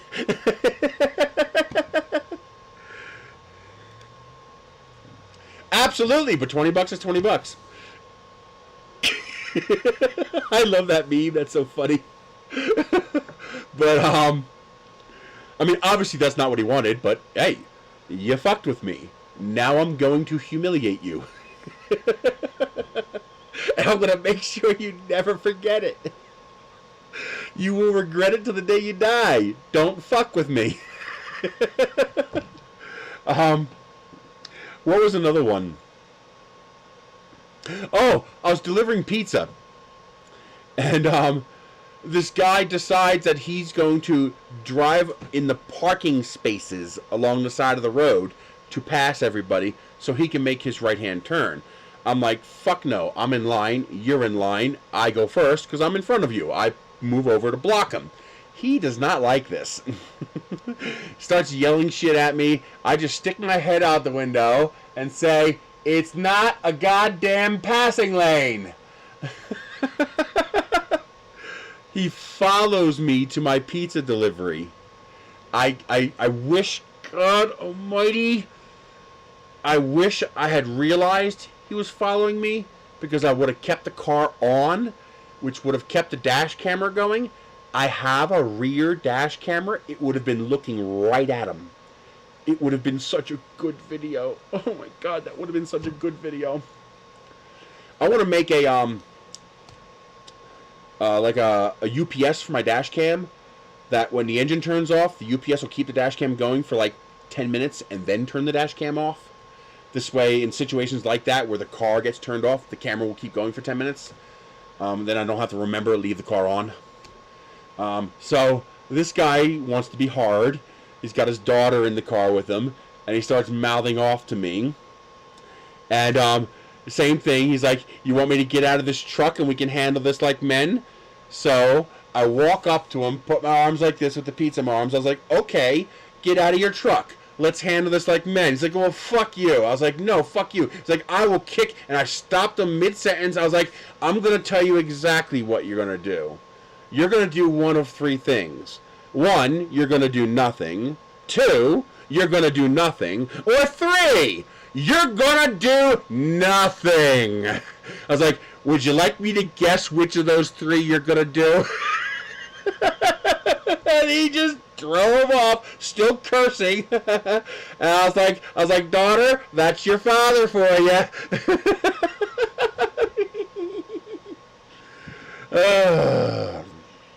Yeah, same thing. When they don't expect you to be that big, it's kind of it shakes them a little bit. I mean, I'm a pussycat, but they don't have to know that. I look like I can eat your face off, and I'm perfectly okay with them thinking that.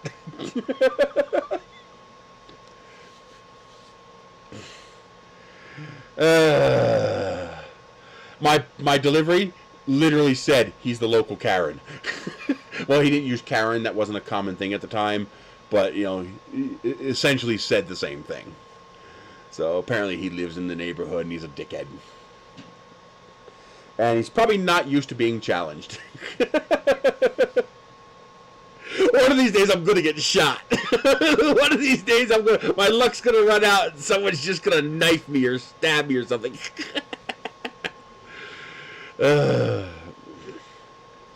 I was in, you guys remember Commerce Bank? This was, well, a lot of this was years ago. Today, the world is a little crazier, and I wouldn't go quite that far. You know, Mr. Walmart was okay. There's 30 people standing there. What's he going to do? I mean, if he reaches for something, I'm just going to squish him. But, that's good! Yeah, I hear Albuquerque can be pretty bad. Although I haven't had any problems yet. So far, I guess maybe Albuquerque is kind of, Albuquerque's probably soft compared to Philadelphia, but so far I've had zero problems here. I mean, I haven't even seen any. I mean, the little shooting they get every once in a while, you know, compared to Philly, that's nothing. I guess I just come from a worse area. That this is like a blessing to me. So, I have a pet peeve. It really bothers me. Like, it really bothers me. I hate it when people throw their cigarette butts out the window. I hate it so much. It's so fucking disgusting. I was like, you got a dirty habit. The least you can do is take care of your garbage instead of throwing it out on the road or the sidewalk. I did a whole paper for the school paper in college, you know, about the fact that there were, 87 cigarette butts within arm's length of the ashtray. Like, not the 300 cigarette butts within 10 feet. We're talking within arm's length. Meaning all they had to do was go into the trash can. And there were 87 cigarette butts. I was pissed. But anyway, I'm not obnoxious. But if I see you toss a cigarette butt out the window, you get a toot. I take the horn and go, boop, just a little toot. Just enough to let you know at the exact moment you release the cigarette butt, I go, toot. Just because you now know that's what the horn was for. And most people figure it out. They're made of styrofoam. In 500 years, they'll still be there. You know, about as biodegradable as this PLA.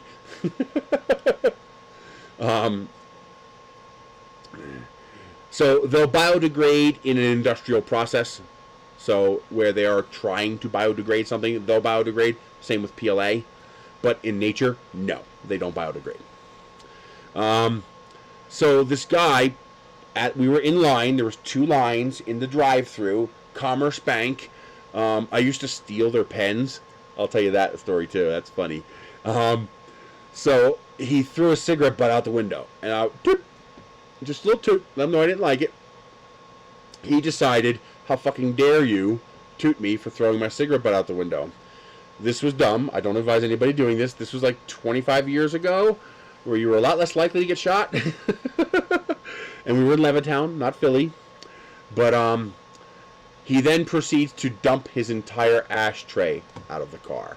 And let me tell you, it was a lot. It's like Fuck, dude. When was the last time you cleaned out your car? That's a lot of cigarettes and ashes. There had to be 100 plus cigarettes plus all the ashes to go with it. I didn't like this. It pissed me off, and I was having a bad day. So I walk up to his car. He looks at me. I bend over. I scoop up the cigarettes and ashes, and I go through his open window.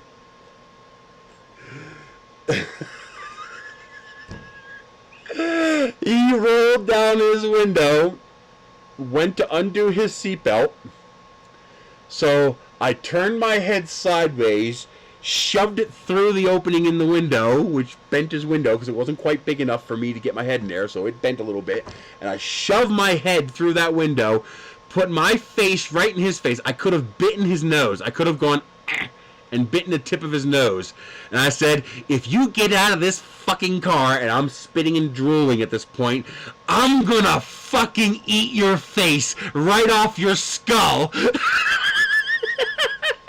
I am so lucky he didn't have a gun. Because it would have been ping. But I was so mad. I was so angry at him for doing that. I got hoots and cheers from the other cars in line, and he stayed the fuck in his car. As I walked away, the people hooted and hollered. I just looked back and went...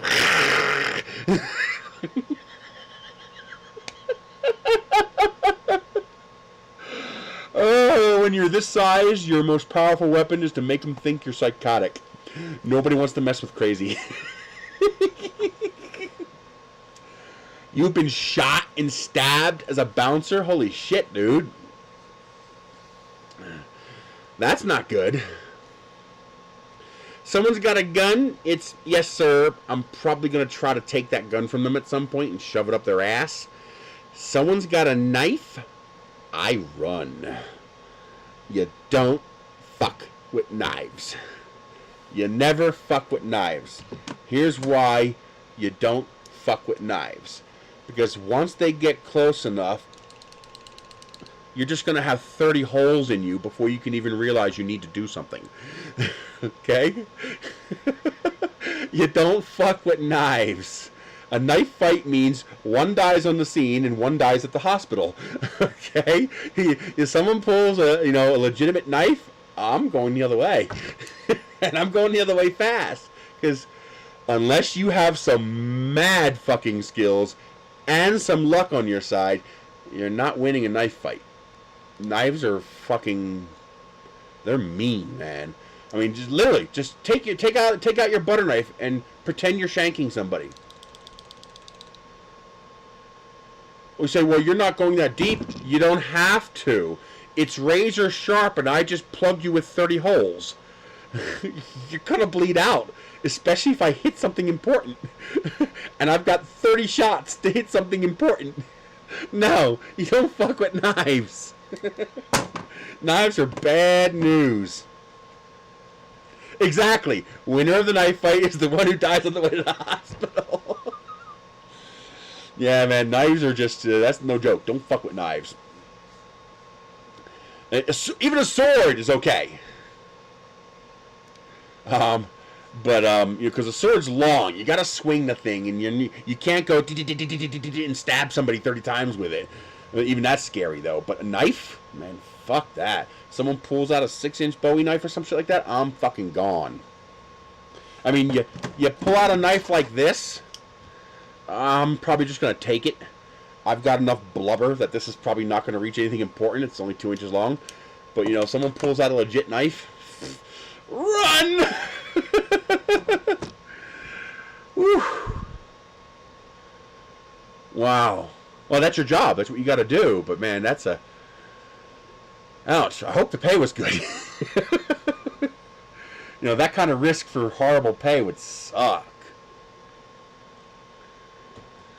Even though violence is at an all-time low, a drinking establishment is where you're going to have substantially higher probability of encountering said violence. So, yeah, that'll fuck you up. Where is that spatula? This one came with one, didn't it? I know it did. Where did I put it? Yeah, those spatulas are freaking dangerous, man. There it is. Yeah, these are the sharpened ones of these, man. They're dangerous. Good. You're doing your job and they're going to bring up lethal force? Good. Criminal charges and a lawsuit. Make sure they learn the hard way. Wrong choice. The first thing I tend to do with these, though, especially on surfaces like this, is you get yourself a metal file, you know, and then just file these 2 points until they are curved up and round. First, it makes it a lot less dangerous for you, even though it's still dangerous. But by rounding it and curving them up just a hair... Oh, they're both still in jail, huh? What happens with these is when you put them on the bed, that point digs into the bed. And inevitably it's going to tear your bed up. So if you're going to use one of these, round off the corners and curve them up a little bit. This way you don't have that point dig in. Because it's not the scraping surface that digs in. That's not going to do it. It's spread out over this wide area. It's these points that are going to do it. Yep. Me trying to putz with one of these, I stabbed myself. I mean, that went all the way in. You can see the scar there from that. Yeah, that little pocket knife went about that far in. It's just not worth it. Don't mess with it. That's why I use the chisel. The chisel works so much better because the tool does the work. The moment you have to exert force, you're in the danger zone. I have a whole video dedicated to part removal. Check it out if you haven't done it yet. Because inevitably what's going to happen is you're going to be applying force. Now, in order to apply enough force, you're going to want to put your hand on the opposing corner, which means you are now directly in the target path of that tool. You need to keep your hand on this side of the tool so that when, not if, when you slip, no part of your body is in the path. And that's hard to do because you have no leverage when your hand's on this side. And that's when you need to stop, reevaluate what you're doing, and say, is this worth going to the hospital for?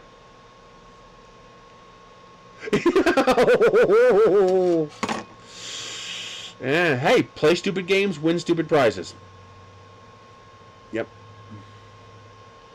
And I treat fights like...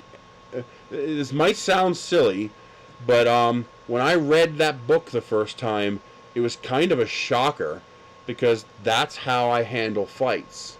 I don't fight. You have to push me and push me and push me. You have to be a genuine threat to me for me to hit you back. But once I decide to hit you, I have one objective. I'm going to destroy you because I want to make sure you don't get up. I want to end the threat, which means I'm going to destroy you to the point where you are no longer capable of being a threat to me. And that's a lot of force. And I don't want to have to go to... I bless every single day that I can go to sleep and never have to close my eyes knowing that I killed somebody. And I hope I never do. I hope I never, ever, ever have to experience that. I can't imagine the nightmares you have to have from having to hurt people like that. But it's you or them. I mean, that's... Once weapons come out, it's you or them. Exactly. You don't stop. You neutralize the threat. That means I'm going to destroy you. I'm not just going to punch you once or twice. I'm going to pulp you. I'm going to destroy you. I don't want to ever have to do that. So hopefully they go down and stay down after the first hit. Because once they're on the ground, I stop. Once the person's on the ground, I stop. Yeah, I bet you did. Because human beings should not have to live with that. And we're not designed to live with that. By all luck and grace of the universe, I've never had to experience that, and I hope I never do. I mean, I've had to handle bodies. I've had to handle people dying in front of me. you know, as a search and rescue. I mean, that sucks. It's rough, but there's a big difference between someone dying and you killing them. I don't want to ever experience that. That's why I don't carry a gun. I don't consider myself properly trained enough to be able to do so safely, so I don't carry. All I got is a .22 pistol and an old shotgun. I got an old 12 gauge shotgun. So.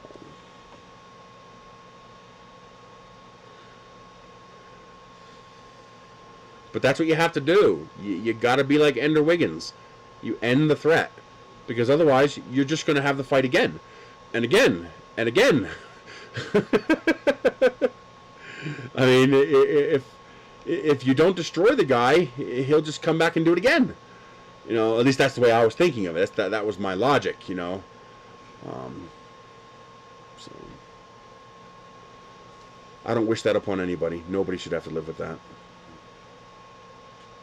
Again, I consider myself lucky and fortunate that I've never had to hurt somebody that badly. I hope I can if the time arises and if it's necessary. And I hope I can live with myself afterwards. But I hope I never have to. And the reality is, in most cases, unless you're looking for that kind of trouble, and you were, that was your job, you were a bouncer, so that's like being a cop, you know, you're putting yourself into that position by the nature of that job. We're putting a deck screw, an oversized deck screw, just because, why not?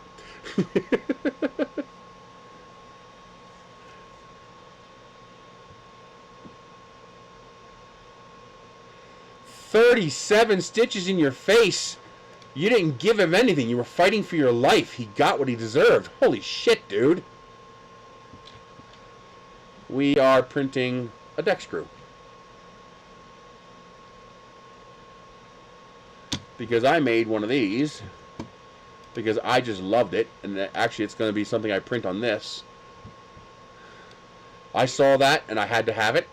So I downloaded the image. I made it into a SVG file. This is multi-part, so this black part is 1 millimeter taller than this yellow part. So I can print the yellow, then print the black, and I'm good to go. But yeah, this is, I want to print that. I just love this. I just love the idea. I got a neighbor who's going to love this. She has chickens. So yeah, so I downloaded the deck screw to make these holes so that you could screw it into your wall. You know, it's like one of those tin signs, but it's going to be made of plastic. No way.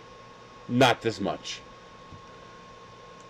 Like I said, even my X3 P300 is conservative because I like extra high quality prints, and this is more conservative than that. This is way too slow. I wonder, can I change the speed? No, there's no option to change speed. Interesting. I can control bed temperature and nozzle temperature, and that's it.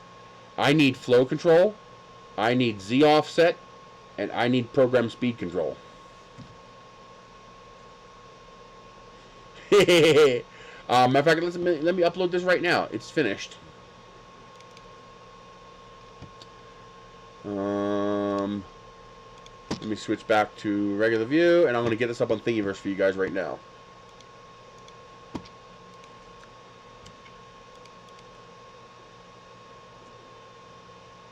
Yeah, like thermal problems with the print itself. Although, so far, it's looking pretty nice.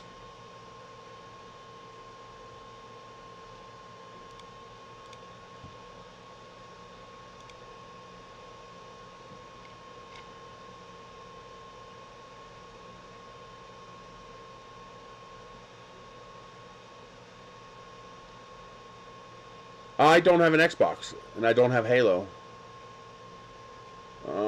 Create, upload a thing. Let's grab these two parts.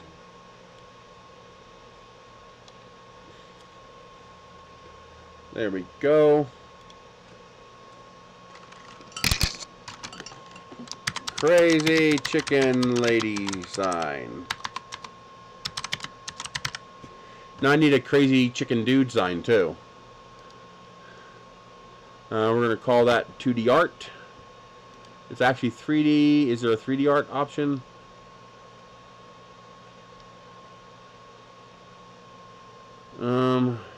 Signs and logos. That makes sense. Creative Commons attribution.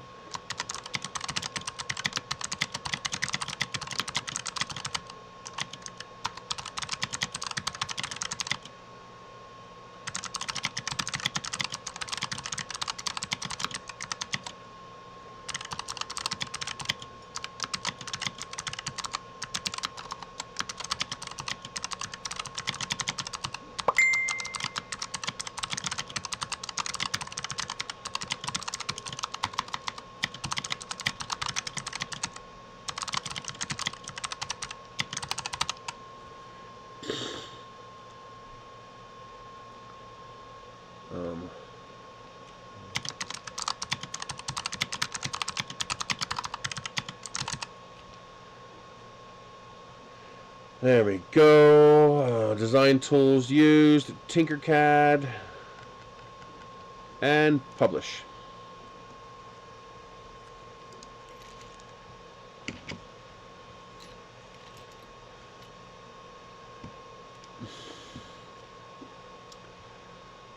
Waiting for it to finish uploading.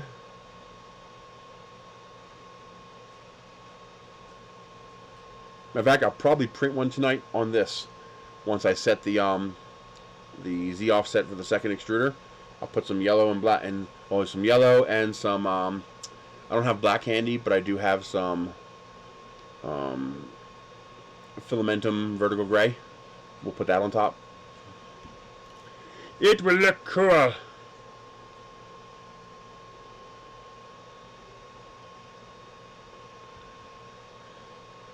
This is what I feel for is soldiers. Soldiers who end up in combat and then have to come back to a normal life after experiencing that.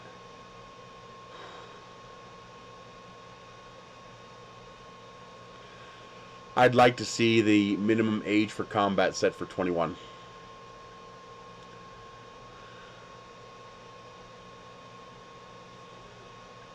If we can change the firmware settings.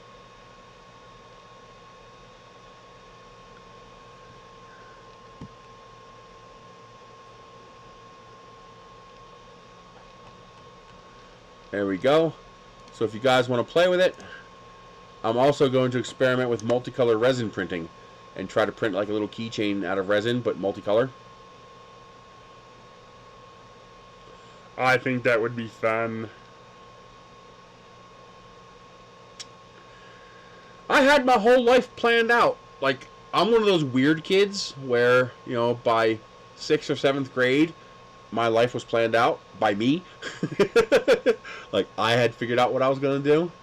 And my whole plan was to go into the Air Force, get educated, do some time, and become an aerospace engineer when I got out.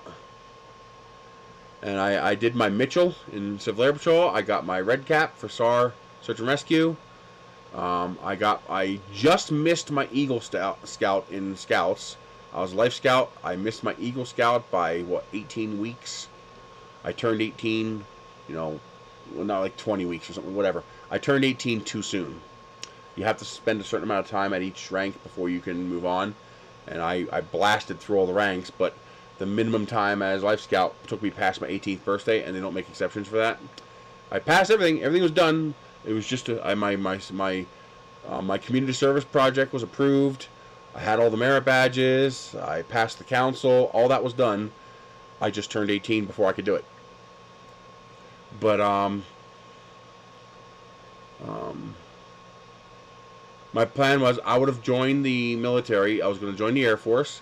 I would only have to do 2 weeks of boot, and I'd go straight into officer training as an E6. That was part of why I did the Civil Air Patrol and the NJROTC, so I could jump right into that. We're printing a deck screw, an oversized deck screw. And they rejected me. They turned me down because I gained weight in college, not in high school. When I went to join the military, I was not overweight. What I was, however, was blind in one eye. And because they did not need soldiers in 1994, they had a glut of soldiers. They used anything to turn you down because they just wanted the most perfect applicants because they could, because they had too many soldiers already. And so I got turned down. Every arm first turned me down as soon as they found out I couldn't see out of one eye. Yeah, that sucked. Because my life would have been completely different. I probably wouldn't be fat. So, yeah. Woulda, shoulda, coulda, right? You know, nothing you can do about it. A few years earlier, maybe they would have needed me, but then maybe I would have gotten sent into the meat grinder. Probably not. My intellect was high enough that they wouldn't have wasted me doing that. They would have, you know, because I would have gone right to officer training. But yeah, I was gonna plan to spend at least 20 years. That was I had it all planned out, you know, what I was gonna do. And, but instead, I ran a porno shop for 25 years.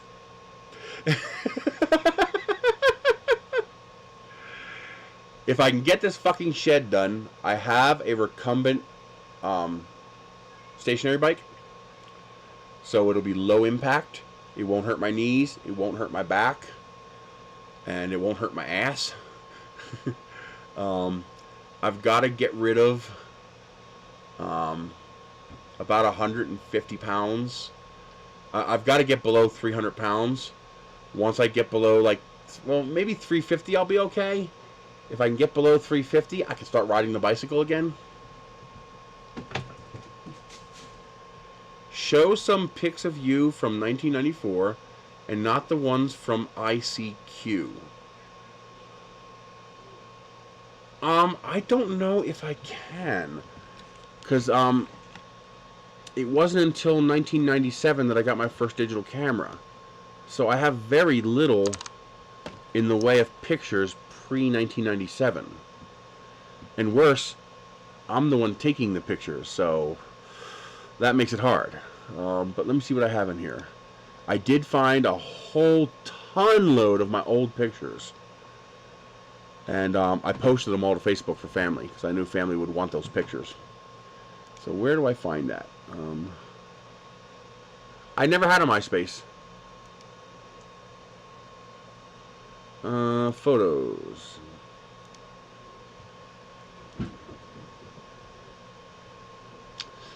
That is from later. That's from later. That's from later. I'm already overweight in this picture, but it's earlier.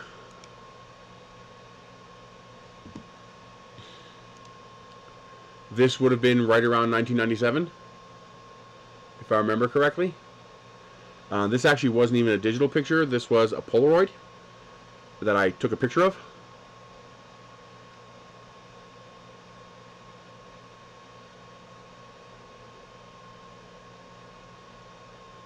That's me. This is me, and this is my little brother.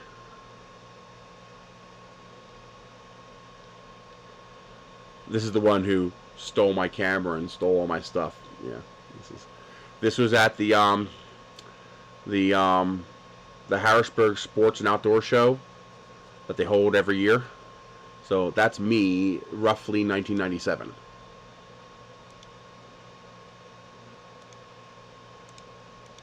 Oh, I wonder why it stopped marking. I didn't want to do that. Tag photo.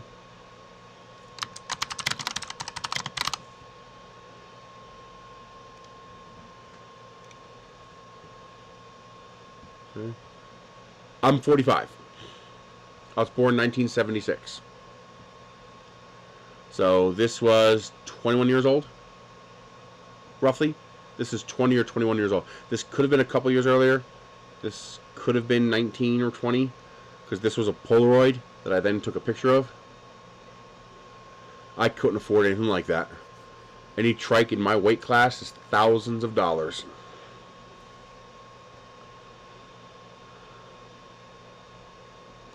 Let's see, what else do I have here? Okay. this is my bike. I had to add a hunk of plywood below the seat because I broke the seat. Not really. I'm not a big soda person. The clear sodas, the diet sodas, but I'm not a big soda person.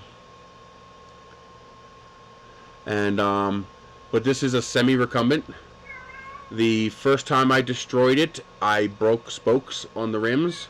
The second time, I did 85 miles on the MS-150 in New Jersey, and at about 50 miles, I started pulling spokes right through the rim.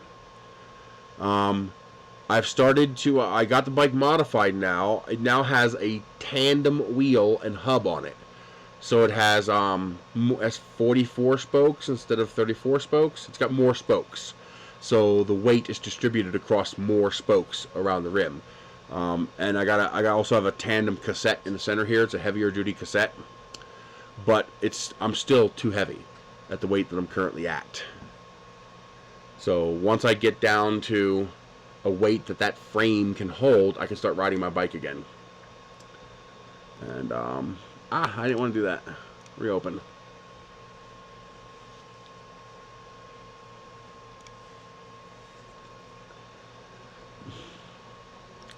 Let's see, anything else in here? Do I have anything older? See, I just don't have much from pre-digital. And when I say digital, I mean even when I was scanning shots. What were the glamour shots? I don't know what you mean by glamour shots. Again, these are all from when I was about 400 pounds.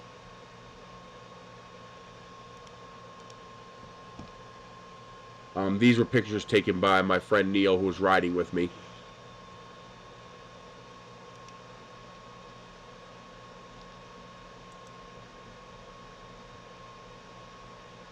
So this was this was my very first pair of Crocs. None of them were modified. They're simply pictures. There's no modifications to any of these pictures. I'm lazy. I don't edit pictures, except for cropping and basic color correction. I don't know why it's not loading anymore. Facebook does that every now and then. Partially because I run it through tinfoil, through a cage.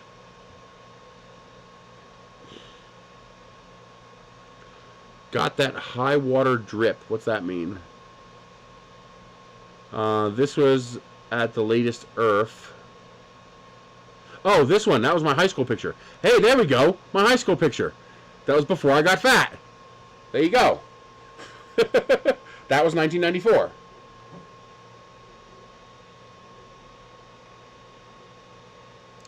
I should probably save that because my dad posted that. So I will definitely save that because I don't know if I have the original of that.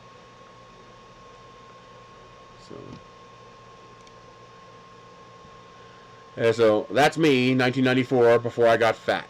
College fucked me. College and the all-you-can-eat ticket to the cafeteria.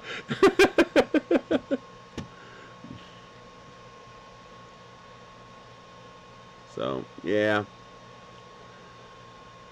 People say I was good looking. I mean, I look normal to me, but, they say that's a good looking person, whatever.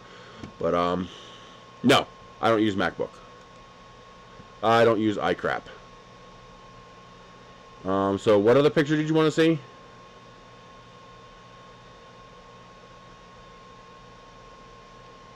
Here's my telescope. Thank you. There's my telescope that the homeowner stole from me.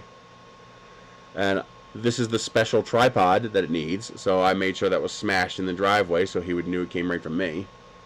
Right there in the middle. This one here. Aqua shirt. That one. Oh, that's just lighting. I always put on a creepy, menacing smile when I smile because... But, That's just the lighting coming through the brush. So, I gotta lose weight. One way or another.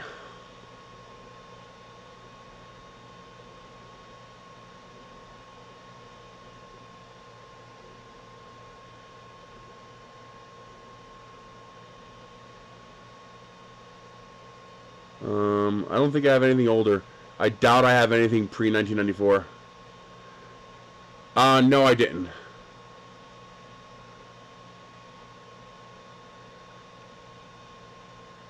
This is one of the Geo Metro get-togethers. So, whole big line of Geo Metros. That's mine right there. That's one thing where I'm kind of a sad individual because I hit the genetic lottery. I have excellent genes, and I fucked it up because, you know, I had everything going for me, but once I got fat, that was it. Actually, my first car was an '88 Jeep Cherokee. Eventually, I changed that to a. No, I don't have nude photos. Those are considered weapons of mass destruction, and I have a signed binding agreement with the United States government that I will never release any such thing because it would probably terminate a large portion of the population. And they said if you want to stay out of prison, you stick to that agreement.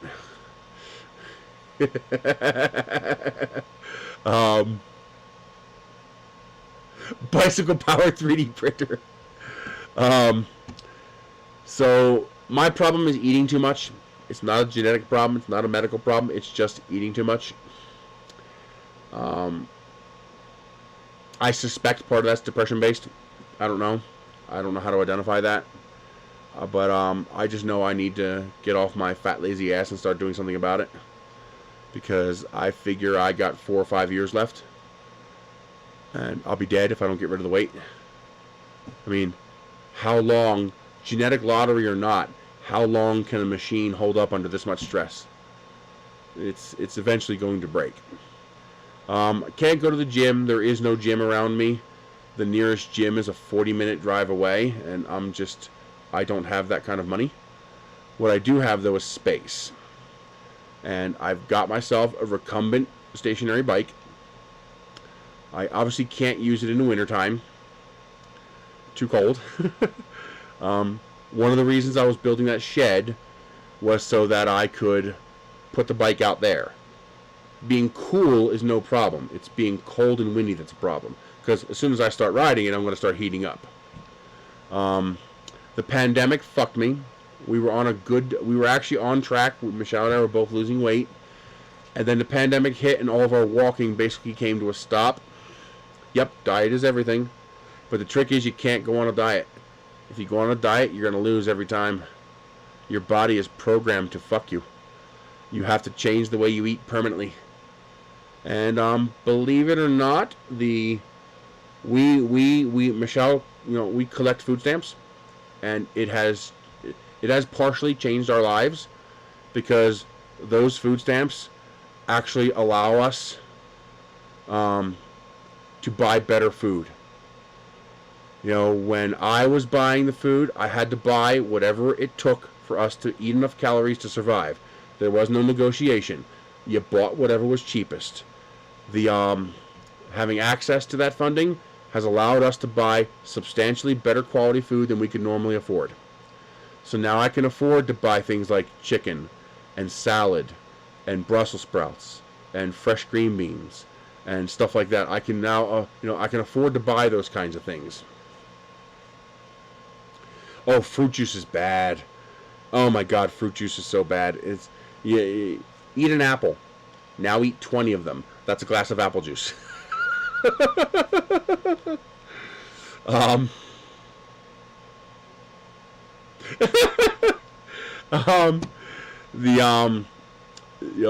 We qualify for, and that also means I have health care, which is amazing because I didn't have that in Pennsylvania. There was no health care. If I got sick, that was it. So, that's $250 each per month. That's $500. That's almost as much as I make a month. My budget for food without them is about $150 a month. That's my budget for food for 2 people. So guess what we buy a lot of? We buy a lot of 50-cent bags of cereal. We buy a lot of pasta. We buy a lot of carbohydrates because that's cheap. Okay? The food stamps allow us to buy quality food. No, I haven't. Send me a link. I'll watch it. So we are starting to change our diet. We are starting to shift our diet to healthier foods. Foods that are not just pure sugars and carbohydrates. And that makes it possible. It's still not, I still can't eat like that every day. That's not enough. I mean, you know, a decent salad, you know, a decent salad that you're not going to get bored with. Because I don't care how important it is to your health. If you're bored with it, you're going to go crazy.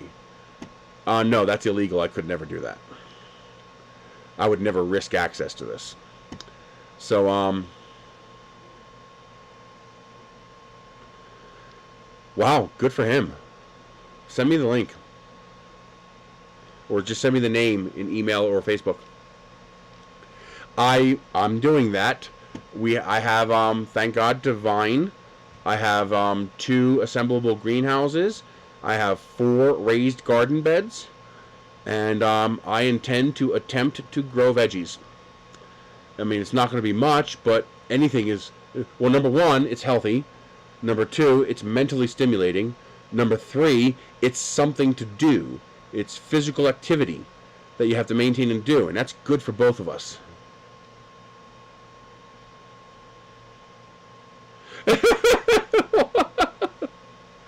Okay. Well, the thing is, I don't have land. The land is not arable.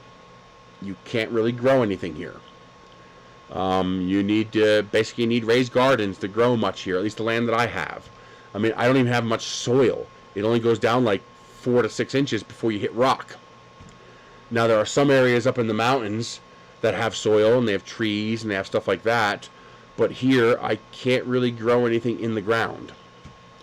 And anything that would survive in the ground, like tubers, potatoes, roots, and stuff like that. And, exactly, well, that costs money, Lightspeed. And like I said, I'm doing it.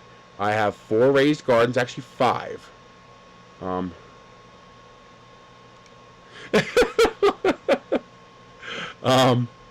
They have,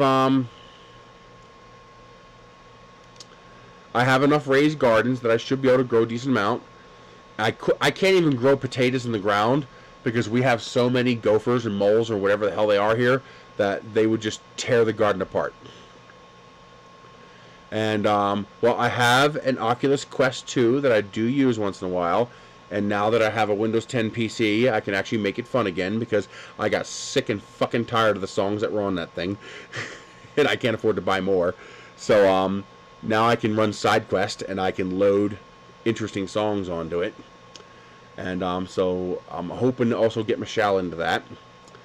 You know, keep it real dumbed down and simple for her hand-eye coordination, but just something to get her moving. Even if she's sitting in a chair and just using her arms, it'll be physical activity. You guys got it for me. You guys are the ones who donated enough for me to get that Oculus Quest 2. If it wasn't for you guys, I wouldn't have it. So you bet your ass I appreciate that. But what I need to do is I need to get the weight going down. I need to get back into a routine. I need to get back into, now that we're not locked down so much anymore and that we can go to the grocery store without fear of killing somebody. Now maybe we will do that one day. But I got to get back into doing more walking, just anything to not be sedentary. You know, I don't sleep all day, but I sit in this fucking chair all day, and that's not much better than just sleeping all day. I need to start doing shit.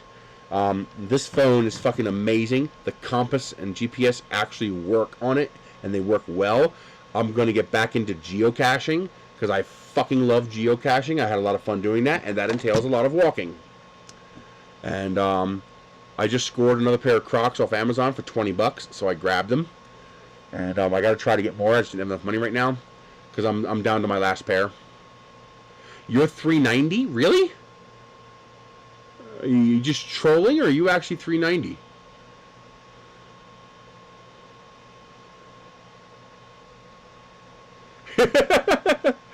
But you know, if there's another lockdown, I'm just gonna say fuck it and get a papper, and be done with that problem. Yeah, you gotta hold the panis up to get to your penis. Most people don't realize that flap of flesh that folds over, it's called a panis. P-A-N-I-S. But I estimate I'm right around 450. So I've got to go hardcore. And now that I'm starting to eat healthier, it's getting easier. You know, it's not, you know, the Pop-Tarts that I got for 5 cents a piece. It's not the you know, the mashed potato mix that I got for 50 cents a piece. It's not the pasta that I got for, you know, 1.5 pounds for $1. You know, because when you're poor, that's what you eat. You don't have a choice. But now that we have the EBT access, we can actually eat healthier. Oh, jeez.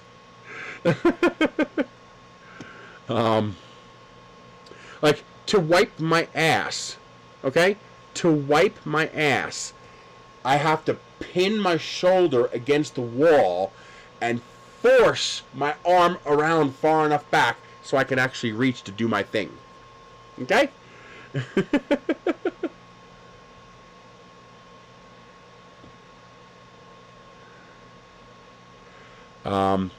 So yeah, it's not good.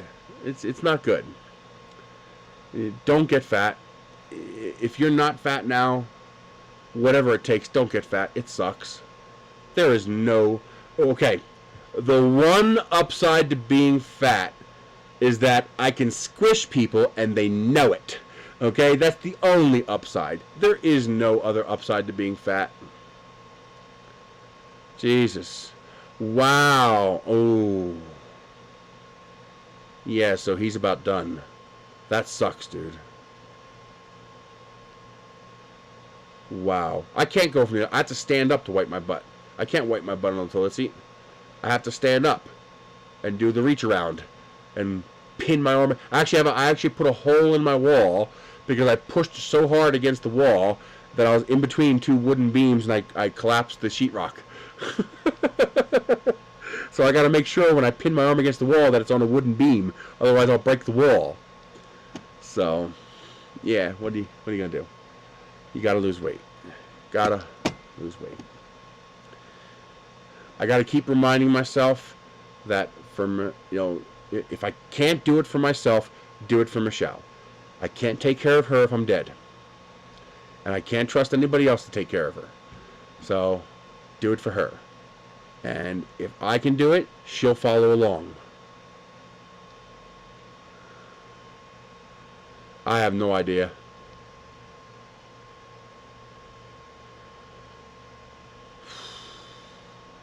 Fuck cancer, man.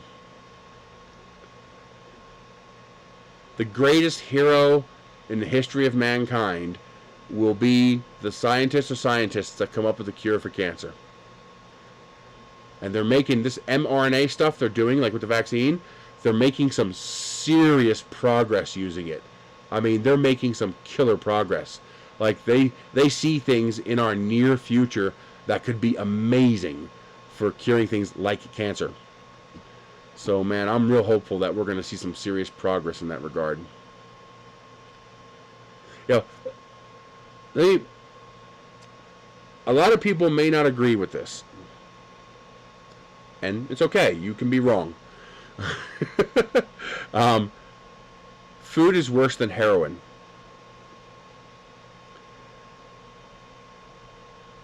Because with heroin and every other drug out there, you have the one option that is always the only true effective option. Abstinence. Okay, now with the exception of, sometimes you have to wean yourself off of drugs like that. Once you're past that withdrawal phase, you can stop taking drugs.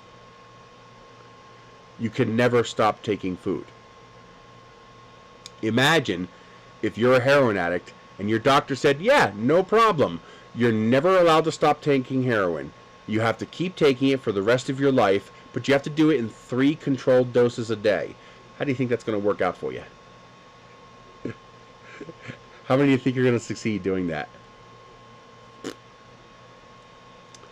So with food, you have to eat. You can't not eat. I have to eat 3,000 calories a day to maintain, because that's how many calories this structure takes to operate. So when I eat a 2,500 calorie or 2,000 calorie diet, that's a huge reduction below my maintenance level calorie needs. Meaning what you would eat to gain weight, I would eat to lose weight. It's crazy. The way the biological mechanics work is nuts. And your body will fight you tooth and nail. It will do everything in its power to fuck with you, to fight you. The psychological effects are out of this world, and people who aren't fat can't comprehend it. I went to a 7-Eleven while delivering a pizza. I decided I was hungry. Now, when I buy from 7-Eleven, I tend to only buy with my credit card. That allows me to track everything. I can just bring up on the phone and look at what I bought. Okay, so I don't like using cash, because cash is untraceable. So I pull into the 7-Eleven figuring I'm going to get 2 hot dogs. I always buy 2 hot dogs, no buns, just the dogs, and I slather them with sauerkraut. I love sauerkraut, and it's basically 0 calorie. I did a spot check on myself. Okay, I was like, okay, what have I eaten today? Can I afford the calories to eat these hot dogs? Okay, I had breakfast. This is what I ate. I think I'm good. I can go grab these hot dogs. I pull down the visor to get my bank card out of the visor, and a receipt falls out of the visor. The receipt from this fucking 7-Eleven an hour and a half earlier, where I already bought and ate 2 fucking hot dogs. My brain had erased that event from my memory. My brain said, fuck you, I'm hungry, so I'm going to erase that memory and we're going to get more food. I'm fighting myself. I was so angry that I pounded on the steering wheel. How did I forget I had already eaten these 2 hot dogs 2 hours ago?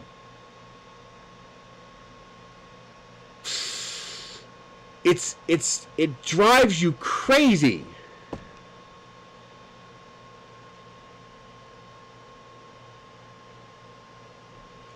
Oh, because you're eating to compensate for the increased exercise level. That's why I tell people, exercise does not work for weight loss. It never does. It can't. All exercise does is keep you fit, which is important. Staying fit is important. But exercise cannot lose weight. The only thing that can lose weight is eating less. Weight loss is, and I'm telling you this while 450 pounds. Okay? So knowing it doesn't make it any easier to do. And that makes it drives you mad. It drives you fucking nuts. Because it is a hardcore addiction, and, people do not treat it as such. And it is. It's a fucking addiction, and it's a nasty one. You're never going to get arrested going into 7-Eleven buying a hot dog. You're never going to get arrested eating 2 instead of 1. Okay? You're never going to get a DUI drinking a Slurpee driving down the road. Because it's not a crime to eat.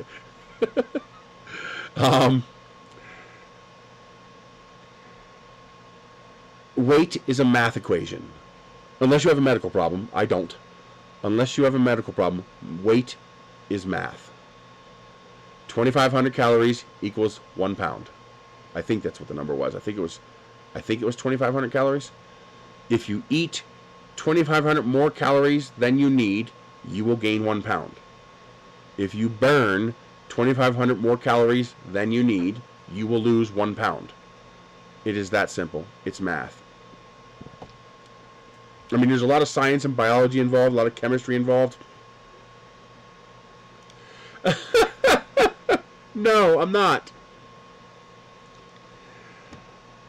That's actually looking like a pretty nice print. Like, that print actually looks pretty good.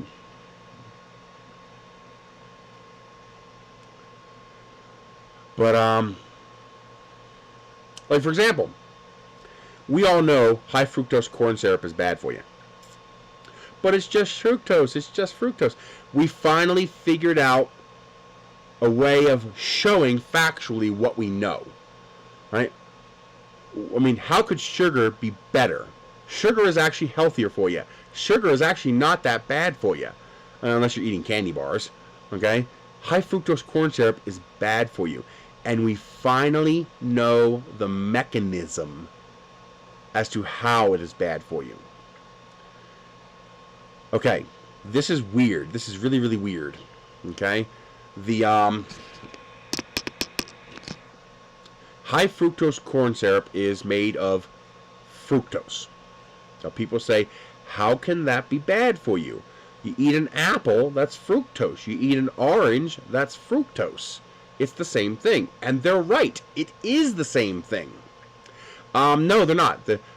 Every single legitimate study run on things like aspartame have never shown any negative consequences. It's all bullshit. There's nothing wrong with aspartame. There's nothing wrong with Splenda. It's perfectly fine. Use it. Oh, Freedom Wand. Oh my God. I'm almost afraid to look that up. So, here's the thing. Fructose does something interesting in the body. It's one of the reasons fruit is good for you. Your body controls the amount of stuff it absorbs. There's a lot of fake propaganda out there regarding artificial sweeteners. The same thing with MSG. No legitimate study has ever shown aspartame, stevia, Splenda, or MSG to be harmful to human beings in any way, shape, or form. The only time they are harmful is when they are tested in quantities that simply will never exist in normal, typical human usage. We're talking, you fill this fucking cup with aspartame and dump it in your food, which just never happens. You don't do that, no matter how much of the stuff you eat. In the quantities that we consume, they are harmless. They do not cause a glycemic response. It's fake news. It's literal fake news. It's what do you call it? It's not even fake news because that's intentional. Well, that's entirely possible. You know, you could be allergic to it. But MSG, racism. It's literally racism. MSG is a taste enhancer. It's a flavor enhancer, and a very good one. It occurs naturally in many of the things that we eat. We call it umami. Okay? MSG activates umami. But the Chinese food industry used a lot of MSG. And the racism against the Chinese, they created this MSG is bad to try to trash the Chinese food industry, which is why they had to completely eliminate it from all their food, because you can't beat that sort of racism. Lead used to be a sweetener. Yeah, royalty used to use lead as a sweetener, and that's why they were that's why they were a little kooky. And we think that might be why the people running the United States are a little kooky. It might be a case of mild lead poisoning, and the only solution, wait until they all die, so non-infected people can replace them. Yeah, it's crazy. But okay, fructose. There are well, that doesn't mean it's bad for you. That just means you're allergic to it. Okay, that happens. Pollen's not bad for you unless you're allergic to it. So, now, fructose interrupts a bodily function in your body. Your body uses its intestines to absorb nutrients from what you consume.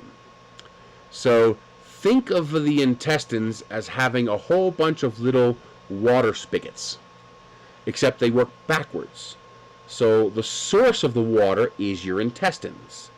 And when you open up the intestinal spigots, those spigots pour that water into your body. Now instead of water, it's nutrients. So all the macro and micronutrients that you eat, your body will open and close the spigots in the intestines to control how much nutrition you absorb based on what you need.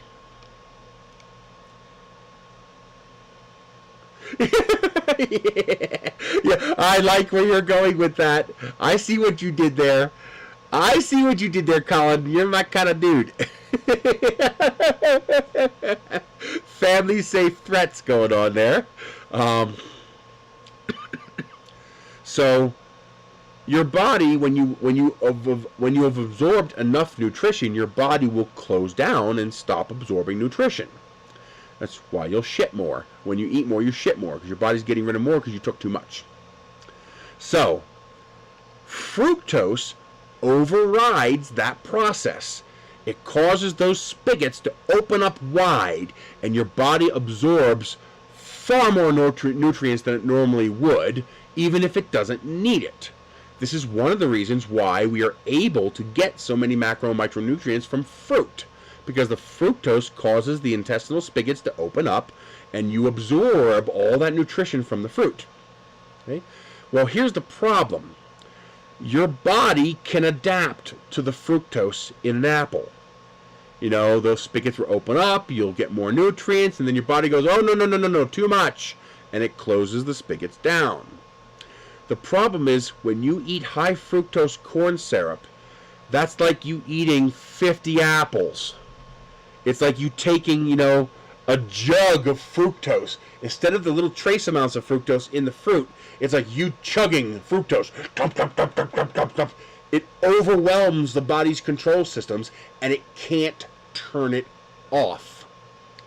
So your body absorbs everything. And what happens when your body absorbs more than it needs?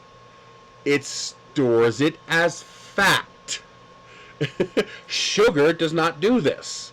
Fructose does this. So not only is it more caloric, but it causes you to absorb more calories than your body needs, because it disables your body's normal defenses against that. That's what fructose does. And that's why high fructose corn syrup is literally making us fatter. We could keep eating the same amount we currently eat, and just by removing high fructose corn syrup, we would lose weight. Because the body would go, hey, you've had enough, and you just shit the excess out.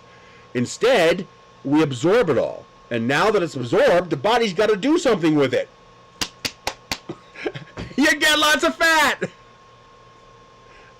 So, when you have a population of people, and 1% of the population is fat, okay? You've got medical problems, and you've got people with poor self-control. When you have a population where more than half the population is overweight, that is not a self-control issue. That's a pandemic. You have a problem. Something is wrong in your society because you don't have that many people who just have poor self-control. Something is happening under the surface to make that much of a population fat. And a large part of it is high fructose corn syrup. Not all of it. The other part of it we are just starting to fix. See, this is the thing about science. Science is not about facts. Science is about truth. And science is the journey to the truth. And so as we figure out, oh, wait a minute, this wasn't the truth. Now we know this is the truth. Science changes the journey. So science is always evolving. In the 50s and whatever, we thought we created what was called the food pyramid, with grains at the top.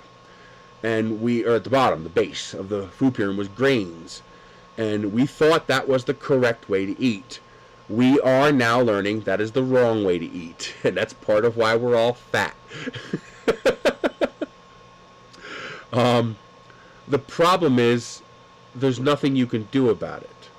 We've spent the last 100 years, the last 50 years, adjusting, tweaking, and molding the infrastructure of this country around a grain-based food pyramid.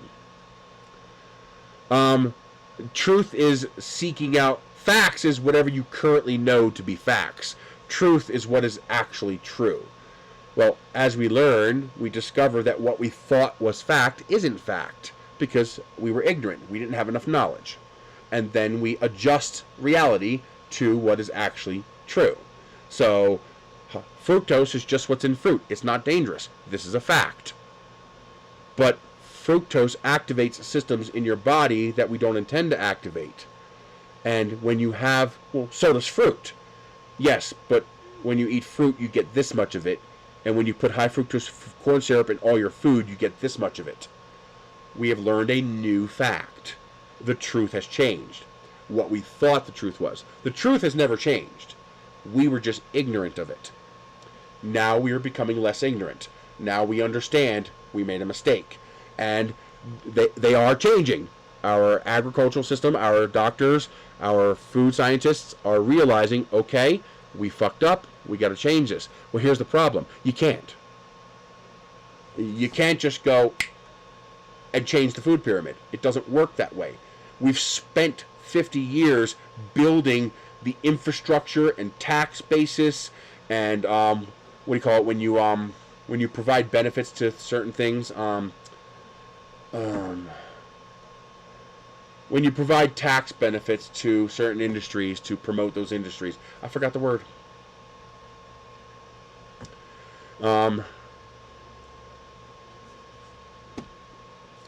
So it's going to take, not welfare, not subsidies. That's it. Mike your Viking got it. Subsidies.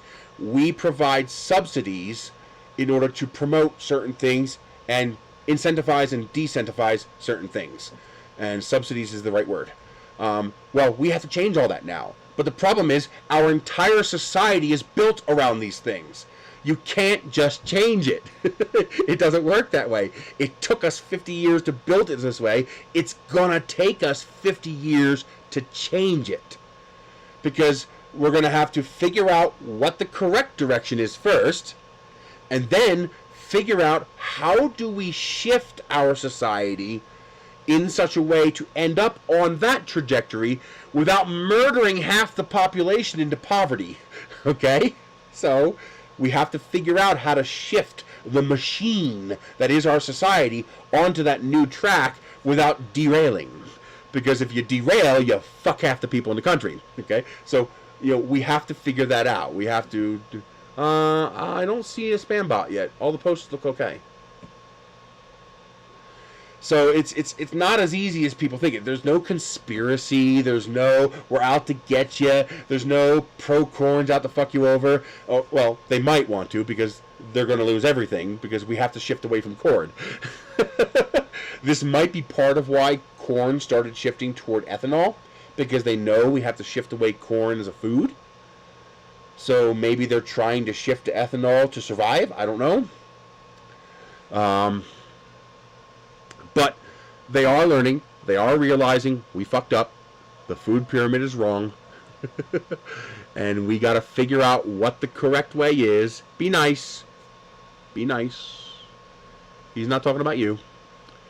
We got to figure out what he's probably talking about Glenn Boxer, Brenk, OCD. I keep seeing messages like that posted. Vasef Tech. I don't know what it means, though. Hey, Glenn Bixer, explain to me what that means or you're gone. And it better be a good explanation. Because something's shady with that. Yeah, be chill, guys. Be chill. Be chill. We're calm here. So we got to figure out how to do it. As simple as that. Just like the only way to fix our country's financial problems is socialism. Sorry, it's the only way to fix it. We've damaged it too much to try to fix it with capitalism. We've done too much damage. In order to move to a proper system, we have to undo the damage that's been done. And that's going to require some form of socialism. Period. Give me a better solution that doesn't result in, 100 million people dying. But that's the point, though. We got to figure out what the direction to go in and figure out the best way to get us there. And a lot of people see conspiracies, and there's really not. It's just people don't know. We have poor education. And so, this perfect example. Printers not being appliances out of the box. Well, people get disheartened by these printers. They get fed up with them. They get stressed because they don't know how to use them. And more importantly, they don't know how to diagnose improper function. So when the printer does something it's not supposed to do, they don't know how to recognize what it's doing, why it's doing it, and how to correct it. And they need that training. I need something to drink.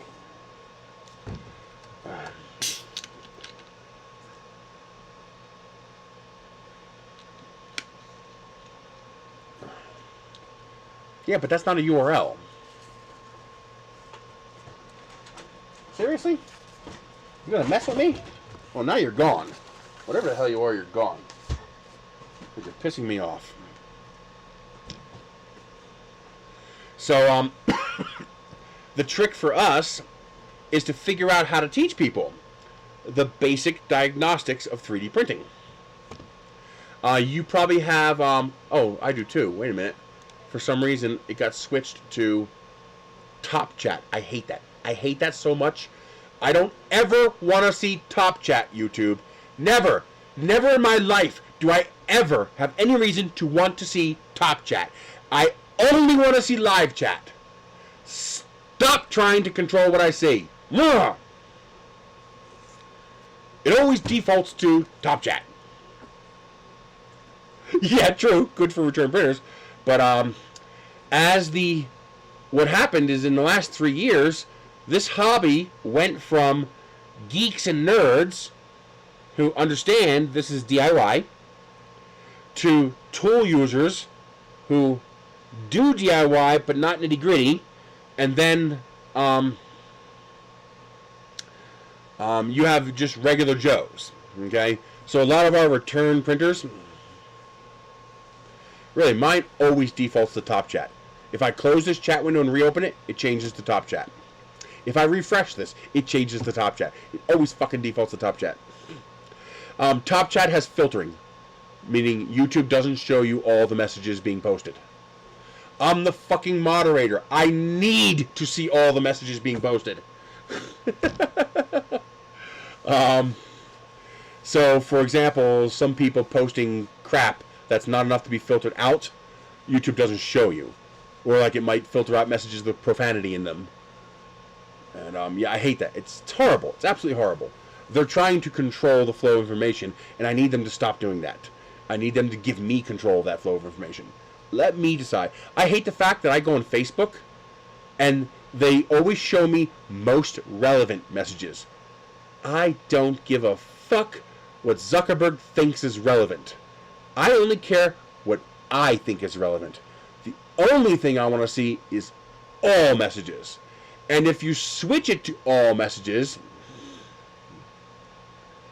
it still doesn't show you the messages. It forces you to click show more.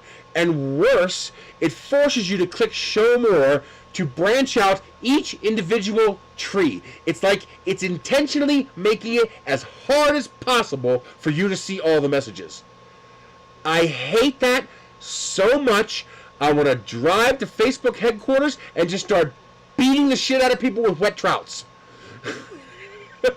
It's like, hey, look.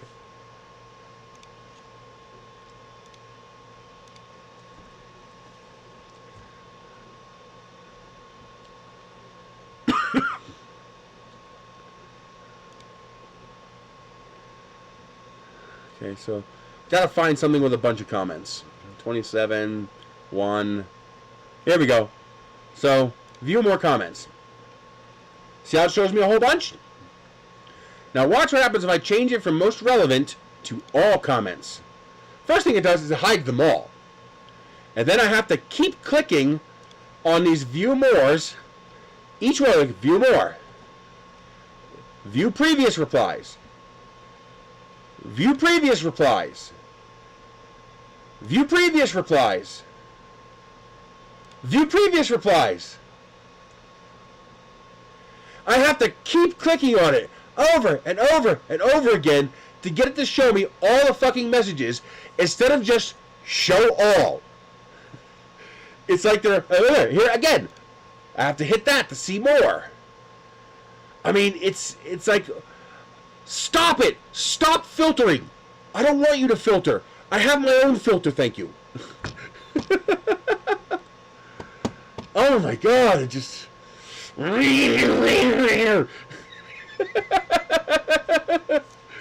Oh, it makes me want to vent with my claws.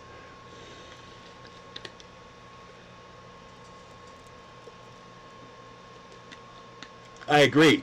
They're trying to control the narrative. And so they're trying to hide anything from you that doesn't fit that narrative. And I hate it.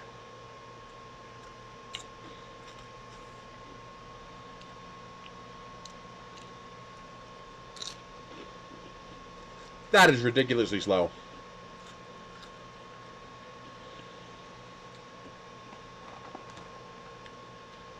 Yes, this is Wild Cherry Clear American. So we like this stuff. It's got no coloring, no calories, no sodium, no sugar, none of the bullshit. It's just flavored, carbonated water. It's good shit. My favorite, it's harder to come by, is the Nestle Splash Water. It's water with just a tiny bit of flavor. It is so good. Oh my god, I'm addicted to it. My favorite is the Blackberry Lemonade. Oh, that's good.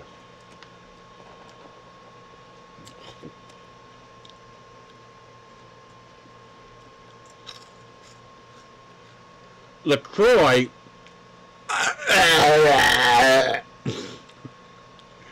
I saw people drinking that shit on YouTube. I figured, oh, I'll grab some of this. I got some.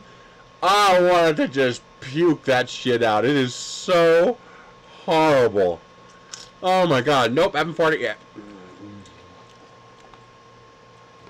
The apple is the Fiji apple. Excellent.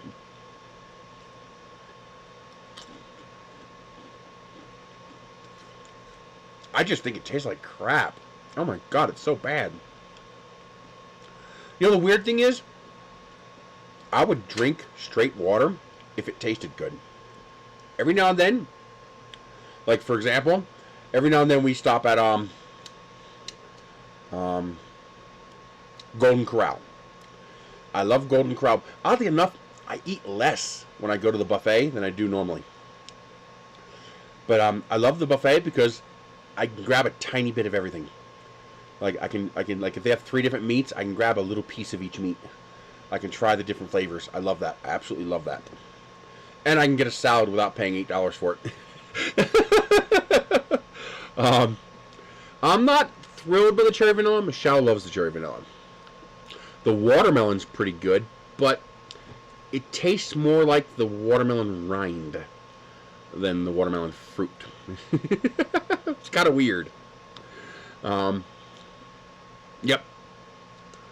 And lately they've had cabbage, and I love cabbage. Oh god, I love cabbage. They have this pot roast that just falls apart tender, and then the cabbage, little salt and pepper. Oh god, I love cabbage. I'll get a whole plate of cabbage. It's like 0 calories, but I'll get a whole plate of cabbage. And well, whatever they're filtering their water as, whatever they're doing to their water, it's delicious. Their water tastes so good. If I could get that water at home, I would drink that every day.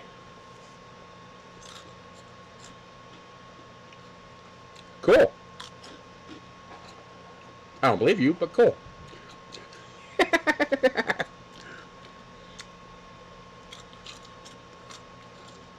I don't know.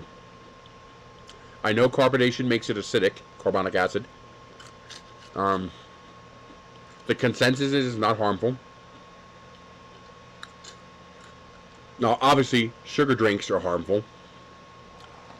You know, I mean, go grab a bottle of Coke and look at how many calories is in it. Holy shit. And I like Coke. Coke's good. I can't. I've got 3 family members who are drug users. We have the same genetic code. We are not the same people, but we have the same genetic code. So I have to assume that I am genetically predisposed to addiction. So I have to stay away from all drugs. Yeah, of course, because it will harm your teeth.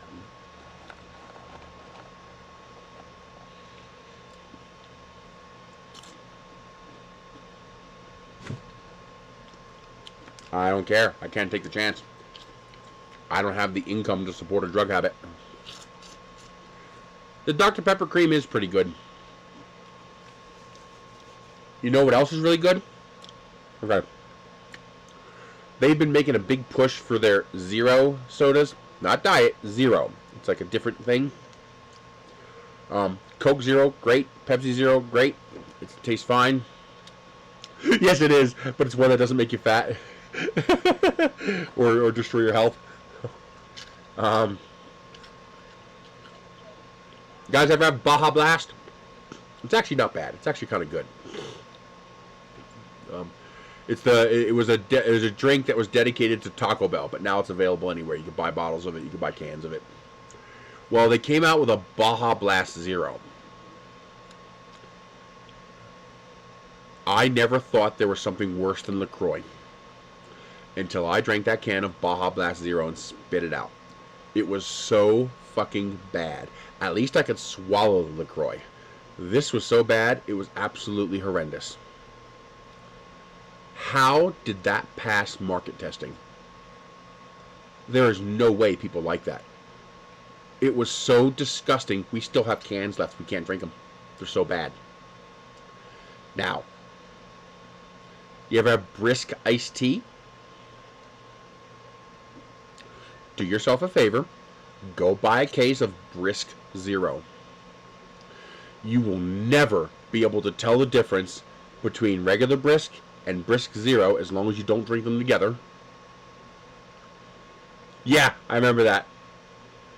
And it actually, I think, tastes better than regular Brisk. Regular Brisk gives me a little bit of heartburn. It's a bit acidic. While the Brisk Zero doesn't do that. The Brisk Zero is a bullseye. They nailed that target with a tactical thermonuclear needle driver. I mean, that shit is so goddamn good. Oh my god, that's good.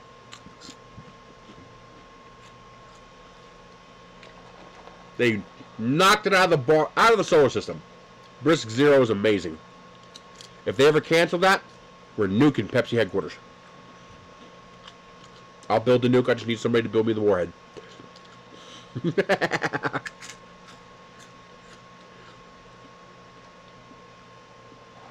I hope they come out with a diet of the Dr. Pepper cream. I like that. Oh, you want to try something else really good? Sonic. You know, the 50s style car hop restaurant. If you use the app to place the order, drinks are half off. So you can get a Route 44 44-ounce drink for like $1.50. It doesn't have to sustain the radiation. It's only going to last for a few moments.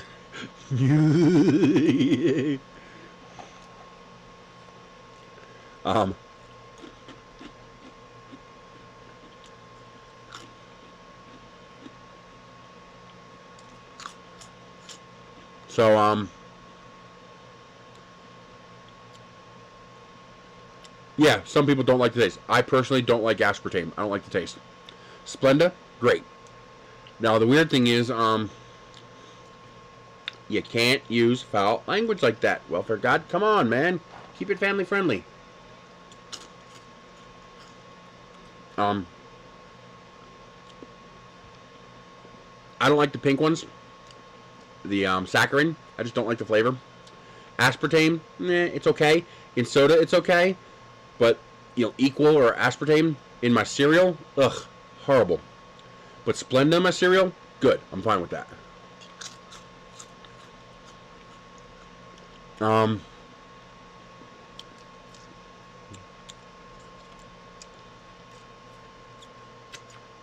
Stevia, it depends on the stevia. See, the problem is, most stevia isn't stevia. Most stevia is, what's it called? Most stevia is erythritol with a little bit of stevia. So it comes down to,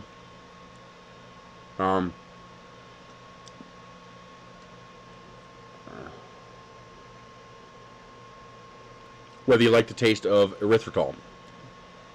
If your body doesn't react well to erythritol, some people get the runs. Cheez-Its? Not Cheez-Its, what do you call it? These things. Whatever they are. Every now and then, you just get a craving for something dry and crunchy.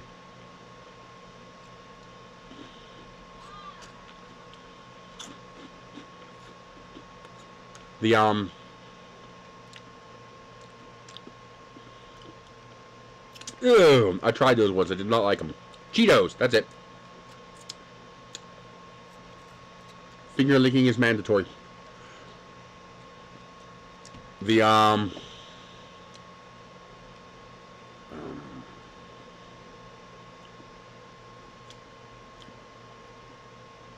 forgot what I was going to say. Oh well. But, that's the problem. We've got to train people how to diagnose the problems, how to recognize the problem for what it is, and what you need to do to fix it. It's like, sliding on ice. Nobody knows how to do that. You got to train. You got to train yourself for what to do when you slide on ice. Same thing here. So, the first step is to get people to stop upgrading their printers. Don't upgrade the goddamn printer until you know how to use it.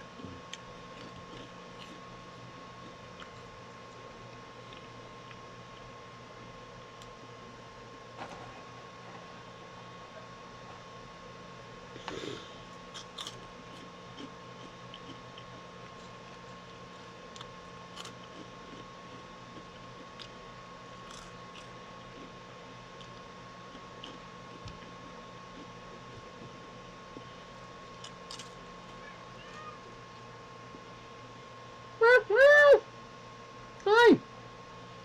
Are you having fun? Are you having fun, baby? You a good boy?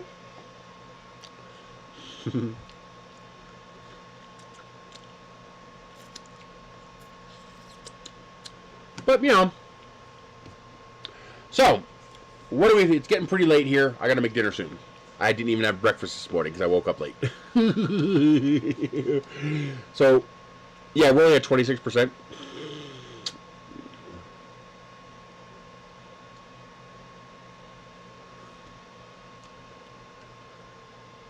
Yeah, I would not have done that until you had a lot more experience. Because, see, the problem is, I don't like ABL. Most ABL I don't like because when it works fine, it's great. Alright? The problem is, when it doesn't work fine, how do you fix it?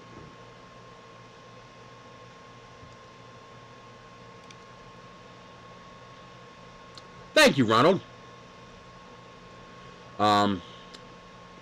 Well, manual mesh is kind of the same thing. There's some voodoo black magic going on in the firmware, and if you don't understand how that works, you can encounter a problem you can't fix because you don't know how to.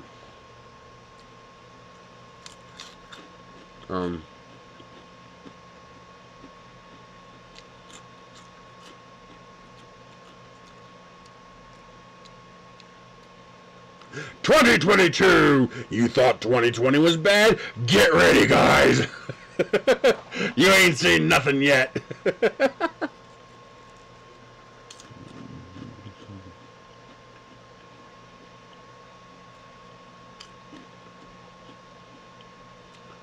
Now here's the cool part.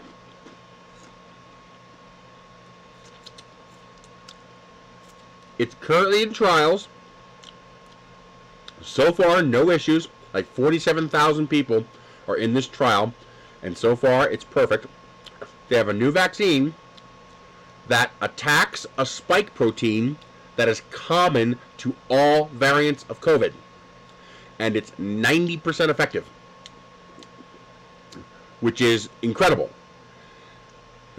Hopefully that'll get released at some point, and we'll be done with this shit.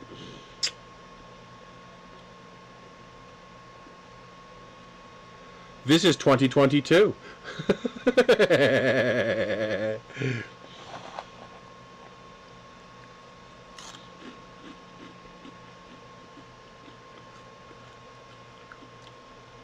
Well,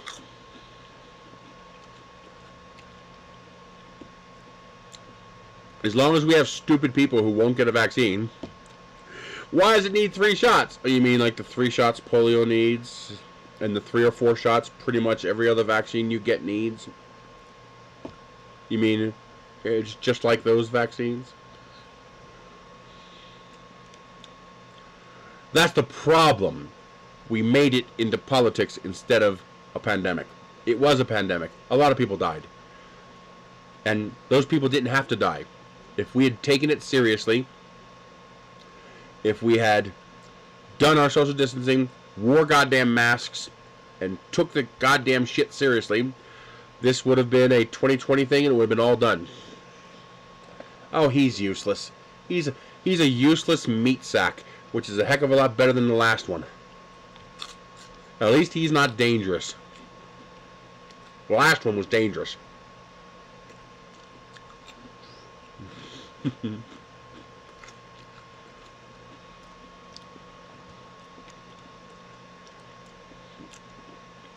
Yeah.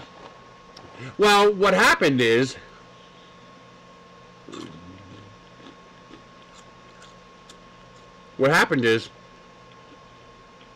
they thought it was just going to blow by like the past couple of pandemics did. Like Zika and all the other ones, the pig flu, whatever it was, swine flu. They thought it was just going to blow by like the last one did. And so they didn't take it seriously. And, no, a pandemic made gas go down to $1.60. Not a president.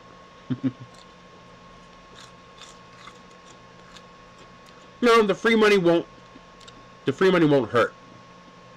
The alternative to the free money is worse than the free money.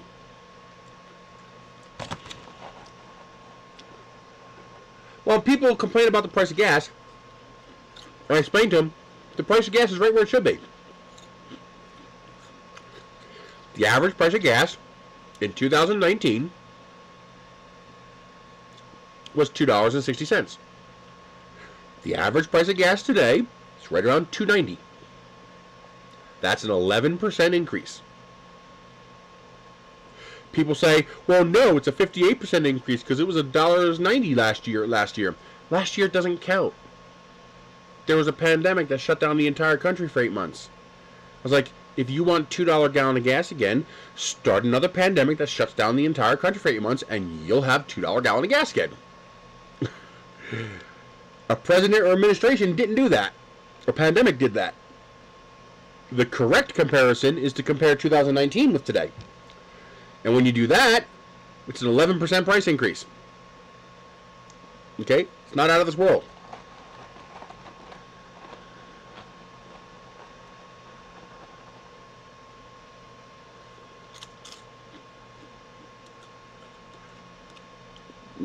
That's good.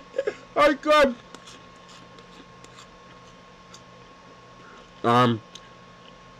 No, that just means you don't know what the word pandemic means. You see,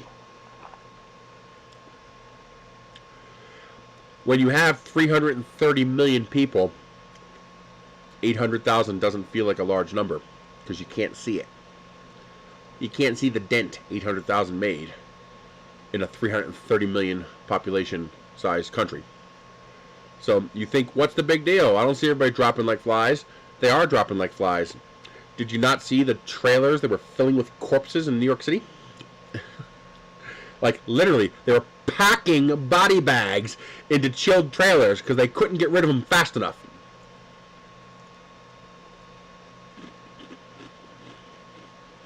Yeah, it's still going. Taking its good old time doing it. That's not a printer failure. That's a firmware adjustment. They have to adjust the firmware.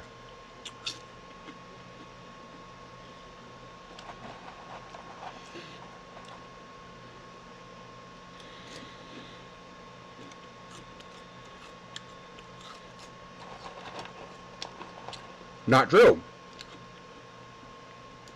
We came up with the death rate by using excess deaths from year to year.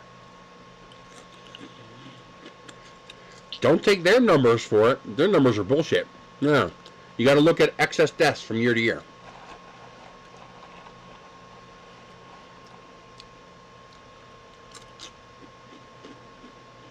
Well, the bodies and trailers things only happened in the really big cities, like New York City. Most of the country is pretty spread out, which actually saved our asses.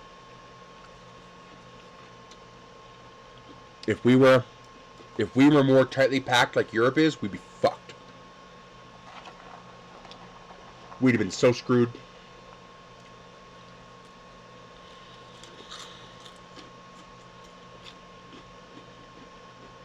We also got lucky that it wasn't that lethal. Very lucky.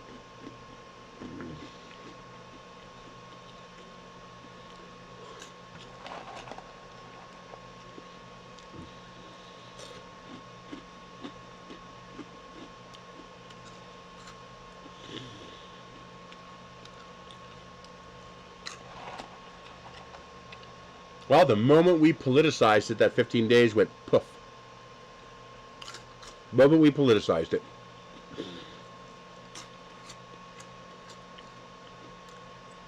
Fauci should be in prison. And take the head of the CDC and the head of the WHO and put them in prison too. The flu is substantially more lethal than COVID. COVID is a fucking pussycat compared to the flu. We just know how to treat the flu.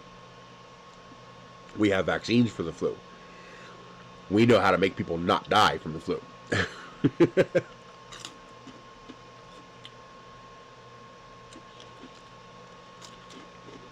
My God. If COVID was as lethal as the flu, it'd be an apocalypse level event. It'd be an apocalypse. Half the country would be dead. If COVID was as lethal as the flu, we'd be fucked.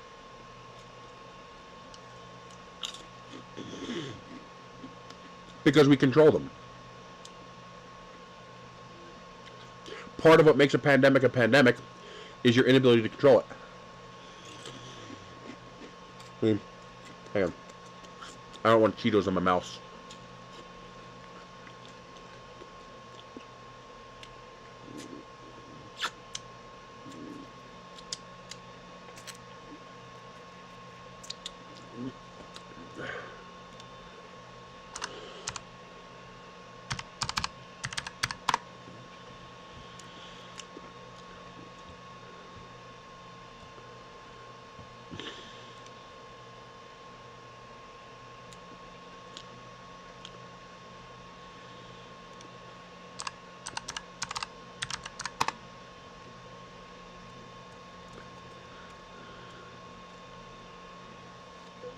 Okay, so first, pandemic is a combination word. What it really means is an epidemic. An epidemic is when you have a widespread occurrence of a particularly infectious disease in a community at a particular time. So you could argue that we have an epidemic every winter for flu, but we largely control it. What is a pandemic?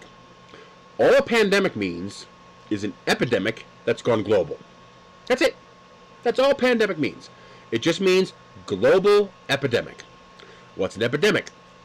A widespread occurrence of an infectious disease. It doesn't have to be a lethal disease.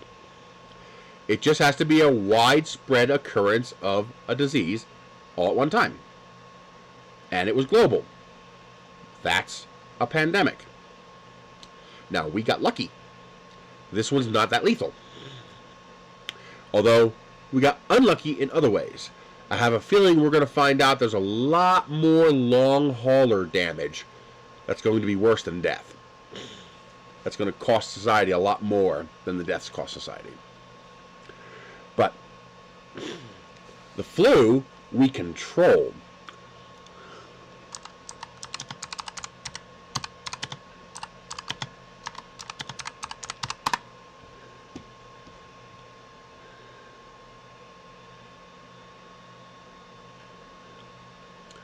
The flu, even with medicine and vaccines, still manages to kill 12 to 52,000 people per year, depending on the year.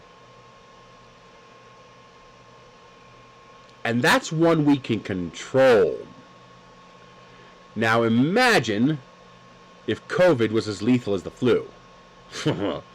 Kiss the fucking human race goodbye. There'd be a whole lot less of us here.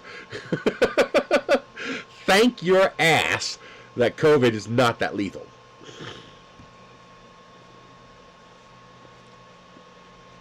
Hey, you know what else happened last year? We basically skipped flu season. Yeah, did you notice that? You notice we basically skipped flu season? What do you know? It seems like, staying clean, washing your hands, and wearing a mask fucking work!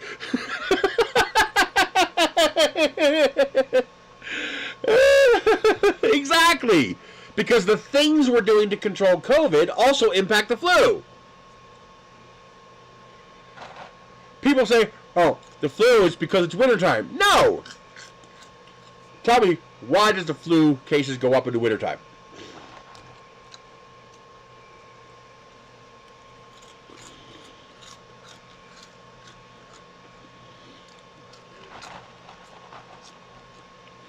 Why do flu cases go up in the winter?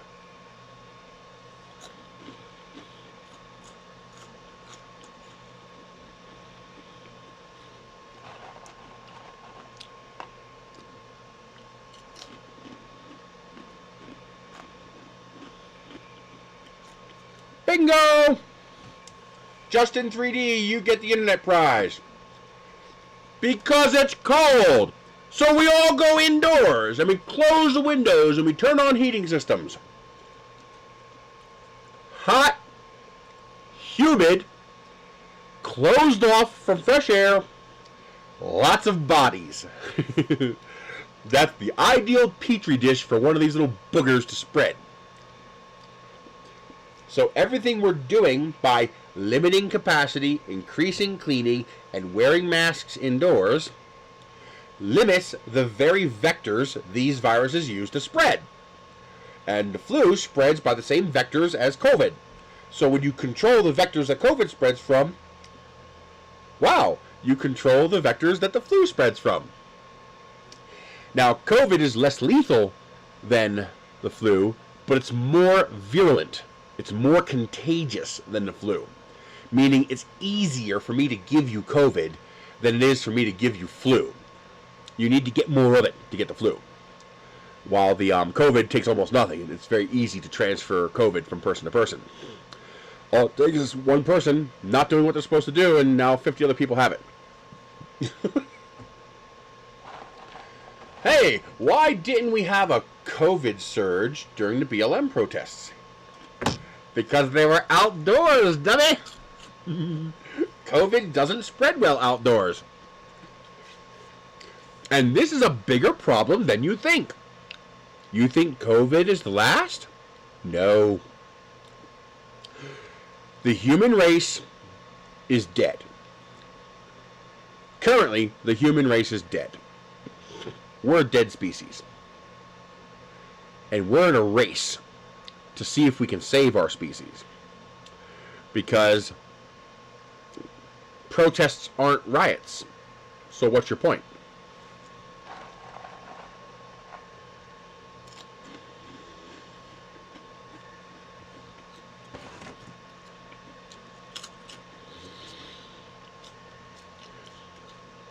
Why? We have too many people. You see, viruses mutate on iteration. Each time a virus infects you, it has an opportunity to mutate. So think of a virus as every time... No, it wasn't. You're just believing the propaganda. Every time you put the virus in a petri dish, it mutates. You get a new virus. Most of it goes nowhere. Every now and then, a mutation goes somewhere. Each of us is a petri dish to a virus. So the more of us there are, the more petri dishes you have. And therefore, the more mutations you have. And then you combine the fact that we're putting a whole bunch of people in a little space, and we can connect these groups of people via rail, car, and airplanes together. See, normally, this city would get a plague, and people would flee the city, but they'd all die before they made it to the next city, or they'd be immune. But now, we can take a population here that's sick and go zip and stick them over here before they die, or before they develop an immunity, and they spread it here. And then those people go over here and spread it here. We create a spider neck of virus petri dishes. And we're now up to the point of billions of people. That's a lot of petri dishes for the virus to mutate. It is inevitable. We are eventually going to encounter a virus we are not going to be able to fix fast enough. Especially if we pull the kind of bullshit we pulled during COVID.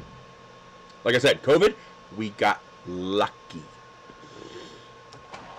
The race for the human race to survive is nanobots. We need to develop nanotechnology. You can't chemically beat a virus because it's going to mutate faster than you can develop new chemistry. Eventually. So what we need to do is we need to literally take a knife and shank the fuckers. Like literally. Shrink me down to the size of a virus, and I can go, oh yeah, you're a virus, and shank the fucker. Okay? That's what nanites would let us do. Nanites would allow us to mechanically attack a virus. And a virus cannot adapt to a mechanical attack. Because a virus is this big. So this is always, no matter what that virus makes itself out of, this is always going to be able to tear it to pieces. Okay? No matter how strong you make your dust moat, my knife is going to be able to destroy it. And that's what nanites would give us. Nanites would give us the ability to mechanically destroy. That's where we got lucky. That's the lucky part. Omicron is scary as fuck. Omicron is COVID and the flu getting jiggy with each other. Or was it the cold? Might have been the cold. I don't know which one it was. But it was a common disease. So this person, patient 0, had both the cold and had COVID SARS-CoV-2. And what you get is, what do they call that? They call it genetic recombination. So basically the new virus became part both. And you don't know what you saw because you believe the propaganda. That's the problem. You believe the propaganda. It became a hybrid, and it gained the virility of the cold, which means it became so much easier to transfer from person to person. We're all going to have Omicron. All of us. All of us are going to have Omicron. But thankfully, it also became less lethal. So while case counts for Omicron are the highest they've ever been during the entire pandemic, fewer people are dying because it's less lethal. But that could have easily gone the other way. It could have easily become more lethal, and then we'd be fucked. So we dodged a bullet. The next bullet might not be so easy to dodge, and the next one after that, and the next one after that, and the next one after that. As long as we have this many people on the planet and we move around this easily, you're going to have this problem. Exactly. The market freaked, but then it turned out it's not so dangerous. The market relaxed. Now, protests and riots. You see, decades ago, the way you handled a group of people who weren't doing what you wanted them to do is you fucking murdered them. You sent the cops out, you sent the guard out, and you said, kill them. That's how we handled protests in this country. That doesn't work anymore. The optics are bad. Our society grew large enough, it grew interconnected enough to where we now had something called news that actually worked across the whole country. We had to come up with a new way of discrediting protesters, because what started happening is, historically, protests don't work. The government's going to do what the government wants to do regardless of whether you protest or not. They don't care. They have the power. Your protest does not change that. However, as our society grew larger and larger and became more and more interconnected, a new form of state was effectively created. And we call it the court of public opinion.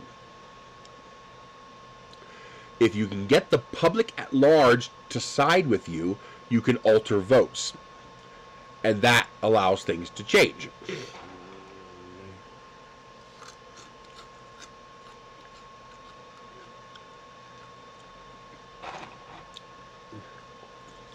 Same here. Sick for 3 weeks, but it wasn't super bad. At least I don't think we were close to death. No breathing problems or anything. Just really fucking sick for 3 weeks. January 2020. My sister brought it from Vegas.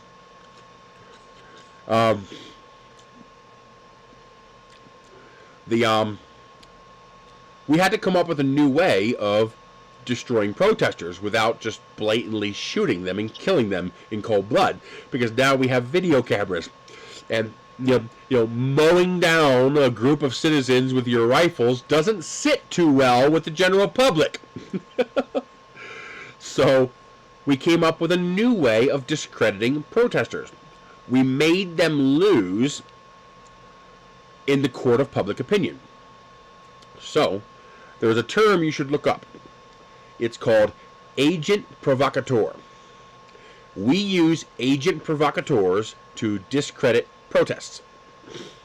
Okay, protests are a mix of people. Not anymore. Not when it comes to COVID, baby. COVID says, "Woo-hoo! Here I come, world."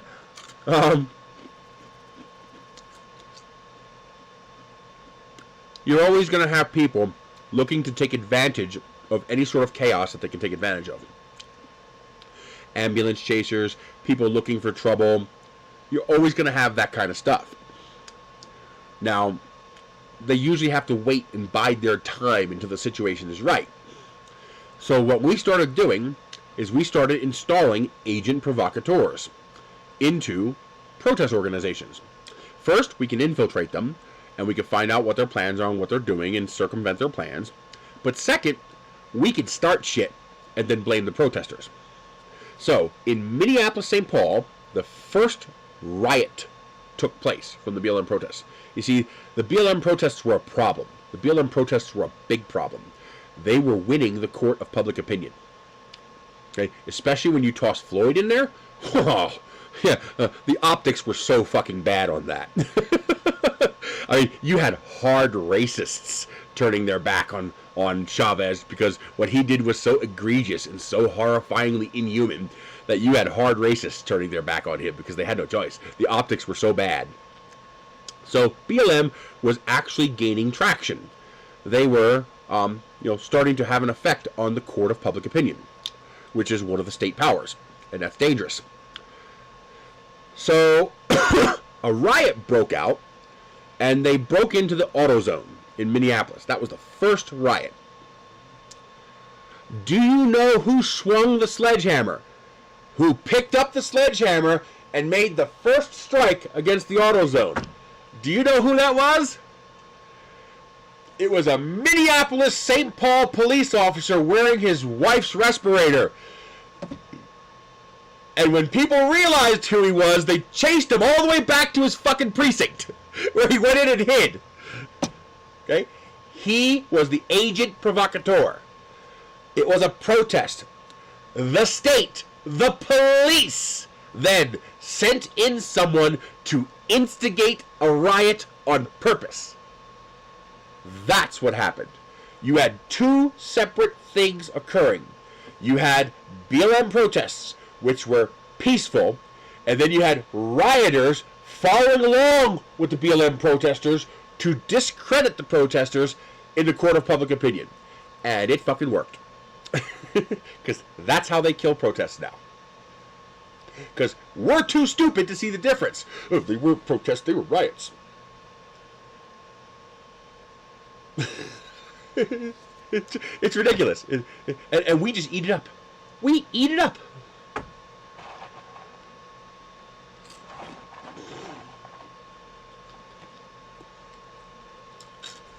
Oh, man.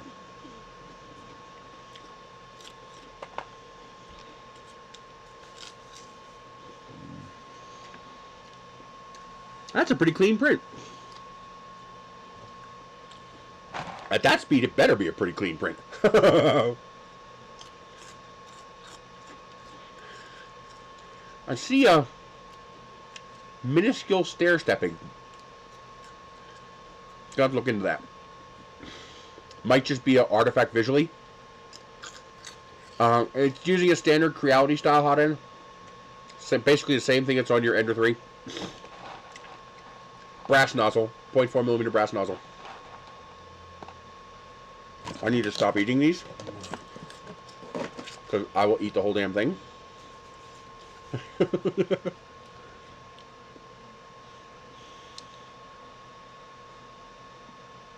Oh man, did you see when they hit Rexy with the high-speed helicopter bat? Blew his guts out! Oh! Oh yeah, easy. It should be a standard size nozzle. Yeah. The high temp one comes with a hardened steel nozzle. And of course the mixing one is a unique nozzle. Where'd that mixer go? Right here. Nope. That is a flexible one. Still standard Creality style hot end. Which means you should also be able to replace them with a similar mounting method Creality hot end if you wish. That should be possible. You just gotta watch your offset height. My current favorite printer, it's a toss-up between the Ender 5 and the FL Sun Q5. The FL Sun Q5 is a little bit of a small printer, but I love how compact it is, how fast it is, and how clean the prints are. Good machine. It is the first Delta printer that I might be okay suggesting to a beginner. I normally will never suggest a Delta printer to a beginner, but the Q5 is so well done that I would be comfortable handing that to a beginner. I hope they keep going, because FL Sun was hitting it out of the park.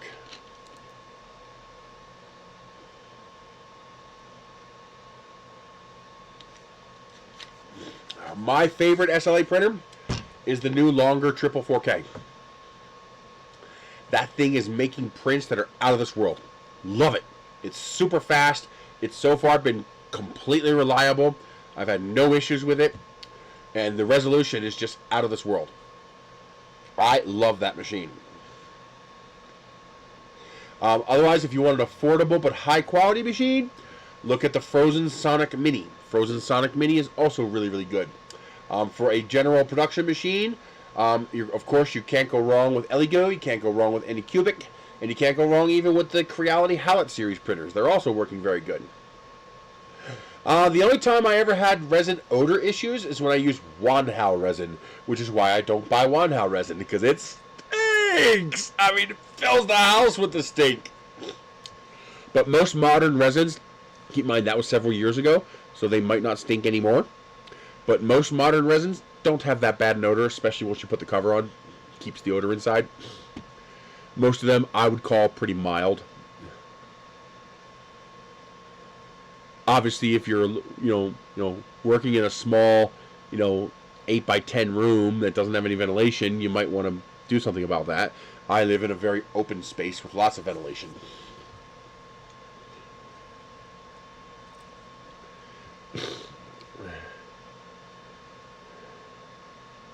Where is a tissue? Oh, there's my stamps.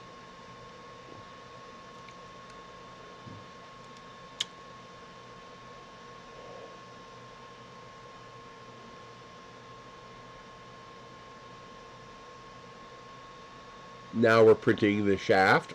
We're done printing the inside. I might let this finish printing, but that might not be enough filament. Hey, L3D!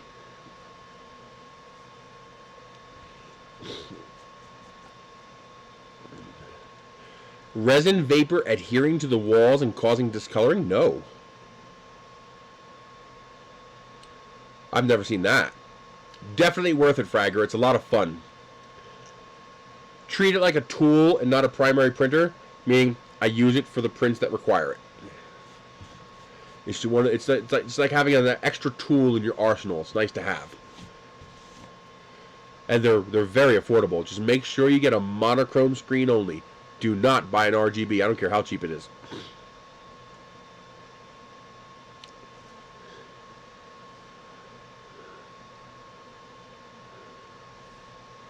Uh-oh. Yeah, I don't think Creality likes me anymore. I have heard nothing from Creality. They don't send me printers anymore. I don't know what I did to piss them off. Well, you can make big prints.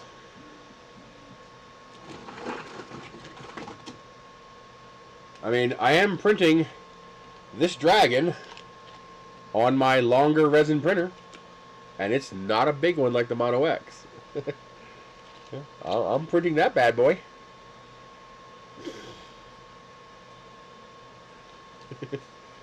I don't know if their breakup with Naomi affected me. Maybe they connected me to her, so when they dropped her, they dropped me. I don't know. I mean, they haven't said nothing, so nothing I can do about it. But yeah, I redesigned the dragon so I can print individual pieces, and so I print each link. Hopefully, don't burn your bridges doing it though. You know, if you can do it without burning your bridges, great, but don't burn your bridges doing it.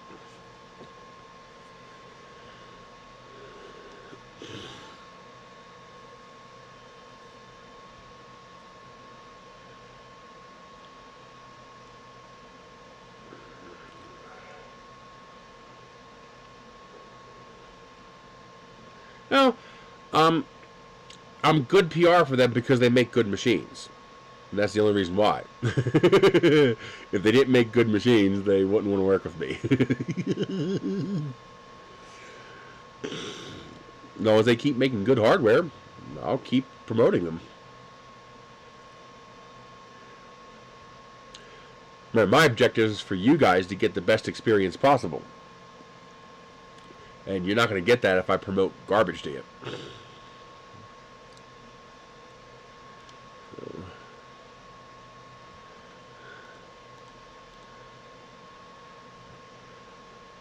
Did you see my craze in Stickeryeti?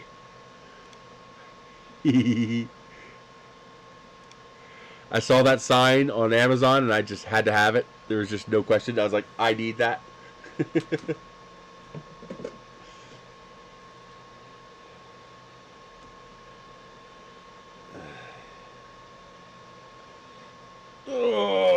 that feels so good.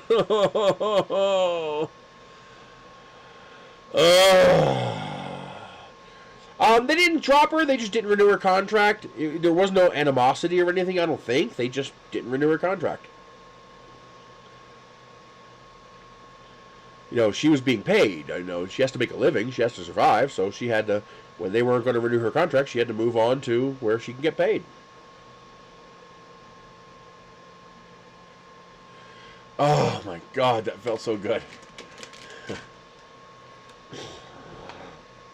My new favorite phone, this phone, actually pisses me off a little bit because it was supposed to have a laser rangefinder and they dropped it. So they're not going to get a laser rangefinder. I was like, damn it, that was one of the selling points. It's one of the reasons I wanted it. But just about everything else about it is just bonkers. I mean, a genuinely decent 48 megapixel Sony camera, a pretty useless 2 megapixel macro camera, a night vision camera 20 megapixels with IR illumination LEDs, and a FLIR thermal imaging camera. Oh yeah, this thing's fun.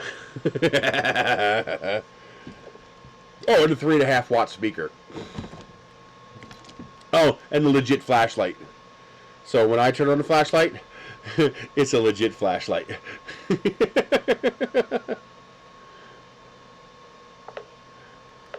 Yeah, this thing is amazing.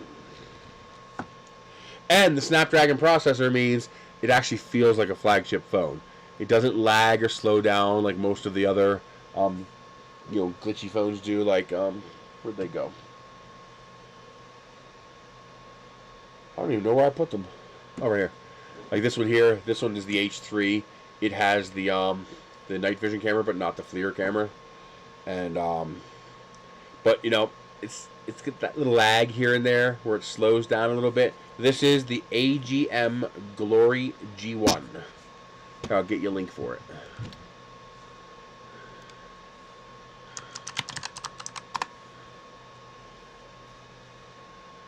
They do have several different models from $500 to $800.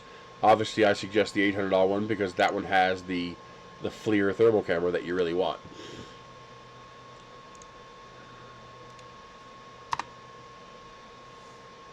Couple of improvements I'd like to see. I'd like to see them use a more neutral daylight white LED.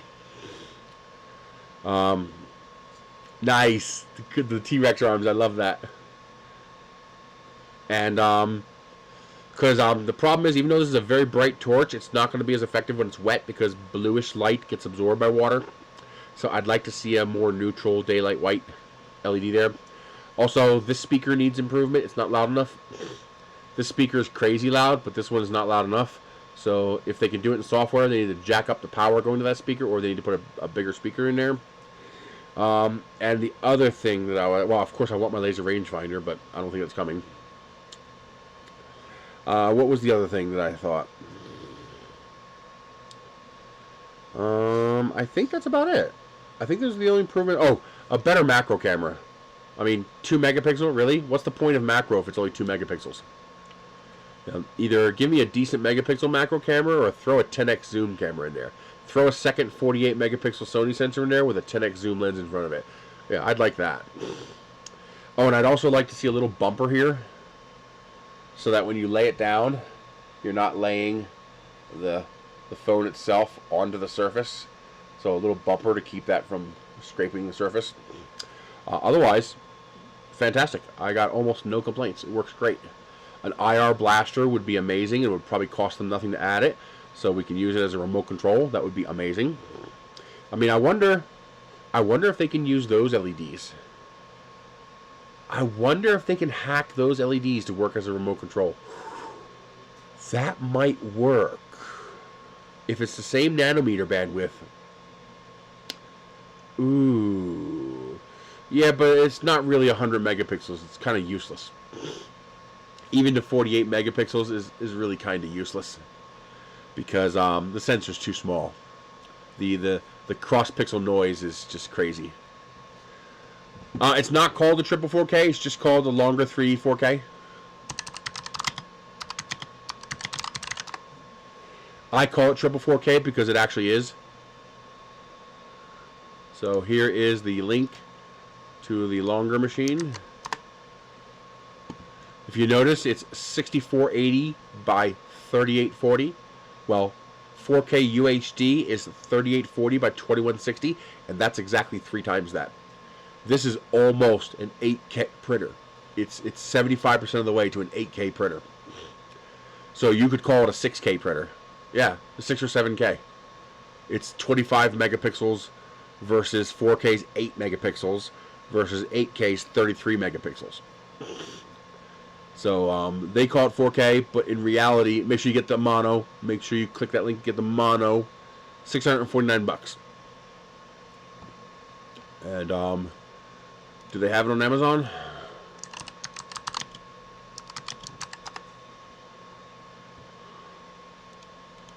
Would you do what I told you to do?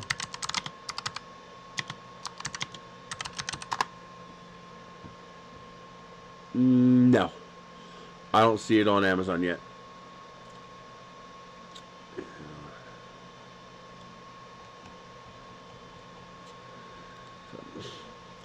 But I've had nothing but good results from it. Just blows my mind. I am very, very happy with that printer.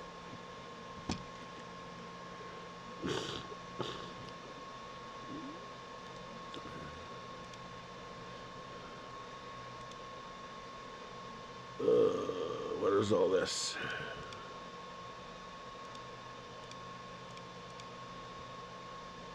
Junk, junk, junk. Messages, junk. Shipped. Delivered. Junk, junk, junk, junk. There we go. I'll go through the rest later. But yeah, overall, I am absolutely loving this phone. I can't wait till the dock comes in because it uses pogo pins instead of the wireless charging, so it won't wear out your battery with excess heat. It's got a fingerprint reader, but I don't use it. It's got a regular LED on the back. And then, of course, it's got the torch up front. I'm hoping the shake LED guy can get this torch to work with the shake function instead of this one, because I'd rather have that one work. Nice reinforced bumpers, nice, decent 1080p extended screen. It's got a teardrop camera up there in the middle, and 8 gigabytes of RAM, 256 gigabytes of storage, plus the tool-free SD card and SIM card socket. They're both waterproof protected. USB-C, including a headphone jack. I plugged my Jabra Elites into it, and they work fantastically. And the MFB button, I wish it did more. Right now, you press and hold, and it will perform one function. I have it set for Google Assistant. But what I would like is for this to be 3 function. I'd like to press for Google Assistant, press and hold, open the thermal camera, press and hold while the screen is off, turn on the flashlight. I would like to see that. Meaning, give me 3 options: press, hold screen off, and let me define what it does for each one of those. That'd be nice. 6200 milliamp battery. You get 2 solid days of usage, which is not only great for traveling, but it's also great for your battery life because you're doing half the charge cycles, since you only have to charge it once every other day. And it's nice. I like it. Good. It's currently my favorite phone. This is the one I'm probably going to stick with for quite a while.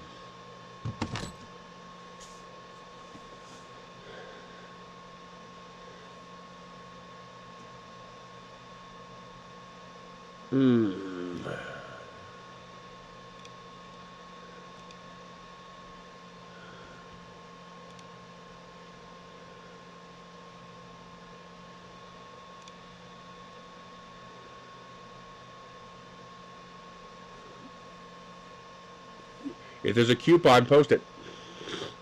Build volume. One moment. It is.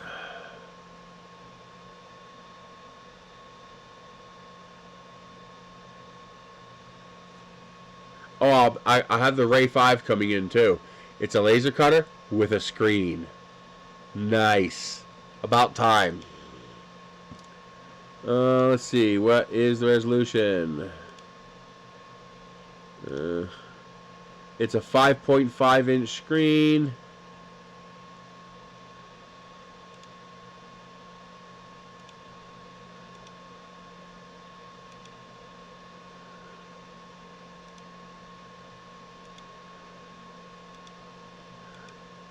I don't know what it is.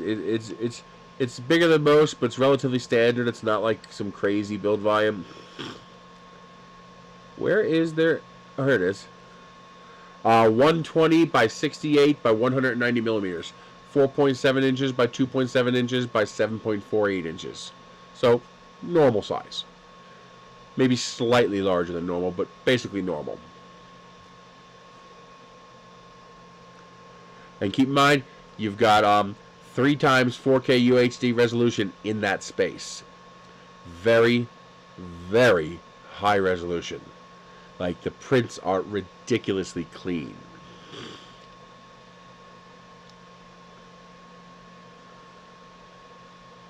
And it looks like it works with Longerware, Chitubox, and Lychee. Longerware didn't throw me that much. Chitubox works fine.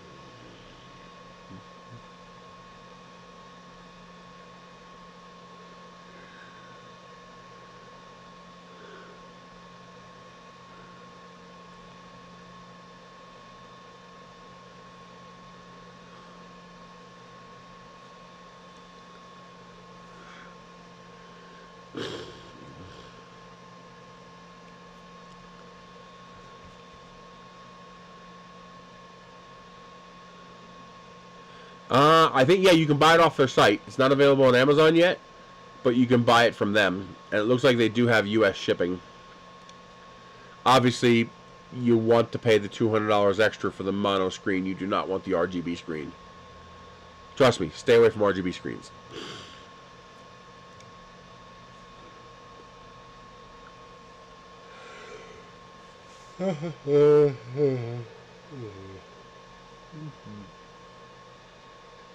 Alrighty, guys, I'm hungry.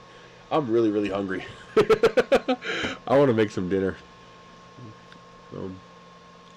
Hey, I used that commercial waffle maker I got for the first time, and it worked good. It did a nice job. The only problem is, you can't take out the plates, so cleaning it's a pain in the butt.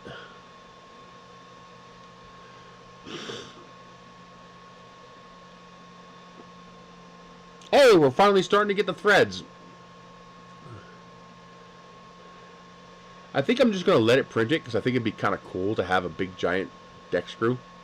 So I'm just going to let it finish it.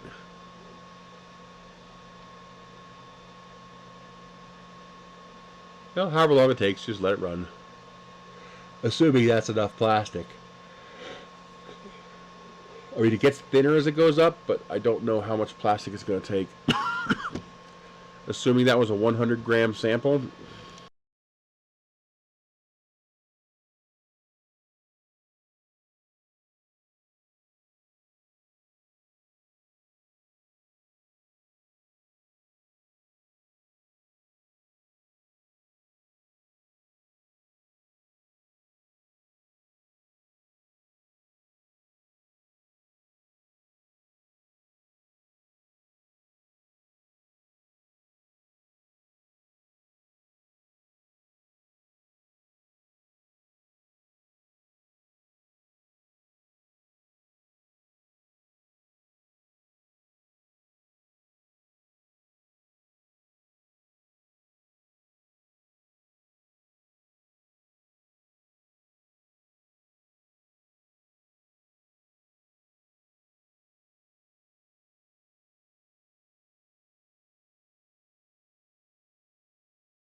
There we go.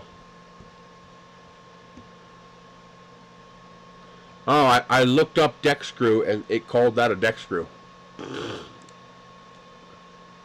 When I went to McMaster Car and I typed in deck screw, that's what it gave me.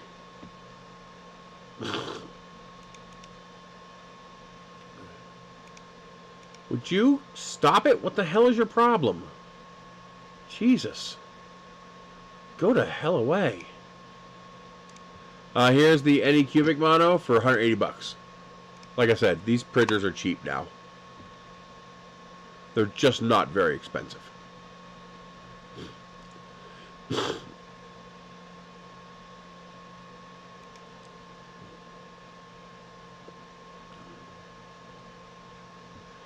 Like I said, I went to McMaster Car.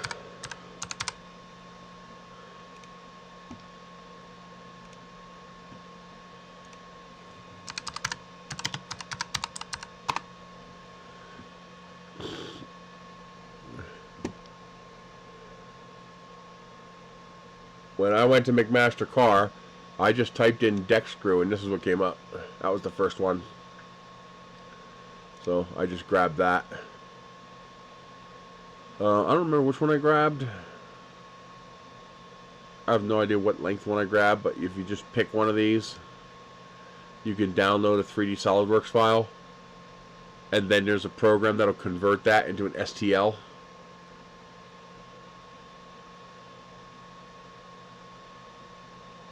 Yeah, I only had to reset OBS twice, so I'm not sure what's doing that. It's weird. So, of course, I just call it a deck screw because that's the search term I use to find it. Let's see, what would be a more proper deck screw? That looks more like a deck screw. No, it should have a. It should not have a convex head. These all have convex heads. These are all the wrong type of screw. Huh. Yeah, it says it's a deck screw. A curved neck sinks into material so screws sit flush with the surface, also known as deck screws. So yeah, that's according to them, that's a deck screw.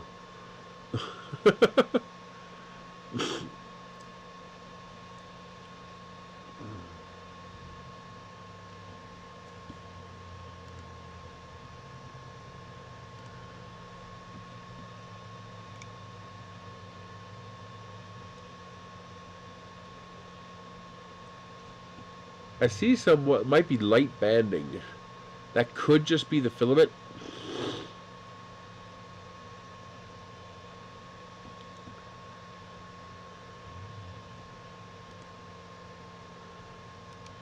But yeah, once this is done printing, I'm going to print my crazy chicken lady sign just because I'll have to balance that head so I can use the Idex function. So as soon as it... oh, I can't yet. I got to find a larger piece of Wham Bam for this. I need the full 300 millimeters to print the sign. Ooh.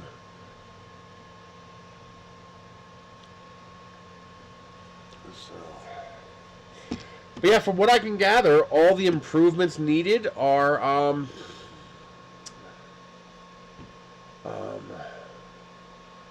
firmware improvements.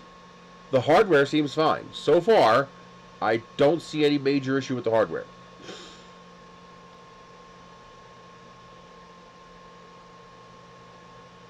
Couple little minor tweaks, you know, bigger holes for the screws so they don't bind. Shorten up the shrink wrap so that's not a problem. Some reinforcement for these connections would be nice. The PC connections. I mean, this doesn't move very fast, so it might be a non-issue, but I would like to see some reinforcement on that. Washers for the spool holders. And don't forget to include the build surface. Yeah, other than that, maybe include a shorty thumb drive instead of the long one. Because that's screaming to break me off. Beyond that, and grommets, yes. At least for the bed. The ones coming out the side, they don't move very much, so they're probably okay. But at least for the bed, especially because that's a high power line, I'd like to see grommet on there. I mean, I think it would take a very long time to get through that sheathing. In fact, that sheathing kind of acts like a grommet. But I would like to see some proper grommets on there. That would be nice. That's not like a flaw. That's a wish list item. I love that. This I do like. Look how thick that bed is. Yeah, baby. That's a nice, thick aluminum bed. I very much like seeing that. Let me turn this light off.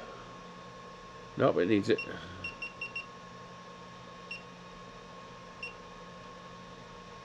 I'd like to see a steel plate not that soft, flexible crap. And even though these bolts do work fine, I would prefer to see the metal oxide castle nut or castle top bolts, castle head bolts. It might be. It's pretty thick. It definitely looks thicker than your typical bed.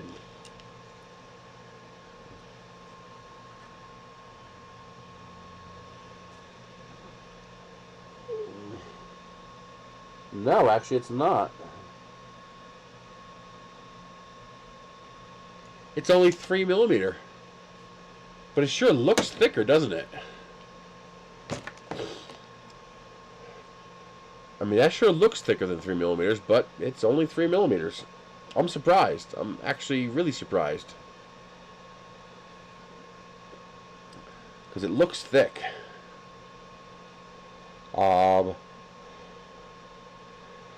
Normally I'd say, oh god, use better springs, but the springs aren't adjustable, so they're fine. Those springs are actually okay. I would still prefer the yellow ones, but in reality they're okay.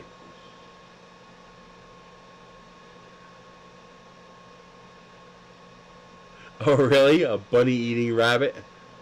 Or a bunny eating Muppet? Let's see what else.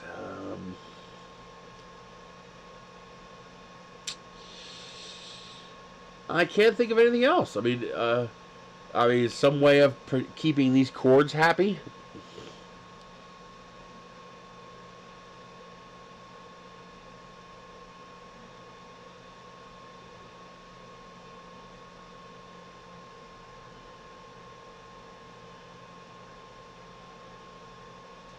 I mean, while printing here in the center's okay, what happens when this thing gets up to here and this thing is crashing into the spools of filament? You know, I'm kind of worried about that.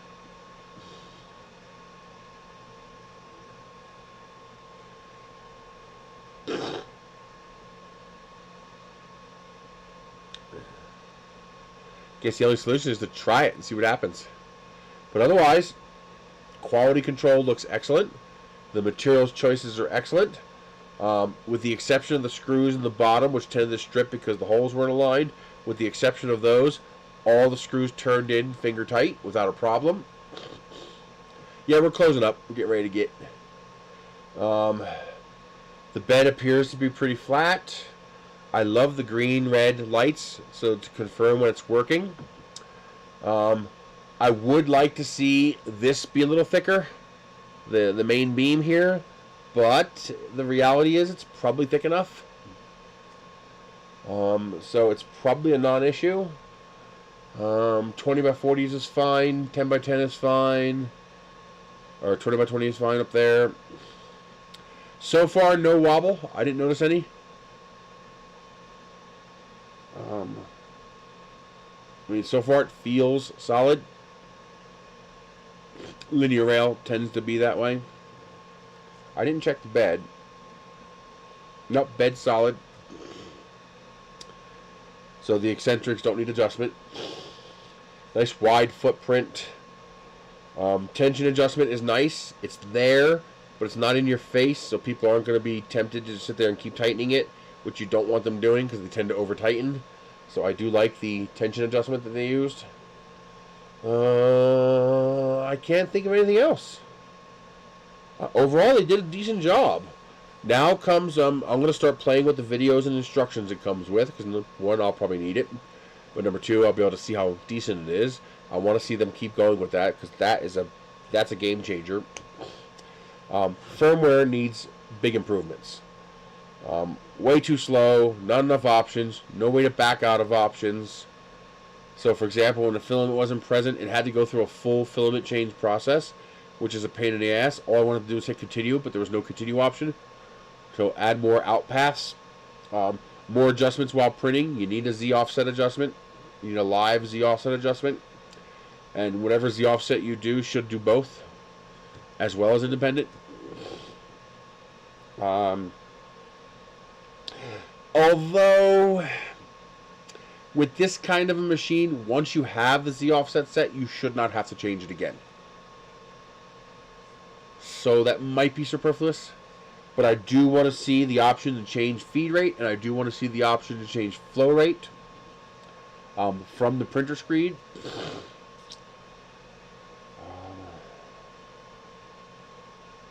Yeah, that's it. I mean, not bad. They did a decent job. Obviously, I'm going to have to use it, you know, and crank a whole bunch of stuff through it over the next week and see how it works out. But so far, nothing screams out at me, holy crap, watch out for this. Not bad. It seems like they did a decent job. Can I think of anything else? I can't think of anything else.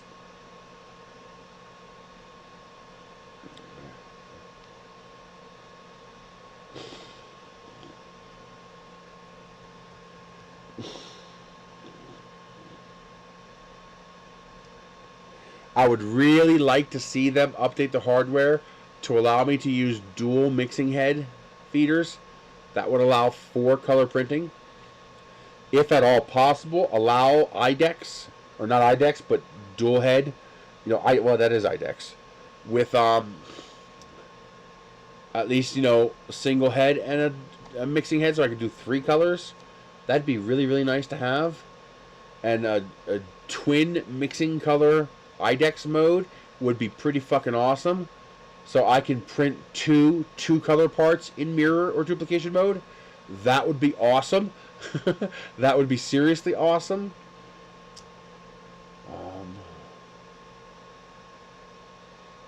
I'd like to see tool-free changes. So, for example, have this socket in with a single screw to hold it and make that a thumb screw. That'd be nice. To have a single screw point that was a finger screw. Yeah, being able to do multicolor Idex would be pretty freaking amazing.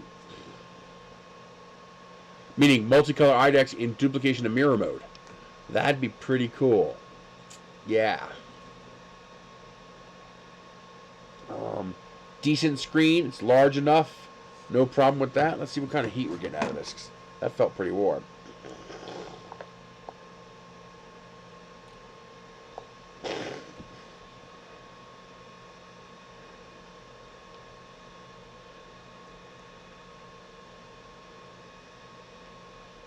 Well, normal temperature.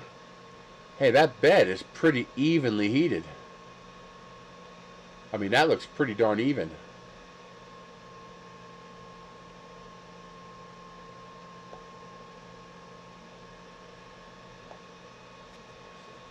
So there's the bed. That's pretty evenly heated. I'm impressed. Yep, this has a thermal imaging camera. There you go. That USB drive gets pretty warm.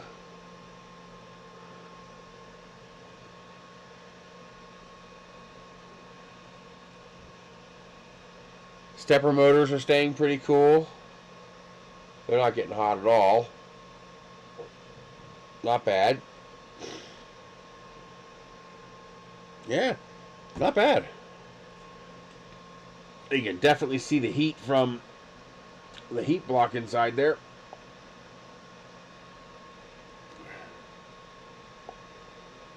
You can see the glow of your heat block inside there. It's doing a good job of keeping the heat sink cool. So yeah, I'm impressed. I'm going to let it finish the screw. I'm hoping there's enough red there because I'd like to have it all one color. So I'm going to let it finish the screw. And then I'm going to try finding, I'm going to see if I can find a piece of 300mm Wham Bam. I probably have some out in a bus, which means I'm probably not going to get that till tomorrow because it's cold out. It's already 33 degrees and dropping fast. So I'll probably wait till tomorrow, go out there, see if I can find a piece of 300 Wham Bam to throw on here. And, because I want to print my chicken sign using the Idex. And, but yeah, MakerPi, good job. I mean, I've got, besides minor little issues and minor little quality control things and slight design alterations, I've got no major complaints. It's a pretty complete machine. I love the plethora of hot ends. Yeah, 33 degrees Fahrenheit. If you want to know what that is in Celsius, you'll have to do the conversion yourself. So it's 1 degree above freezing. Freezing is 32 Fahrenheit. Well, got to remember, I'm at 7,000 feet. So even though I'm in New Mexico, I'm up in the mountains. So we're way up there. We're higher than Denver. Plus, you have the humidity that's going to keep your daytime heat around longer. It was 45 today as well. Actually, it was almost 50. But as soon as the sun goes down, drops like a rock. So, you know, a little CNC head might be pretty cool for this. You know, seal it up a little bit better. Release a CNC head. Being able to do some three-dimensional CNC on, for example, balsa wood and styrofoam would be pretty darn cool. I mean, you've got the hardware. Go for it. Put a little tiny CNC head in this booger so we can do some styrofoam and balsa wood. Why not? Make it a do-everything machine. You've already got all the other heads. Boy, I could even see doing Idex CNC. Beef up that X-axis arm a little bit. You know, put a 20 by 20 there or a 40 by 40 there. And, yes. And could you imagine a combination of doing an Idex print with a CNC head and a laser cutter? So laser cut some balsa wood parts, then CNC some airfoil shape into those balsa wood parts, and you have ready to go finished parts coming out of the printer. That'd be pretty cool. It might be interesting to look into the possibility of doing that.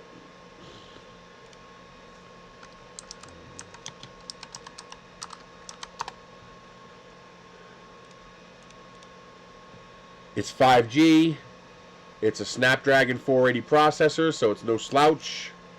8 gigabytes of RAM, 250 gigabytes internal. I got my 400 gigabyte SD card in here. It's got your standard, you know, camera, flashlight on the back, and then it's also got it's got a double LED torch up top here, so that will blind the living shit out of you. And it's also got a baller speaker. Where is that at?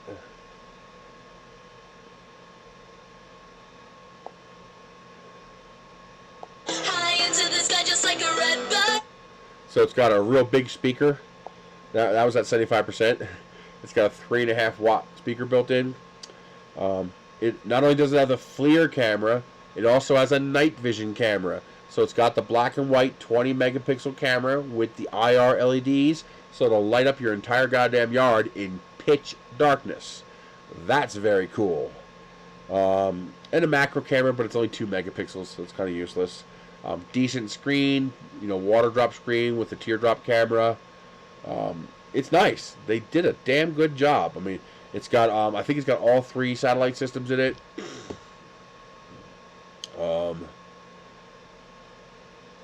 Also, of course, built-in compass. And the compass actually works. I've never been able to get the compass to work right on most of my phones. Even my Sony, I can never get the compass to quite work right. This one works freaking out of the box. That actually blew me away. So, like, I tell it to point north. Well, it's not working now. That's not north. And that's probably because it's sitting next to a printer. Yep, yeah. As soon as I moved away from the printer, boom, it pointed north. Oh yeah, look at that! Holy crap!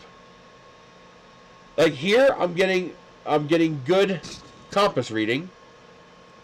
And as soon as I go to here, boom, compass is gone. It flips. Oh, wait a minute.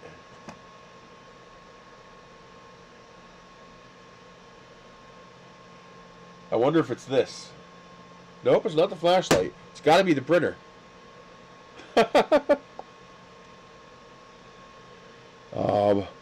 But yeah, it's a nice device. The only thing I don't like is the main speaker's not loud. That needs to be louder. That needs to be much, much louder. So I'd like to see them pump up the power to that speaker there. Otherwise, very, very pleased. Oh, and I don't know why it doesn't have 4K recording. It should have 4K recording. There's no reason not to. It's got a 48 megapixel Sony sensor. It's got enough processing power. So I'd like to see them add 4K, fingerprint, wireless charging, NFC, pogo pins for a dock. I ordered the dock. It's $40. Just waiting for it to come from China. Of course, it doesn't need a case because it is a case. It's a rugged phone. 6,200 milliamp battery, so it'll go freaking forever. But yeah, it's good. It's my new favorite phone. It's what I use daily now. If you don't want the FLIR and you want a really, really cheap phone that does the night vision, this got a 12 megapixel night vision camera. It's like $200 on Amazon. It's the AGM H3. It's got a okay camera, not the greatest. This is a flagship phone. This is not. What the hell is that? That was weird. This is not a flagship phone. Well, it feels nice, but it's not a flagship. This is a flagship phone. And it feels like a flagship phone. I don't have one, so I have no idea.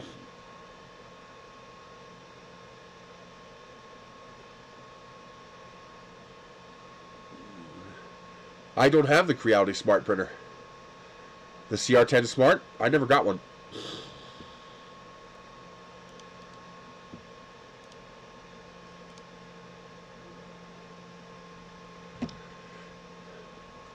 That's looking pretty clean. That's looking damn clean.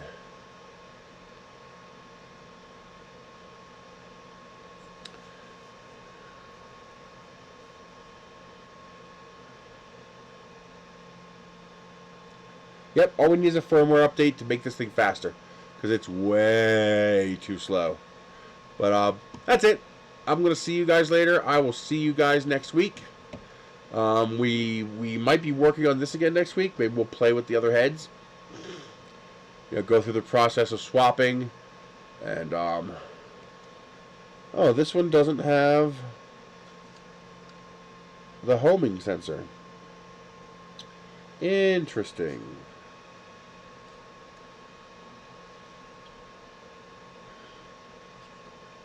Huh.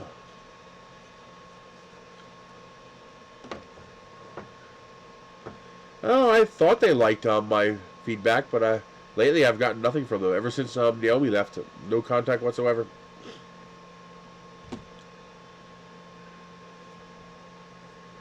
So who knows?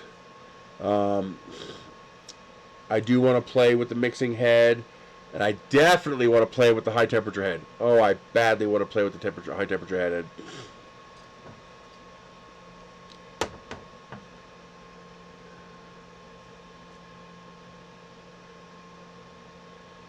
If the phone got wet, what you need to do is, if the phone is still wet, if it was just water, fine. If it was soda or coffee or anything like that, rinse it off. I know it's counterproductive, but you got to get the coffee and soda out. It might kill it, but you got to try. Start with a damp rag. Hope that's enough. Yeah, I bet you do. I'm expensive, buddy.